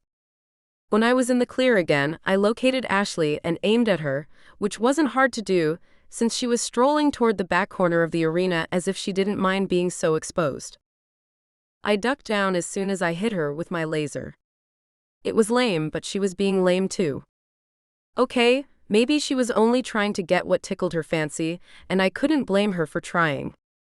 That didn't mean I couldn't prevent her little plan from succeeding, though. I moved through the arena in true Katniss Everdeen style and managed to nail at least 15 shots. Justin's dark hair popped up from behind obstacles now and again, but he never stood still long enough for me to take him out. Time flew by, and before I knew it, we were called back to the vesting room for a 5-minute break. Sweat dripped down my back. Who knew a game of laser tag would be this exhausting? Some idiot from our team shot me, Ashley said, clearly exasperated. She stared everyone in our group down with a furious look in her eyes. Relax, it's just a game, Ash, Jess said, still panting from our 20 minutes of gameplay. Games need to be played fair, Ashley countered. I'm sure it wasn't on purpose, I said. We're all trying to get used to handling these laser guns. The next round won't have these kinds of hiccups. Ashley leaned against the wall, inspecting her blaster as if she was a soldier at war. It better not. I don't want the guys to win this game. 3 minutes, a computerized voice announced over the loudspeakers. Olive appeared by my side. This is all a bit too intense for me. The bickering, I mean. I'm loving the laser tag. I agree, I said, keeping my voice down. Layla's friends sure are a fiery bunch. Right? And why does Ashley feel the need to flirt at her friend's bachelorette party? This day should be all about Layla. She could at least wait until everyone's out drunk or something. I followed Olive's gaze and spotted Justin and Ashley talking in a corner of the room. She was touching his arm more than necessary, and every time I saw his lips move, she threw her head back and laughed. Seeing her little act would make you think Justin was a renowned stand-up comedian. Sure, he was amusing, but he wasn't that funny. I should have just tackled her in there when I had the chance. And Justin wasn't being fair either. A few days ago, he was performing a song for me, and now he was flirting with another woman? I felt stupid for ever bothering with him. The computerized voice counted backward from 10 to 0, and the doors to the arena flung open again. I stormed in, ready to take both Ashley and Justin down. I needed to funnel my energy into winning this game instead of fighting back the tears gathering in my eyes. I took cover in the cockpit of a fake spacecraft. I hoped the plexiglass at the front was smudged enough so the others wouldn't notice me immediately. There was a convenient small hole at the side to take out anyone entering my perimeter. A couple of minutes later, Justin crept closer. He sat right in my line of vision, but he hadn't spotted me as his back was toward me. This was my chance. I knew that he wouldn't care or be affected by my move in any way, but it sure would make me feel better. I pointed my laser at his shoulder and pulled the trigger. Gotcha, I said, perhaps a tad too loud. Justin turned around, eyes narrowed, blaster gun pointed in front of him. I ducked down, my heart racing. I hoped he hadn't seen me and would back off. But instead of running away, he approached my hideout. Uh-oh. There was no escaping the cockpit. He'd catch me in here and take a shot at me for sure. His footsteps banged on the metal, and he peeked his head inside of my hiding place. I pointed my laser at him as a warning. "Don't come any closer." "Did you just shoot me from behind?" he asked, taking a step closer. I guess my warning didn't impress him one bit. "Maybe. Did you just flirt with the big-breasted friend of your best friend's fiancé?" I slapped a hand over my mouth. Those were not the words I'd planned on uttering, especially not in that venomous tone. Justin crouched down beside me. Did I just do what now? "This place is too small to contain two people in a comfortable way," I said, completely ignoring his question in the hopes of him forgetting about it. Of course, that lame tactic didn't fly with him. "Why would me flirting with Ashley bother you?" "So you know her name and everything," I said. "Priceless." "Well, I'm not stupid. I am capable of remembering someone's name." "I would hardly call that priceless," he said, using air quotes and everything. I sighed. He was being impossible. "I'm sorry about bringing it up, and about shooting you. Would you please leave now? Maybe Ashley has a hiding spot you can crawl into." "I don't want to. I don't care about that girl, big breasts or not." My eyes darted around the room, trying to avoid his. "You being here is making me feel all weird." "Weird how?" I rolled my eyes. "I don't know. On edge. Uncomfortable. Who wouldn't feel weird when they have to involuntarily spend time in an enclosed space with their nemesis?" Justin put his blaster gun down. Then he sat so close next to me that I thought about giving him a spiel about personal space, and how he had crossed the line of what was considered polite. But my breath caught in my throat when he settled those stunning eyes of his on my face, and I was rendered immobile. "I'm not your nemesis. You want to think I am, so you have an excuse for not kissing me." All the air got sucked out of me. "Excuse me, did you just say kissing you?" He laughed. "Don't look so shocked." "I don't want to kiss you at all," I said weakly. Even I wasn't convinced. He held his hands up in surrender. "Fine, then I'll go." "No, wait." I grabbed his arm. "Please don't go." He put his fingers on his temples, as if it was all getting too much for him. "I told you at the party, Addy, and I'm going to say it one last time. I'm done playing games. Either you want me or you don't." I swallowed. Nothing about this makes sense. It does to me. I thought for a beat before speaking. "You used to think I was a silly girl, remember?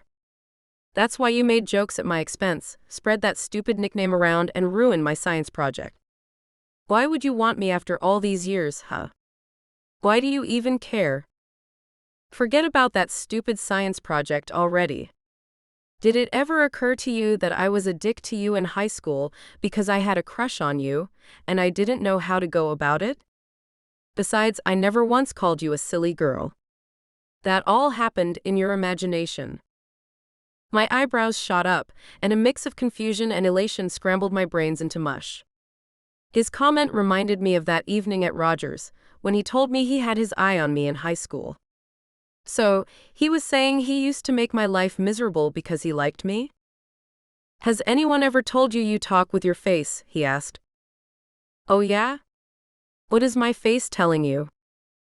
He put a finger on my lips, and it felt as if they were being licked by burning flames.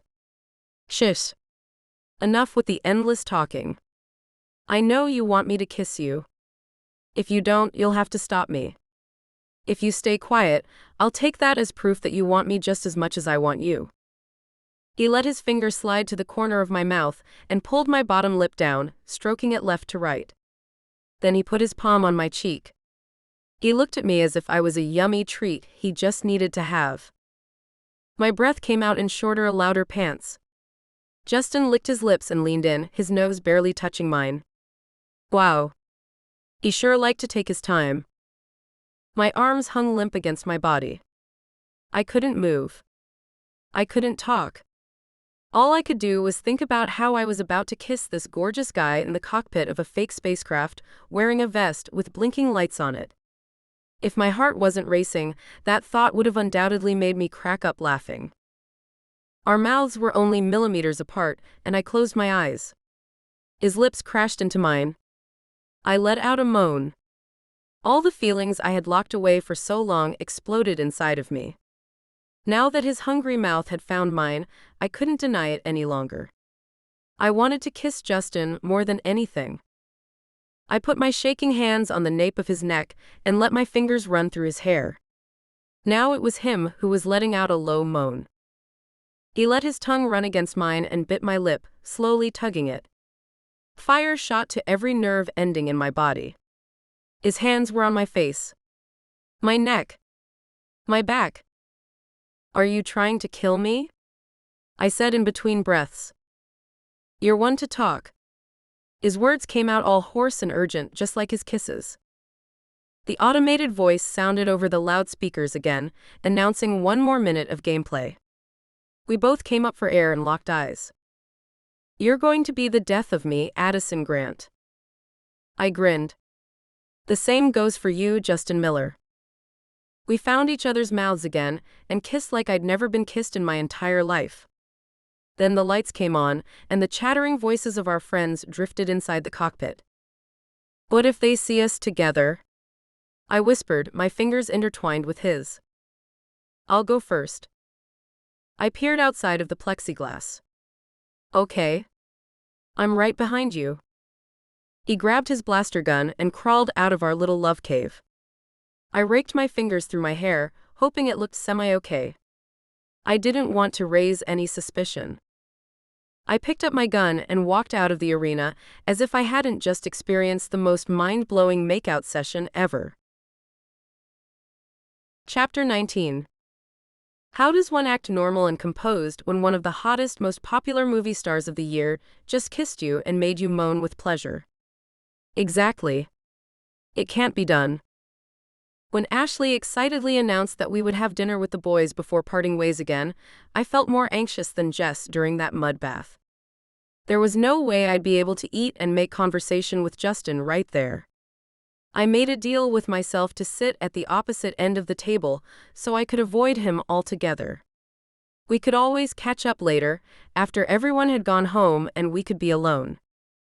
We headed to a Mexican restaurant a block from the laser warehouse. Ashley had conveniently positioned herself so that she'd be walking next to Justin.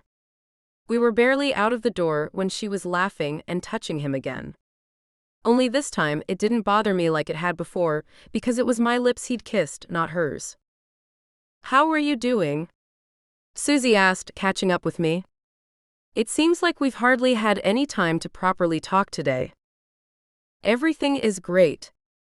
No calls from the inn, no frantic Diane trying to get me to set up a table to sell vacuum cleaners at the wedding, no escaping ducks, and no unsatisfied customers. So yeah, it's all good." She narrowed her eyes. "Is something up? You're all sweaty and starry-eyed."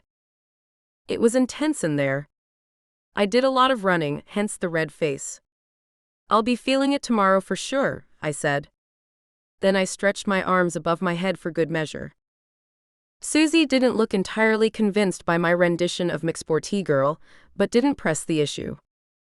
Too bad we couldn't take a shower at that place. She pulled her t-shirt to air it out. "I'm all sweaty."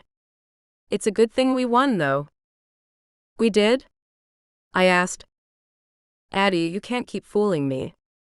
You didn't realize we'd won? Something is definitely up." I shrugged. I didn't want to tell her about my sizzling kiss. Not before I'd had time to process it, or before I talked to Justin. What if it was a one-off thing for him? I fiercely hoped it wasn't, though. I craved more of the same. "It's nothing to worry about," I said. "I'm just feeling a bit lightheaded from barely eating all day." "Oh, okay. Good thing we'll be eating soon then." "I'm starving as well, to be honest." We all stepped inside of the restaurant, and a waiter led us to a long table with 8 chairs on either side. I managed to sit down at the far end, with Justin having to take a seat at the other side of the table. Good. At least with this distance between us, I'd be able to eat and avoid being a nervous stress ball. Or so I thought. Ashley had to ruin my little plan. "Excuse me, would it be possible to sit outside?" she asked the waiter. "Of course, not a problem at all," he said. We all got up again, the sound of chairs scraping across the floor filling the air. Layla's inflatable toy poked a waiter in the eye, and Jess dropped a blotch of hand sanitizer on the floor, but apart from that, no major dramas unfolded. The outside area was decked out with wooden tables, colorful lanterns, and benches that sported cute throw pillows. The atmosphere was way cozier out there. I once again managed to grab a seat at the far end of the table. Ashley plopped down next to me and waved to Justin, who was about to go sit at the other end of the table. "Here, I've saved you a spot. No need to go sit all the way over there." He hesitated for a moment, his eyes darting toward mine. As soon as they met, I felt warmth creep into my cheeks, and I turned my head away. "Addy and I don't bite, you know," Ashley said. She followed the words with one of her over-the-top ha ha ha, I'm so funny laughs. Brianna was about to sit down opposite me, but Ashley threw her a fake smile. "I'm so sorry, but that seat's taken." "Isn't that right, Justin?" "Sure. Yeah, it seems like that's where I'm going to sit," he said. I didn't like it one bit, but he was right to take Ashley up on her offer. Otherwise it would have raised suspicion, and the last thing I wanted was him to draw attention to us. What single guy wouldn't want to sit across from a beautiful girl like Ashley during a friendly dinner? Brianna scooted over and Justin sat down next to her. This was just great. Not only was he right across from me, his knees touched mine under the table. Why did he have to be so tall? Normal-sized would have worked better in this predicament. I blocked the view I had of Justin's perfect face with my menu and read it as if it was a critically acclaimed masterpiece. Never had I studied the description of fajitas so closely. "Tell me, Justin, what's going on in your life?" Ashley asked, her voice syrupy sweet. "I hear you're still single?" From behind my menu, I heard him cough. Kind of. Kind of?" Ashley asked, her brows furrowed. "Shouldn't you know whether or not you have a girlfriend?" My heart picked up speed. I wasn't Justin's girlfriend. All we had done was share a heavenly kiss, but we hadn't discussed what it all meant. I lowered my menu to peek at him. "Let's say I'm single but interested in someone," he said, not able to contain a smile. I looked away and scanned the menu options. Would you look at that? The fajitas came with a serving of homemade, award-winning guacamole. Oh wow, and extra servings of sour cream could be requested for only $1 more. Really? Ashley asked, her eyes sparkling. So am I. What a coincidence. Did she assume Justin was talking about her? I lowered my menu to right below my eyes. You know, Ashley started, if you are interested in this girl, I'm sure she would say yes if you asked her out. Oh, police. Way to be subtle, Ash. I've asked her out already, Justin said. It ended with her hiding in a pantry. Brianna leaned in, eager to get the latest dirt on his love life. That sounds intense. Is she in the acting business too? Justin pinned me down with a look while answering. You could say that. She keeps saying she hates me, but tell me, would you girls kiss a guy you hated? What words were these? And when was that waiter arriving to take our order? Brianna scrunched up her nose in disgust. There's this one guy at work I can't stand. I don't even want to sit next to him during lunchtime, let alone have him touch my mouth. Justin nodded. My thoughts exactly. And yet this girl kissed me in the most mind-blowing way. I hid back behind my menu. Having trouble deciding, Addy? Justin asked. Maybe. Next to me, Ashley shifted in her seat, her expression full of shock. Then she elbowed me in the side and joined me behind the safety of the laminated menu pages. You could have told me he's involved with someone, she said with a hiss. I didn't know until today, I said, keeping my voice low. Trust me, this is all brand new information to me. I'm still processing it myself. Ashley crossed her arms over her chest. She had the same expression a kid has when he doesn't get the toy he asked for. Well, I'm sorry for whoever this girl is, but I'm not stopping until I get what I want. The determined look on her face made me cringe in my seat. The waiter appeared at our table again to take our order. I went for the fajitas with the award-winning guac and an extra portion of sour cream. I'll have the same as her, Justin said as I put my menu down. Why? I asked. He exhaled patiently. Why not? Brianna waggled her finger between us. You two are acting weird. Justin always acts weird, I said. It's his default behavior. A foot touched my shin and I jumped in my seat. This resulted in quite a few confused stares. Sorry. There was something on my leg. Justin snickered. I rolled my eyes at him, but inside I was rocking out to an upbeat song. He liked me. It was my leg he'd just touched under the table. Our drinks arrived and Justin put his fork to his glass. 15 heads perked up, several people getting their phone out to film whatever he was going to say. I'd like to make a toast, he started. I've known Asher my entire life, and he's become like a brother to me.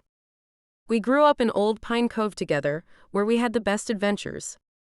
I'm so happy to see him with Layla. You two are such a beautiful couple. An echo of awe went through the group. I also want to use this moment as an opportunity to apologize. Layla's face went ashen. What did you do? Justin laughed. I didn't do anything to you two. This apology concerns Addy. She told me she would accompany me to Asher and Layla's wedding under the condition that I publicly apologize to her. Really? Ashley said, giving me the stink eye. He's taking you to the wedding? That depends on this speech, I said. Did she really have to make it sound like it was unbelievable he would ask me to be his date to the wedding? Addy, Justin said, his full attention now on me. I treated you in several not-so-nice ways back in high school. I ruined your science project. I came up with that horrible nickname. I laughed at you when you tripped in the cafeteria. I put that fake Valentine's card in your locker. That was you? For years I had thought I had a mystery admirer. What an anticlimax to find out it was another one of Justin's antics. It was, and I'm sorry. I admit there are better ways to get a girl's attention. Believe me when I say that I was trying to get you to like me. Weird way of going about it, I know. I was a jerk, and I truly feel sorry about all of it. I hope you can forgive me so that I can take you to the wedding. I swallowed. Yes, I do. Accept the apology, I mean. I don't mean I do, as in, I want to marry you. Shut up, Addy. Please. The entire group laughed and clinked their glasses together while I froze in my seat. Why did I talk about marrying the guy? Isn't that girl you kissed going to be pissed when she finds out that you're taking another girl to a wedding? Ashley asked. Justin sat down again and took a long swig of his beer. The tension was killing me. He'd better have a convincing fake explanation because I didn't want the truth to be out there already. I doubt she'll be mad, he said. Good. Our secret was safe. For the time being, anyway. Ashley and Brianna exchanged a look. Brianna mouthed player, and Ashley shrugged as if she didn't even care. The girl had no morals. Well, she was not going to get her hands on Justin. Not if I had a say in it. I excused myself to go to the bathroom. When I was mid-pee, Justin's whispered voice reached me through the toilet doors. Addy, you in there? Just a minute, I said. I wondered why he had followed me in there. I finished as fast as humanly possible, washed my hands, and rearranged my hair. Justin was standing just outside the bathroom entrance, looking as if he could get busted any minute. For what, I had no idea. Standing near a restaurant bathroom entrance wasn't exactly cause for calling the police on someone. He leaned in, his lips brushing against my ear. The hairs on my neck shot up despite the fact that it was anything but cold in there. We can't talk here, but meet me tomorrow at noon at the inn's parking lot. I laughed so hard I needed to put my hand in front of my mouth to temper the sound. Meet you tomorrow at noon? Are you planning to do a drug deal with me? He grinned. Since kissing you makes me high, you could say I am indeed planning a drug deal. Shut up, I said and slapped his chest. It was awfully firm. What if someone hears you? Who would hear us out here? I checked the perimeter seconds ago. I motioned in the direction of the restaurant. People having dinner. Our friends. A handful of crazy fans of yours who have tracked you down. Tomorrow. Noon. Don't be late, he said, skillfully ignoring my concerns. Then he disappeared into the men's bathroom. I didn't have the faintest clue of what he had planned for noon the next day, but it would absolutely include kissing him again, and that was really all I needed to know. Chapter 20. Waiting for noon to roll around was excruciating. I had been up for hours and it was still only 11, 1 hour until I could finally meet Justin. The previous evening went down relatively well. I had to force myself to eat once the waiter brought our food to the table, because I was way too consumed with post-kiss feelings to have anything resembling an appetite. Ashley didn't stop trying to lure Justin into her web all night. She wasn't even deterred one bit by the fact that Justin had admitted to kissing another girl. Thankfully, he kept skillfully turning the attention away from questions about his love life. After dinner, we parted ways again. The guys went to hit up a karaoke bar, and us girls went for cocktails at some fancy bar. Once I got home and went to bed, I hardly slept because I couldn't get Justin out of my thoughts. I still couldn't believe he had kissed me. He had even posted that apology video online for the entire world to see. Every time I watched it, a bunch of butterflies did cartwheels in my stomach. Seriously, it was like an Olympic match in there. Now I tried to stay busy with work, hoping that would make the time go faster. With the wedding only days away, another deposit had hit my bank account, and I'd made an appointment at the bank to talk about a loan. That patch of land would finally be mine. So many exciting things were happening all at once that I constantly felt queasy. I didn't mind though. After all, it was a good kind of queasy, not the I ate a questionable seafood platter kind. Everything was coming together for me, and I couldn't be more thrilled about several of my dreams becoming reality. Diane walked into the lobby, heading straight to the reception desk. She'd come to do another inspection round, as she liked to call it, of the property now that the tables and chairs for the wedding dinner had been delivered. Everything okay? I asked, flashing her my brightest smile. It looks good out there. We will have to go over the table setting again, though. Asher's Uncle Peter can't be sitting next to Aunt Vivian anymore. I scribbled the info down on a post-it. I hope nothing bad happened. If by bad you mean that Peter refused to buy a puppy and Viv reacted by kicking him to the curb, then yes, she said. Wow. Okay. I'll make sure they won't share a table.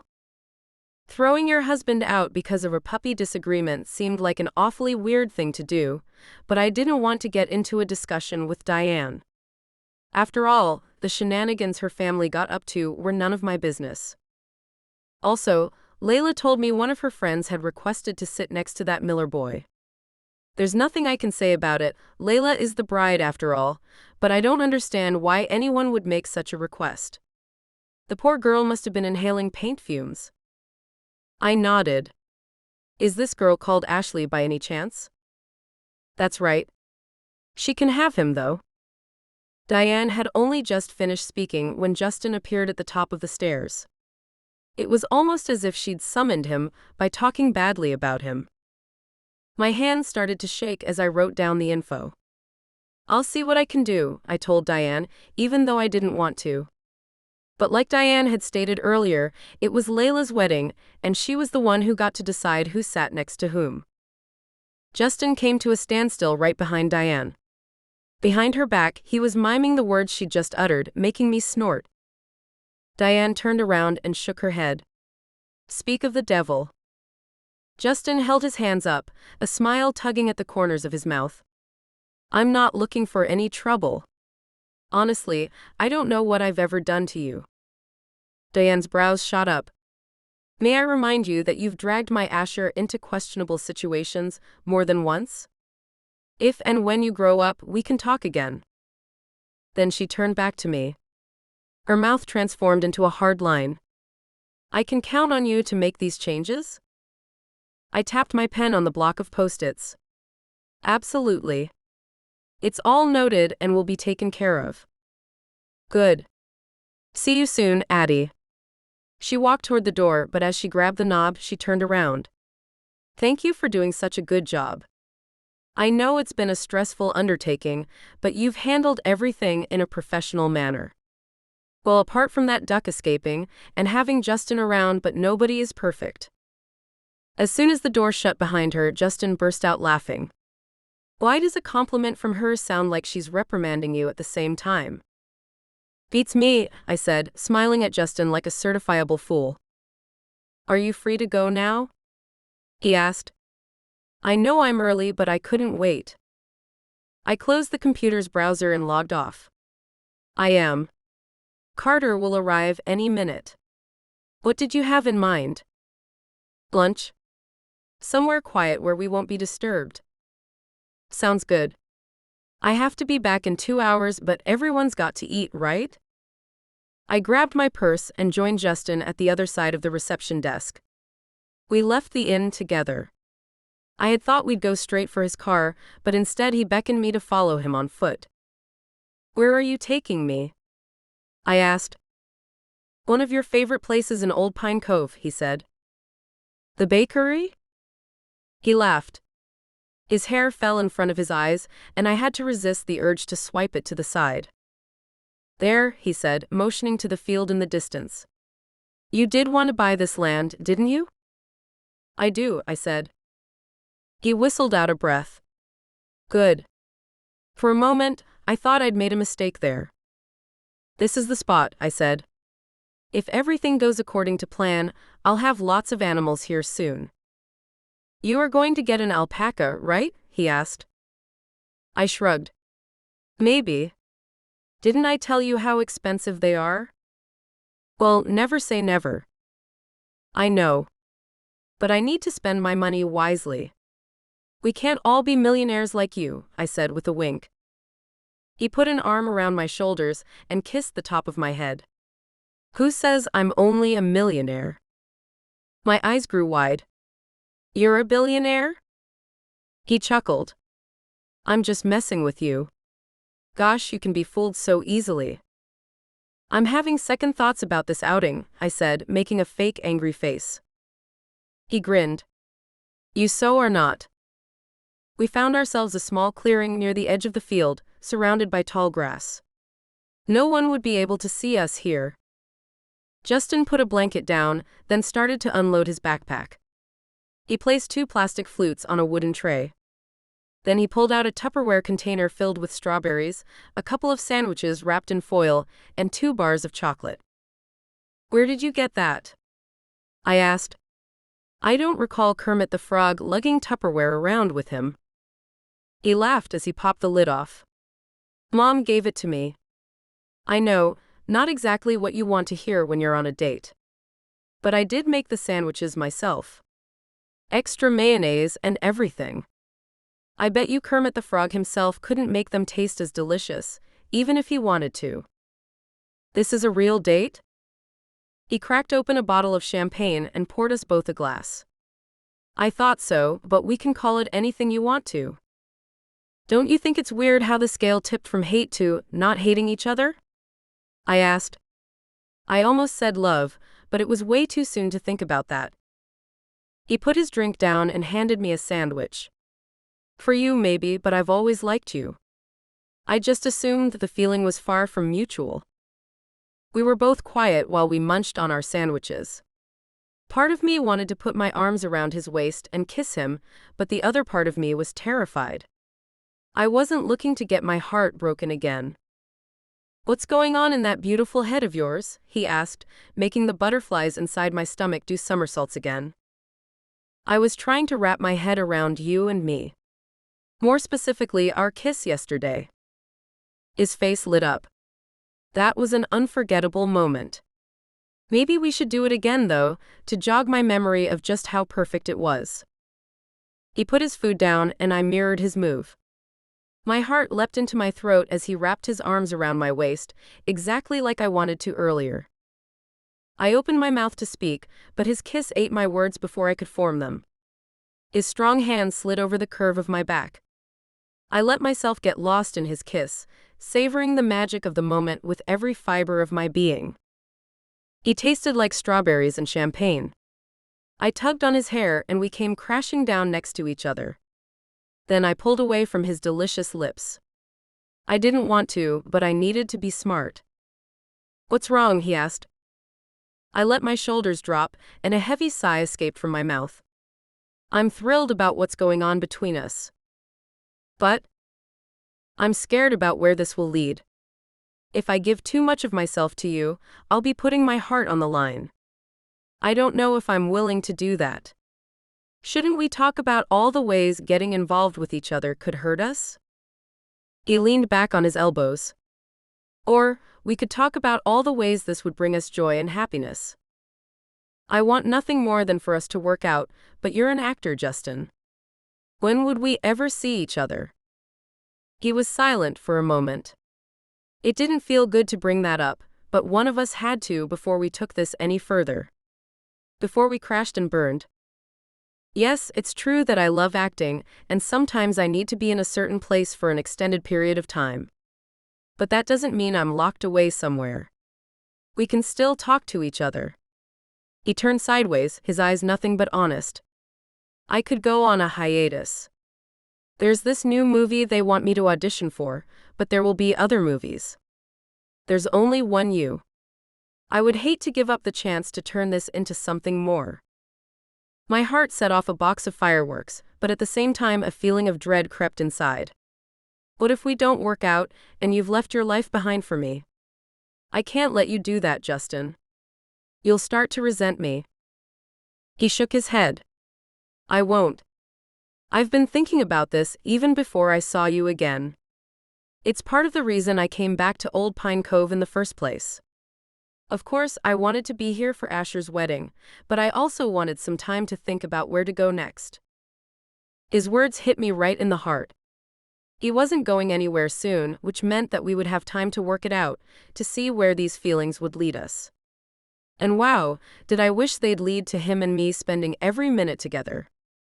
You know, Addy, he started, we could stop overthinking everything and just enjoy each other's company while we're both here. I grinned. You mean kiss each other until we don't have any breath left? He pulled me toward him and smiled. Yes, you sexy mind reader. Well, I can't say I'm opposed to that, I said, and let my mouth land on his. As far as I was concerned, we could keep doing this forever, and I'd never grow bored of it. Chapter 21.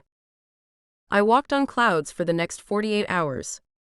Justin and I hadn't talked about the specifics of our relationship yet, but judging by the way he had kissed me between the Tupperware containers the other day, and again at my house the day after, he couldn't get enough of me. I felt the same way about him. Sometimes I couldn't wrap my head around how things had changed, but I decided to go with it and enjoy every minute of it. And then he texted me about having a surprise for me. I didn't know what it was, but I was positive I'd love it. Heck, I'd be elated even if he gave me something small, like a fridge magnet or bottle opener.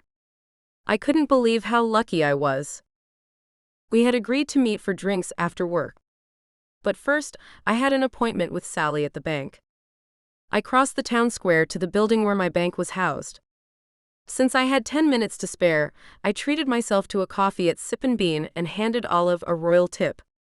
Getting one step closer to acquiring the land I wanted made me happy, and I wanted to share that happiness with everyone I crossed paths with.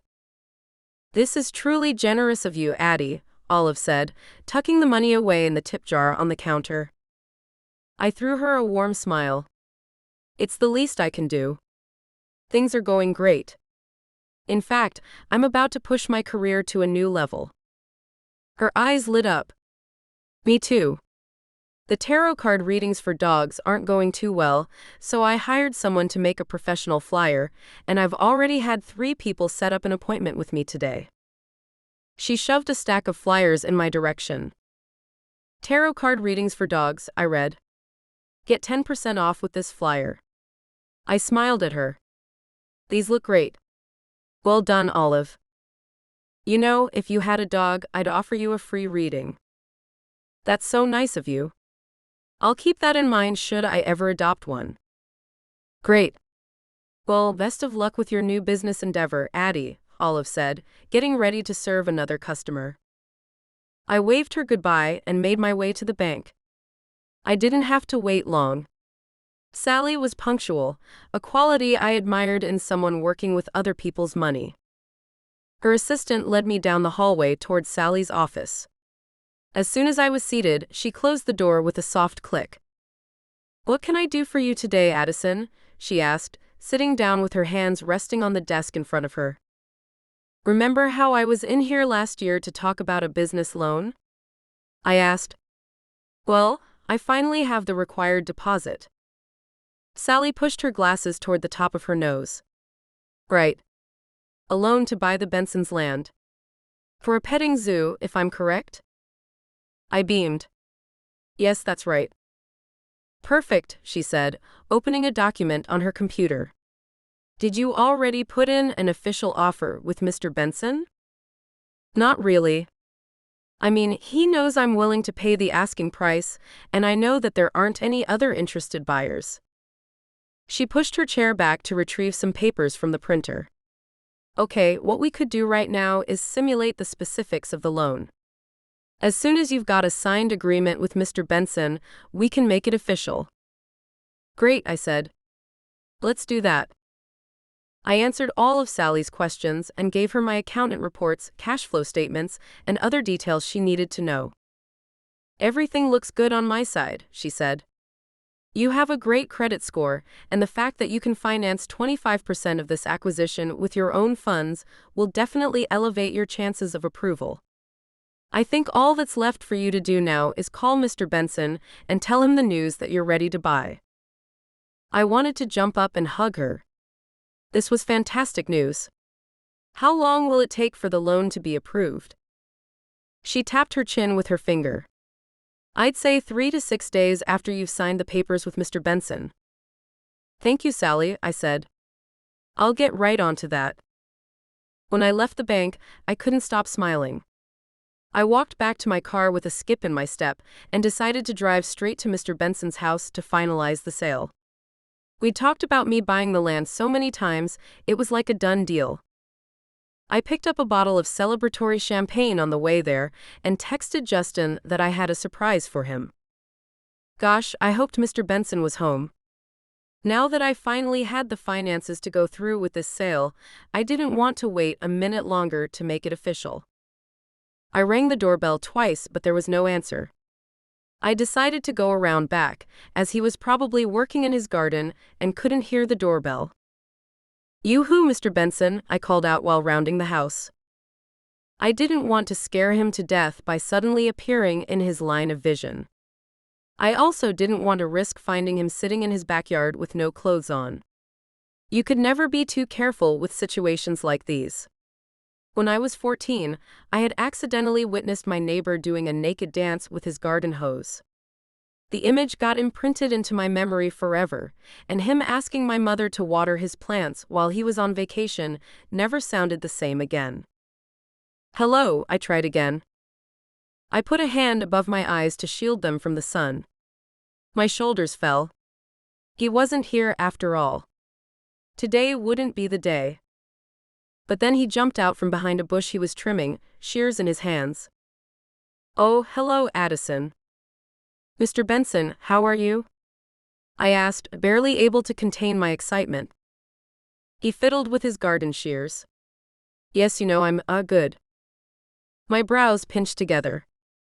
What had he been doing behind that bush with those shears? I let my gaze wander to the blades, half expecting to see blood dripping from them. Am I catching you at a bad time? I asked. Oh no, it's not that, he said, waving the shears around in the air. I took a step back. Why don't we have a drink and talk? Sure, that sounds good, I said. He put the sharp tool down, and I let out a breath of relief. I knew deep down that he would never hurt me, but he was old, and what if he had Alzheimer's, thinking I was a trespasser he needed to attack with his shears? I shook my head. I needed to get a grip. Mr. Benson was harmless and only 63. His mind was as clear as daylight on a summer's afternoon. How does lemonade sound? He asked. Perfect. I sat down in one of the wooden chairs on his back porch while he fetched us a pitcher of lemonade and some glasses. He poured us both a glass and gave me a cautious smile. I guess you're here to talk about the land? I nodded furiously. I am. His hand shook while he took a sip of lemonade. He got a handkerchief out of his pocket and dabbed his sweaty forehead. Are you nervous about parting ways with that patch of land? I asked. It couldn't be easy to leave behind something you've had your entire life. I knew for a fact that his parents had left the land to him when they died. And now it would become mine. Oh, that's okay, really. I'm getting too old to take proper care of it. It's just, I guess I'm relieved that you're taking it so well. I thought you'd be mad at me, even. I put down my glass of lemonade. Why would I be mad? I knew you wanted to buy the land, but when that other offer came in. Wait, what other offer? I asked. I could feel the color leave my face. Maybe I misunderstood, and he'd said brother Coffer or something. Not that that had any significant meaning, but it sure sounded better than other offer. I sold the land yesterday, Addy. I'm sorry. His words kicked the air out of my lungs. But how? I should have asked you first, but I didn't know where you stood financially. I know we've been talking about me selling the land to you for ages, but you know, I needed the money. My wife's medical bills keep racking up, and this person could pay me right away plus 10% extra. This was unbelievable. While I had been out kissing Justin and frolicking around the inn, someone had bought the land I wanted and crushed my dreams in one fell swoop. Why? How? Who? Was it some hotshot who wanted to build a resort? A mall? This was terrible news. Not just for me, but for the entire town. I tried to come up with a scenario that made sense, but I drew a blank. I couldn't even blame Mr. Benson for selling at such a great price, especially not when his wife was having expensive medical treatments. That didn't mean I didn't feel like crawling into a hole, though. I did my very best to fight off the tears that were desperate to break free. Are you okay? Mr. Benson asked. You haven't spoken in 5 minutes now. Who bought the land? He patted his forehead with his handkerchief again. I'm afraid I can't disclose that information. But if it means anything, I do know that all will be revealed in good time, and you most likely won't be opposed. He was delusional. Why wouldn't I be opposed to someone hijacking my dream? Oh, look at the time, I said, glancing at the invisible watch around my arm. They're expecting me at the inn. It's so late there's probably a search party out for me. I can't have them worry. Mr. Benson walked me to my car, but I was too dazed and confused to hear a word he was saying. All I could think about was how the inn wouldn't be getting a petting zoo after all. Well, take care, Addison. Mr. Benson wrung his hands. He looked visibly shaken by the choice he'd made. Still, that didn't dull my disappointment. Good luck trimming your bush, I said before starting the engine. He waved me off. As soon as I was out of sight, the tears I'd been holding back started streaming down my face. The day had started off on such a high note, and now the dream I'd worked toward for years had come crashing down. At least I still had Justin's company to look forward to. I was sure he'd be able to cheer me up, or at least help me to temporarily forget about losing something that had been mine in my heart, but never actually had been mine in real life, and now never would be. Chapter 22. By the time I stepped into Dave's diner to meet Justin for dinner that night, I felt even worse. The cogs in my head had been turning nonstop the entire afternoon, despite the fact that I needed to stay focused with the wedding just around the corner. It turned out that overthinking didn't solve anything. All it had accomplished was wasting precious time and energy. Plus, mystery was best paired with cookies, so I had been eating treats nonstop and feeling nauseous. It was hard realizing that I had to put a big red cross over my plans. If Mr. Benson had told me earlier that there was another offer, then I might have been able to match it. But the way he'd handled it meant I didn't stand a chance. There was nothing I could do now. The papers had been signed by this mystery buyer. It was over. Justin waved me over to the booth at the far end of the diner, where he was waiting for me. I slid into the seat across from him and gave him my best smile. I didn't want to put a damper on our date, so I tried to act as if nothing had happened. He reached over, cupped my face, and kissed me with such intensity that I was afraid I'd turn into a gooey puddle. "I missed you," he said, even though we'd seen each other the evening before. His words made me grin. Me too. Justin's phone rang, but he declined the call without even looking at the screen. "Shouldn't you take that?" I asked. "It could be important." He covered my hand with his and slowly stroked it with the tip of his thumb. "More important than spending time with you?" "I doubt that." I opened my mouth to speak, but the chirping sound of his phone cut me off. Justin let it pass again, but when it rang for a third time, he couldn't ignore it any longer. "I'll be right back," he said, letting out a heavy sigh. "Why don't you go ahead and order?" "I'll have a burger." "Sure," I said. I got out one of the menus shoved between the napkin holder and the condiments, and scanned it. It was nothing more than a way to keep busy, though. I knew the menu choices at this place by heart, and always ordered the same thing. The burgers at Dave's diner were to die for. Moments later, Leanne appeared. She took a pen and notepad out of her apron and shot me a welcoming smile. Leanne was a doll, or at least she was to me. She wasn't very fond of outsiders or tourists, but the townspeople all held a special place in her heart. "What can I get you, sweetie?" "We'll both have the burger and fries." "Oh, and could you bring a pitcher of water and a soda?" "I don't know what Justin wants to drink," I said. "Sure thing." She let her gaze travel to the spot outside where Justin was talking on the phone. "Can you believe how much he's grown? I remember him and his friends being insufferable teenagers, and look at him now. Quite the catch." I let my chin balance on my hands and sighed. "It's quite unbelievable, I'll tell you that." "Well, I'll get Dave working on those burgers," Leanne said. "And take a napkin. I don't want you drooling all over my diner." She winked and stuffed her notepad back in her apron before returning to the kitchen.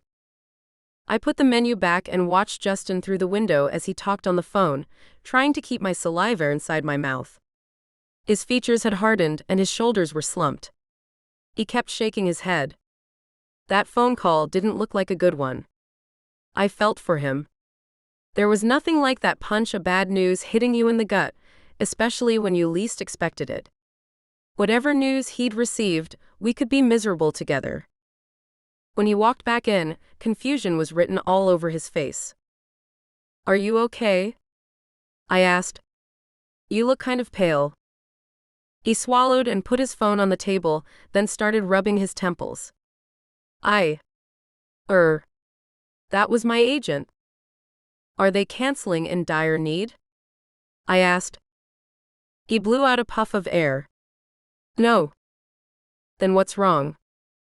His eyes met mine and dread crept upon me. His expression clued me in on the fact that whatever news he had would affect me in a bad way. "Actually, they offered me a part in a movie." I furrowed my brows. "That's good news, right?" "It is." "Then why do you look like you've seen a ghost?" He waited a beat before answering my question. "They want me to play the lead in the upcoming Crocodile Man remake." My eyes grew wide. Crocodile Man was one of the world's most popular superheroes, as well as a billion-dollar franchise. This would catapult his career faster than I could blink. Wow, Justin, you're going to take it, right? This is the opportunity of a lifetime. He shook his head. I don't know. They have certain requirements. Giant ones. It's not like those movies where they ask you to shave your hair off or lose 10 pounds. Then what do they want? I asked. I'm sure it can't be that bad.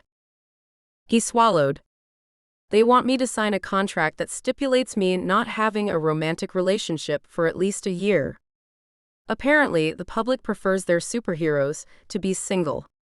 It's good for profits and marketing, he said, his voice shaky. They can't do that, right? I mean, they can't interfere with your personal life like that. Justin scoffed. They can, believe me. It's their way or the highway. I tried to meet his eyes, but he wouldn't let me.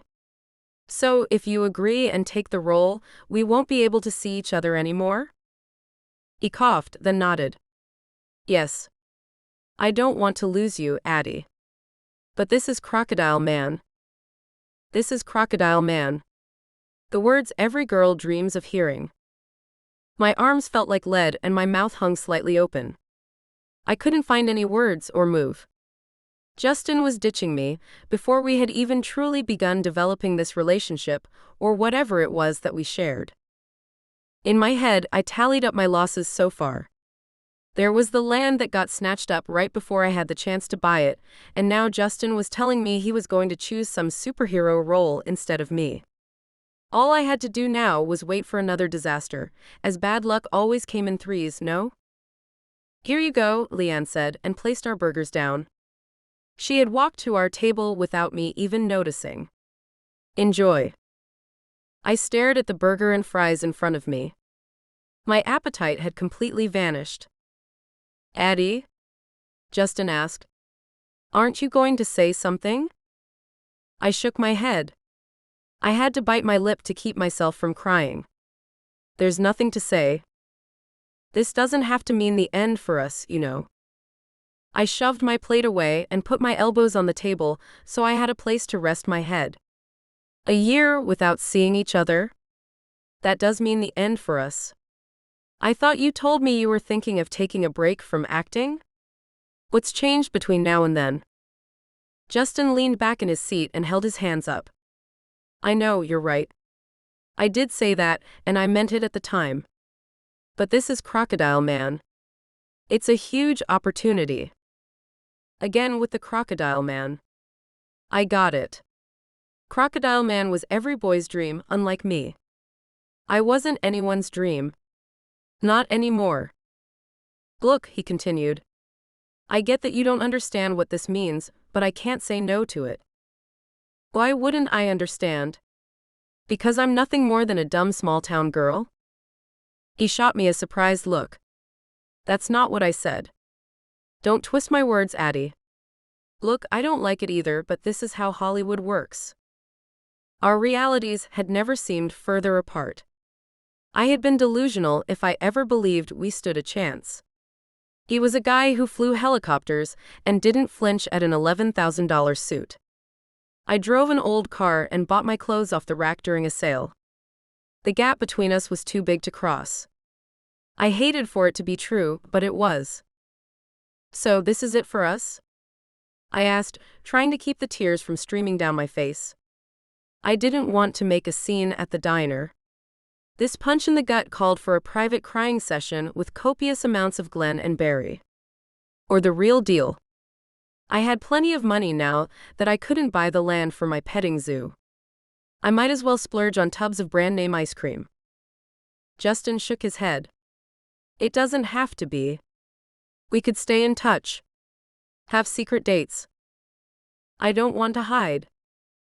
I don't want to either, but I can't break my contract. They'd sue me without blinking. If you're taking this job, then fine. But you'll lose me. His silence told me he'd already made his choice. I got up and threw a $10 bill down for the food and drinks. I think I should go. Please don't, Addy, he pleaded. Stay and talk about this. There's nothing left to say, I said. Well, what about the wedding? I rolled my eyes. The wedding? Seriously? Find someone else to be your plus one, because it isn't going to be me. I hear Ashley is still available, and very eager. I ran out of Dave's diner without looking back and let the tears that were choking me run free. For a moment, I'd hoped Justin would run after me, but as I got into my car, he was nowhere to be seen. It was all over. I never thought I'd have to admit it, but Diane had been right after all. Justin Miller was trouble, and it was sad that I'd only discovered it after putting my heart on the line. Chapter 23. The inn had never been busier. All kinds of people were scurrying around, trays of clean glasses were being put on tables, every spot was being dusted one last time. And I had taken refuge in the small room where we kept the cleaning supplies. I couldn't stay away for long since Asher and Layla were getting married in a couple of hours, but I needed a 5-minute breather. Justin hadn't stopped calling me for an entire day. When he got the clue that I wasn't planning on answering, he had started sending me text messages. They ranged from apologies and pleas to talk to him, to gifs of Kermit the Frog looking out of the window, a sad look on his face. No matter how much I wanted to feel his strong arms around me again, I couldn't let that happen. I didn't want to be with someone I could only have secret rendezvous with. If I committed to a relationship, it would have to be with a guy who was there for me, always. I mean, what if a year without us being together turned into 2, then 3? Crocodile Man was so popular that they'd probably make a gazillion sequels. It was a gamble I wasn't prepared to take. There was a firm knock on the door. Addy? I pushed the door ajar and Carter's face came into view. I know you told me not to bother you for 5 minutes, but I need you outside. There's a problem with the length of the red carpet. I'll be right there, I said. Thanks, Carter. Great, I'll tell Diane you're on your way. I took 3 deep breaths, slapped on a smile, and marched outside. Diane was arguing with one of the guys from the party rental business we had hired. He looked 17 tops and terrified. I hear there's a problem with the red carpet. I threw the guy a reassuring smile.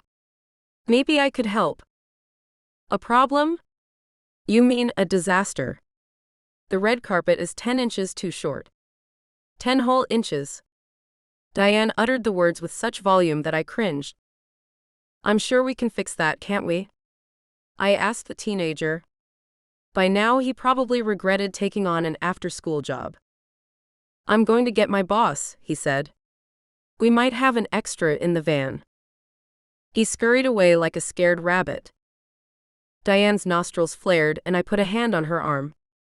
Why don't you go inside and get yourself a drink? I'll ask Alex to make one especially for you. She pushed my hand away and rubbed the spot as if I had put my germs all over her. I can't. I'm needed out here. I looked her in the eye. Diane, listen to me. This is a stressful day for everyone involved, but weddings are all about love and joy. I wouldn't want you to get caught up in the details. You can trust me to take care of them. This day will be over before you know it, and you'll never forgive yourself if you don't enjoy yourself. She pursed her lips and pushed air out of her nose. I guess you're right. Do you promise you have everything under control? I nodded and put my hand on her back to gently nudge her inside. I do. I'll take care of the red carpet, and then I'll go check on the bride. You've got nothing to worry about. I approached the teenager, who was standing near the company van. Excuse me. About the red carpet? The guy flinched, probably thinking I'd get mad at him as well. I just wanted to see whether you guys will be able to fix this. If not, I'm sure there's another solution, I said with a smile. The guy's features relaxed. He called his boss over, who nodded and opened the doors to the van. We have a spare one that we can use. Thank you, I said. And sorry about before. The boss let out a laugh. Don't worry about it. The kid got scared, but if he wants to work in this industry, he'll have to toughen up. I've had people freak out over the most insignificant things. Trust me, I've seen it all. As soon as the red carpet was replaced with one 10 inches longer, I went upstairs to check on the bridal party. Asher and Layla weren't going to spend their wedding night at the inn, but I had offered them 2 of our new floral-themed rooms to get themselves and their bridesmaids and groomsmen ready for the wedding. Just as I rounded the corner of the top floor, Justin came out of the groom's room. He looked just as surprised as I was. Not that I was surprised to run into him here. He was still a guest at the inn, as well as the best man. But seeing him again for the first time since I ran out of Dave's diner was shocking to say the least. "Addy, can we talk?" he asked. "Please?" Man, did he have to look this good? He was wearing one of the suits we'd bought the night of Claire's birthday party. He looked like a real gentleman. The suit accentuated his strong features like his broad shoulders and well-formed chest. His hair looked impeccable, and his jaw was freshly shaven. I knew how soft it would feel if I ran my hands over his face, but I couldn't. That ship had sailed and disappeared over the horizon. Still, no matter how good he looked, his expression was horrible and reminded me a lot of how I felt. Defeated, disappointed, hurt, confused. He had dark circles under his eyes, as if he hadn't slept for days. They only made him look more ruggedly handsome, though. "I don't have time," I said. "I have to check up on the bride, and then I'm needed in the kitchen to see if we're still on schedule." I thought I'd be able to stay cool and confident when running into Justin, but in reality, my voice sounded shaky, and my heart leapt into my throat. He gave me a weak smile and slumped his shoulders. "Of course, I understand." I mumbled a thank you and hurried away toward Layla's room, but Justin called my name again before I got there. "Yes?" I asked without turning around. I couldn't deal with facing him right now. If I did, I'd burst into tears. "Since you won't be my date to this wedding, Asher has arranged for Ashley to be my partner for the day. This doesn't change how I feel about you, though. Anyway, I wanted to let you know so you wouldn't get the wrong idea about me. I'm not interested in Ashley whatsoever." I swallowed my tears down. "Thanks for letting me know." Justin may have been speaking the truth about not being interested in her, but Ashley would stop at nothing to get Justin where she wanted him. Naked. In bed. With her. A shudder ran through me. I tried to cancel out any thoughts I had of the 2 of them hooking up and dashed into Layla's room. "Addy," Brianna called out to me. "Hey guys," I said. Jess jumped to her feet and sprayed some hand sanitizer onto a glass of champagne, then shoved it into my hands. I politely declined. I had to work, and alcoholic beverages wouldn't help with getting to the end of this day unscathed. "How are all you lovely bridesmaids doing?" I asked, looking around the room. "And what about you, Layla?" "I'm doing fantastic, albeit nervous," Layla said. "I can hardly believe today is the day. Somebody pinch me." Ashley turned around, a string of her long hair twisted around a curling iron. "Tell me about it. I get to walk down the aisle with Justin Miller today. Who knows? If I play my cards right, I might walk down the aisle to marry him someday." I wished it wouldn't be considered unprofessional to throw something at her, preferably something hard like a hairbrush. Marry him? Good luck. As long as he was Crocodile Man, he wasn't marrying anyone. "Well, do you girls need anything else?" I asked, silently hoping they didn't. Spending time with Ashley while she gushed about Justin being her date was far from what I needed. "No, but why don't you stay for a while?" Stella asked. I shook my head. "I can't. I'm needed in the kitchen." Layla waved a hand at me. "Oh, come on, no one will know.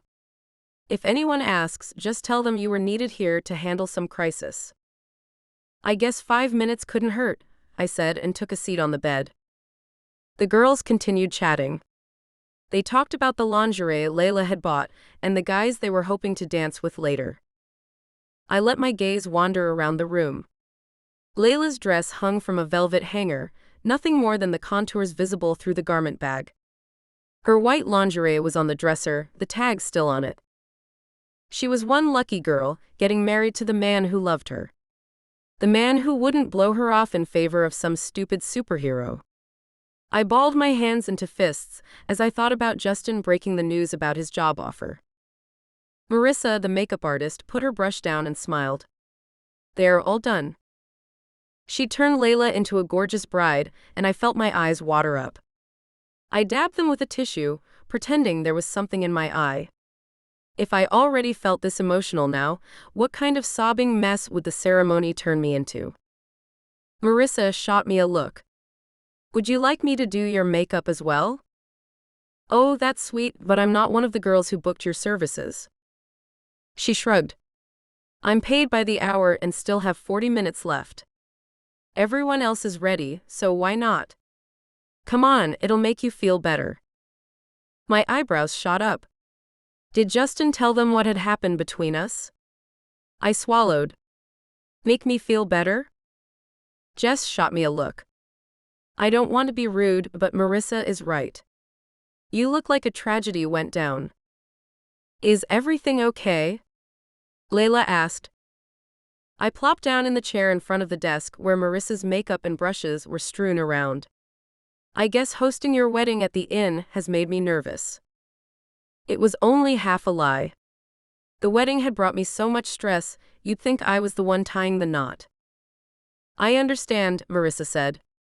"But just in case it's also boy trouble, let me help you look even more stunning than you do." Did she have a sixth sense or something? Marissa set to work, and 20 minutes later she was done. I took a look in the mirror and gasped. I had never looked this good before. Marissa had made my best features pop, and I could have fooled myself into thinking I was a celebrity.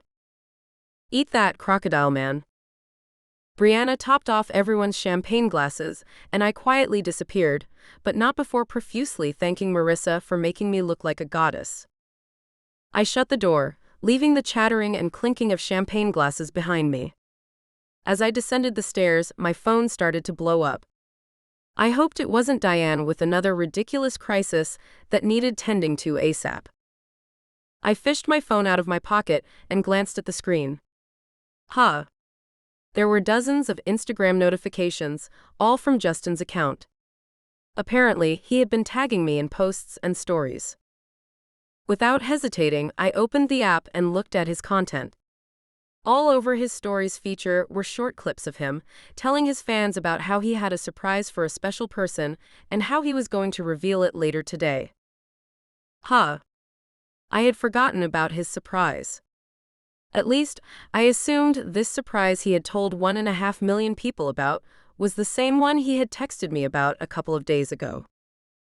I put my phone away before I got flooded with hope. No matter what surprise Justin had in store for me, it wouldn't be enough to fix the actual problem. He was leaving me behind with nothing but the memory of a few dazzling kisses to chase his dreams. It hurt like hell to realize I wasn't a part of that dream in any way. Chapter 24. And that's how Layla and I got the nickname the Wildflowers in college. Ashley laughed and touched Justin's arm. Again. The ceremony had been beautiful, and just as tear-inducing as I'd thought it would be. Asher and Layla both looked stunning, and made everyone cry when they said their vows. And they even had their dog, Peanut, be the ring-bearer. But 1 hour into this dinner, and I was ready to strangle Ashley. She had done nothing but gawk at Justin, telling him tons of wild stories about her college years, and touching him every chance she got. Which wasn't hard to do, as they were seated next to each other. I rolled my eyes and channeled my anger into my bread roll. I shredded the thing into 6 pieces, then royally buttered every single one of them. Before dinner, I had tried to rearrange the table seating, but it was impossible to do without causing delays, so I sucked it up and decided sharing a table with Justin wouldn't be that bad.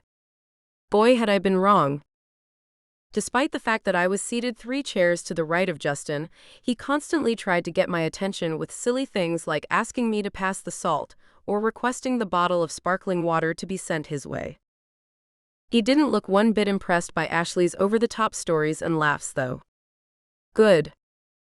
That reminds me of Justin and me in college, Asher said. Always pranking everyone. It was priceless. I rolled my eyes. Typical. Justin's eyebrows shot up. So you do speak. I threw my butter knife down. Excuse me? Everyone at the table fell silent. Layla's parents shifted in their seats. Well, you've refused to talk to me for days, and now all of a sudden you've got something to say about my college years? I shrugged. I only said you pranking people sounds exactly like you. He looked at me with a hurt expression on his face. So you're back to hating me? I didn't answer. I secretly pined for him and felt horrible for how things had gone down between us, but that wasn't a detail he needed to know. In a couple of days, he'd be gone anyway.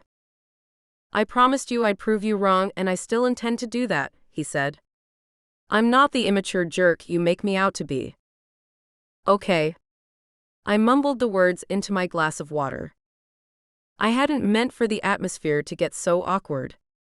Luckily, Brianna got up and saved me from further awkwardness by giving a speech about the happy couple. Meanwhile, Justin was throwing pleading looks at me. He kept gesturing to my phone, which I had placed next to my plate in case someone needed me. Technically, I had to be on call until the last guest left. I looked at the screen and opened Justin's text message. I'm going to prove you wrong. Just wait and see. Then he got up and whispered something to Asher, who gave him a thumbs up and left. What the heck did he have planned? Before I could subtly ask Asher, Diane tapped me on the shoulder. Do you have a moment? Sure, I said, and followed her to a spot out of earshot of the other guests. Addy, she started, a light slur to her words.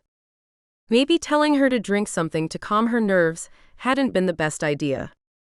I feel like I should thank you for the hard work you've done. This wedding wouldn't have been possible without your dedication. I smiled. Thank you, Diane. I really appreciate you saying that.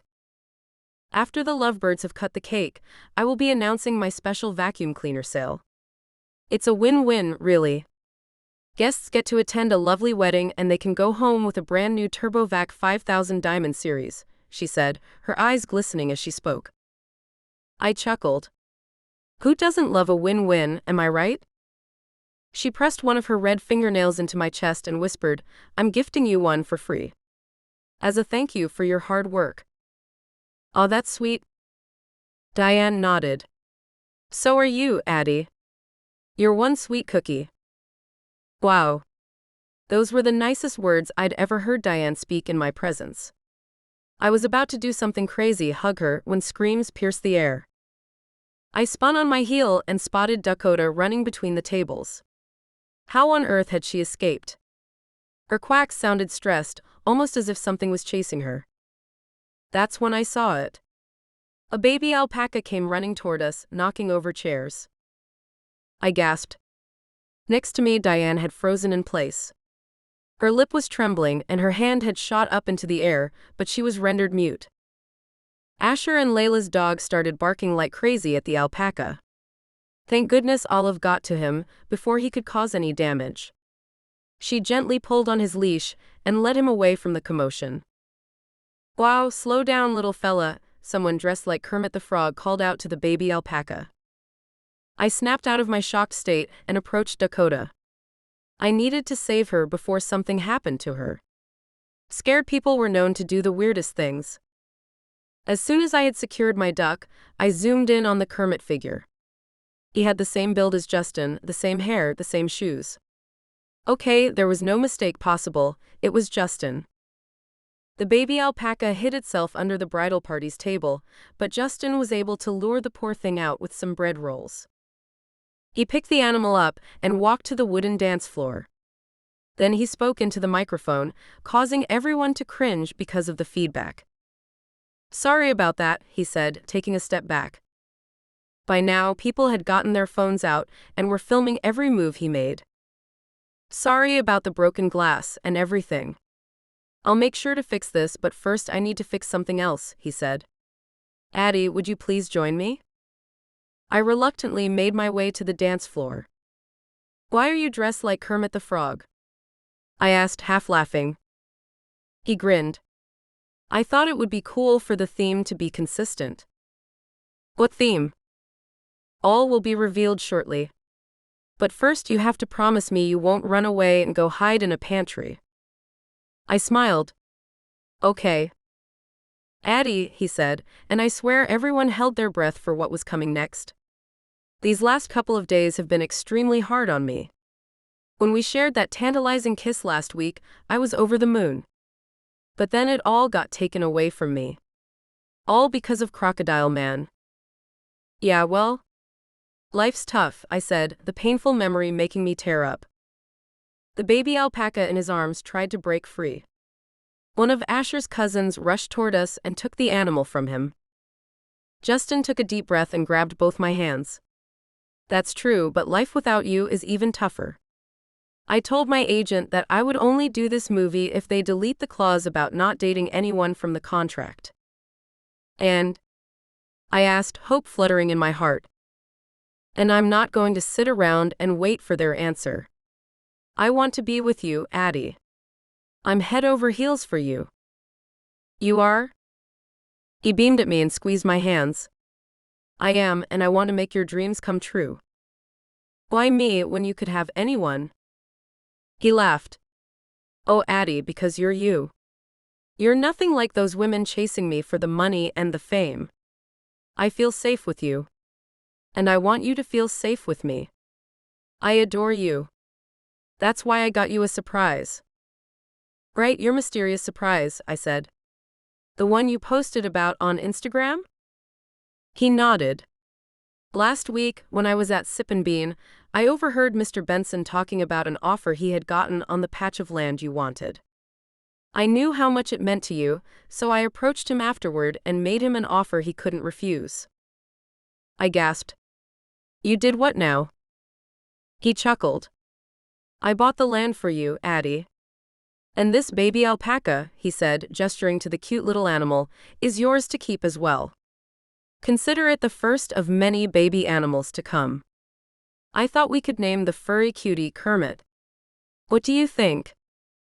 Tears streamed down my face, most likely smudging my impeccable makeup, but I couldn't care less. Justin had made my dreams come true.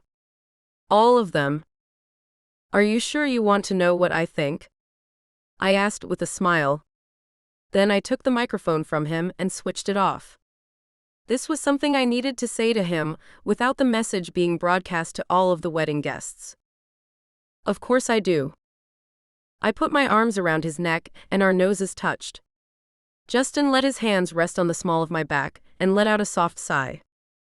"I think I love you, Justin."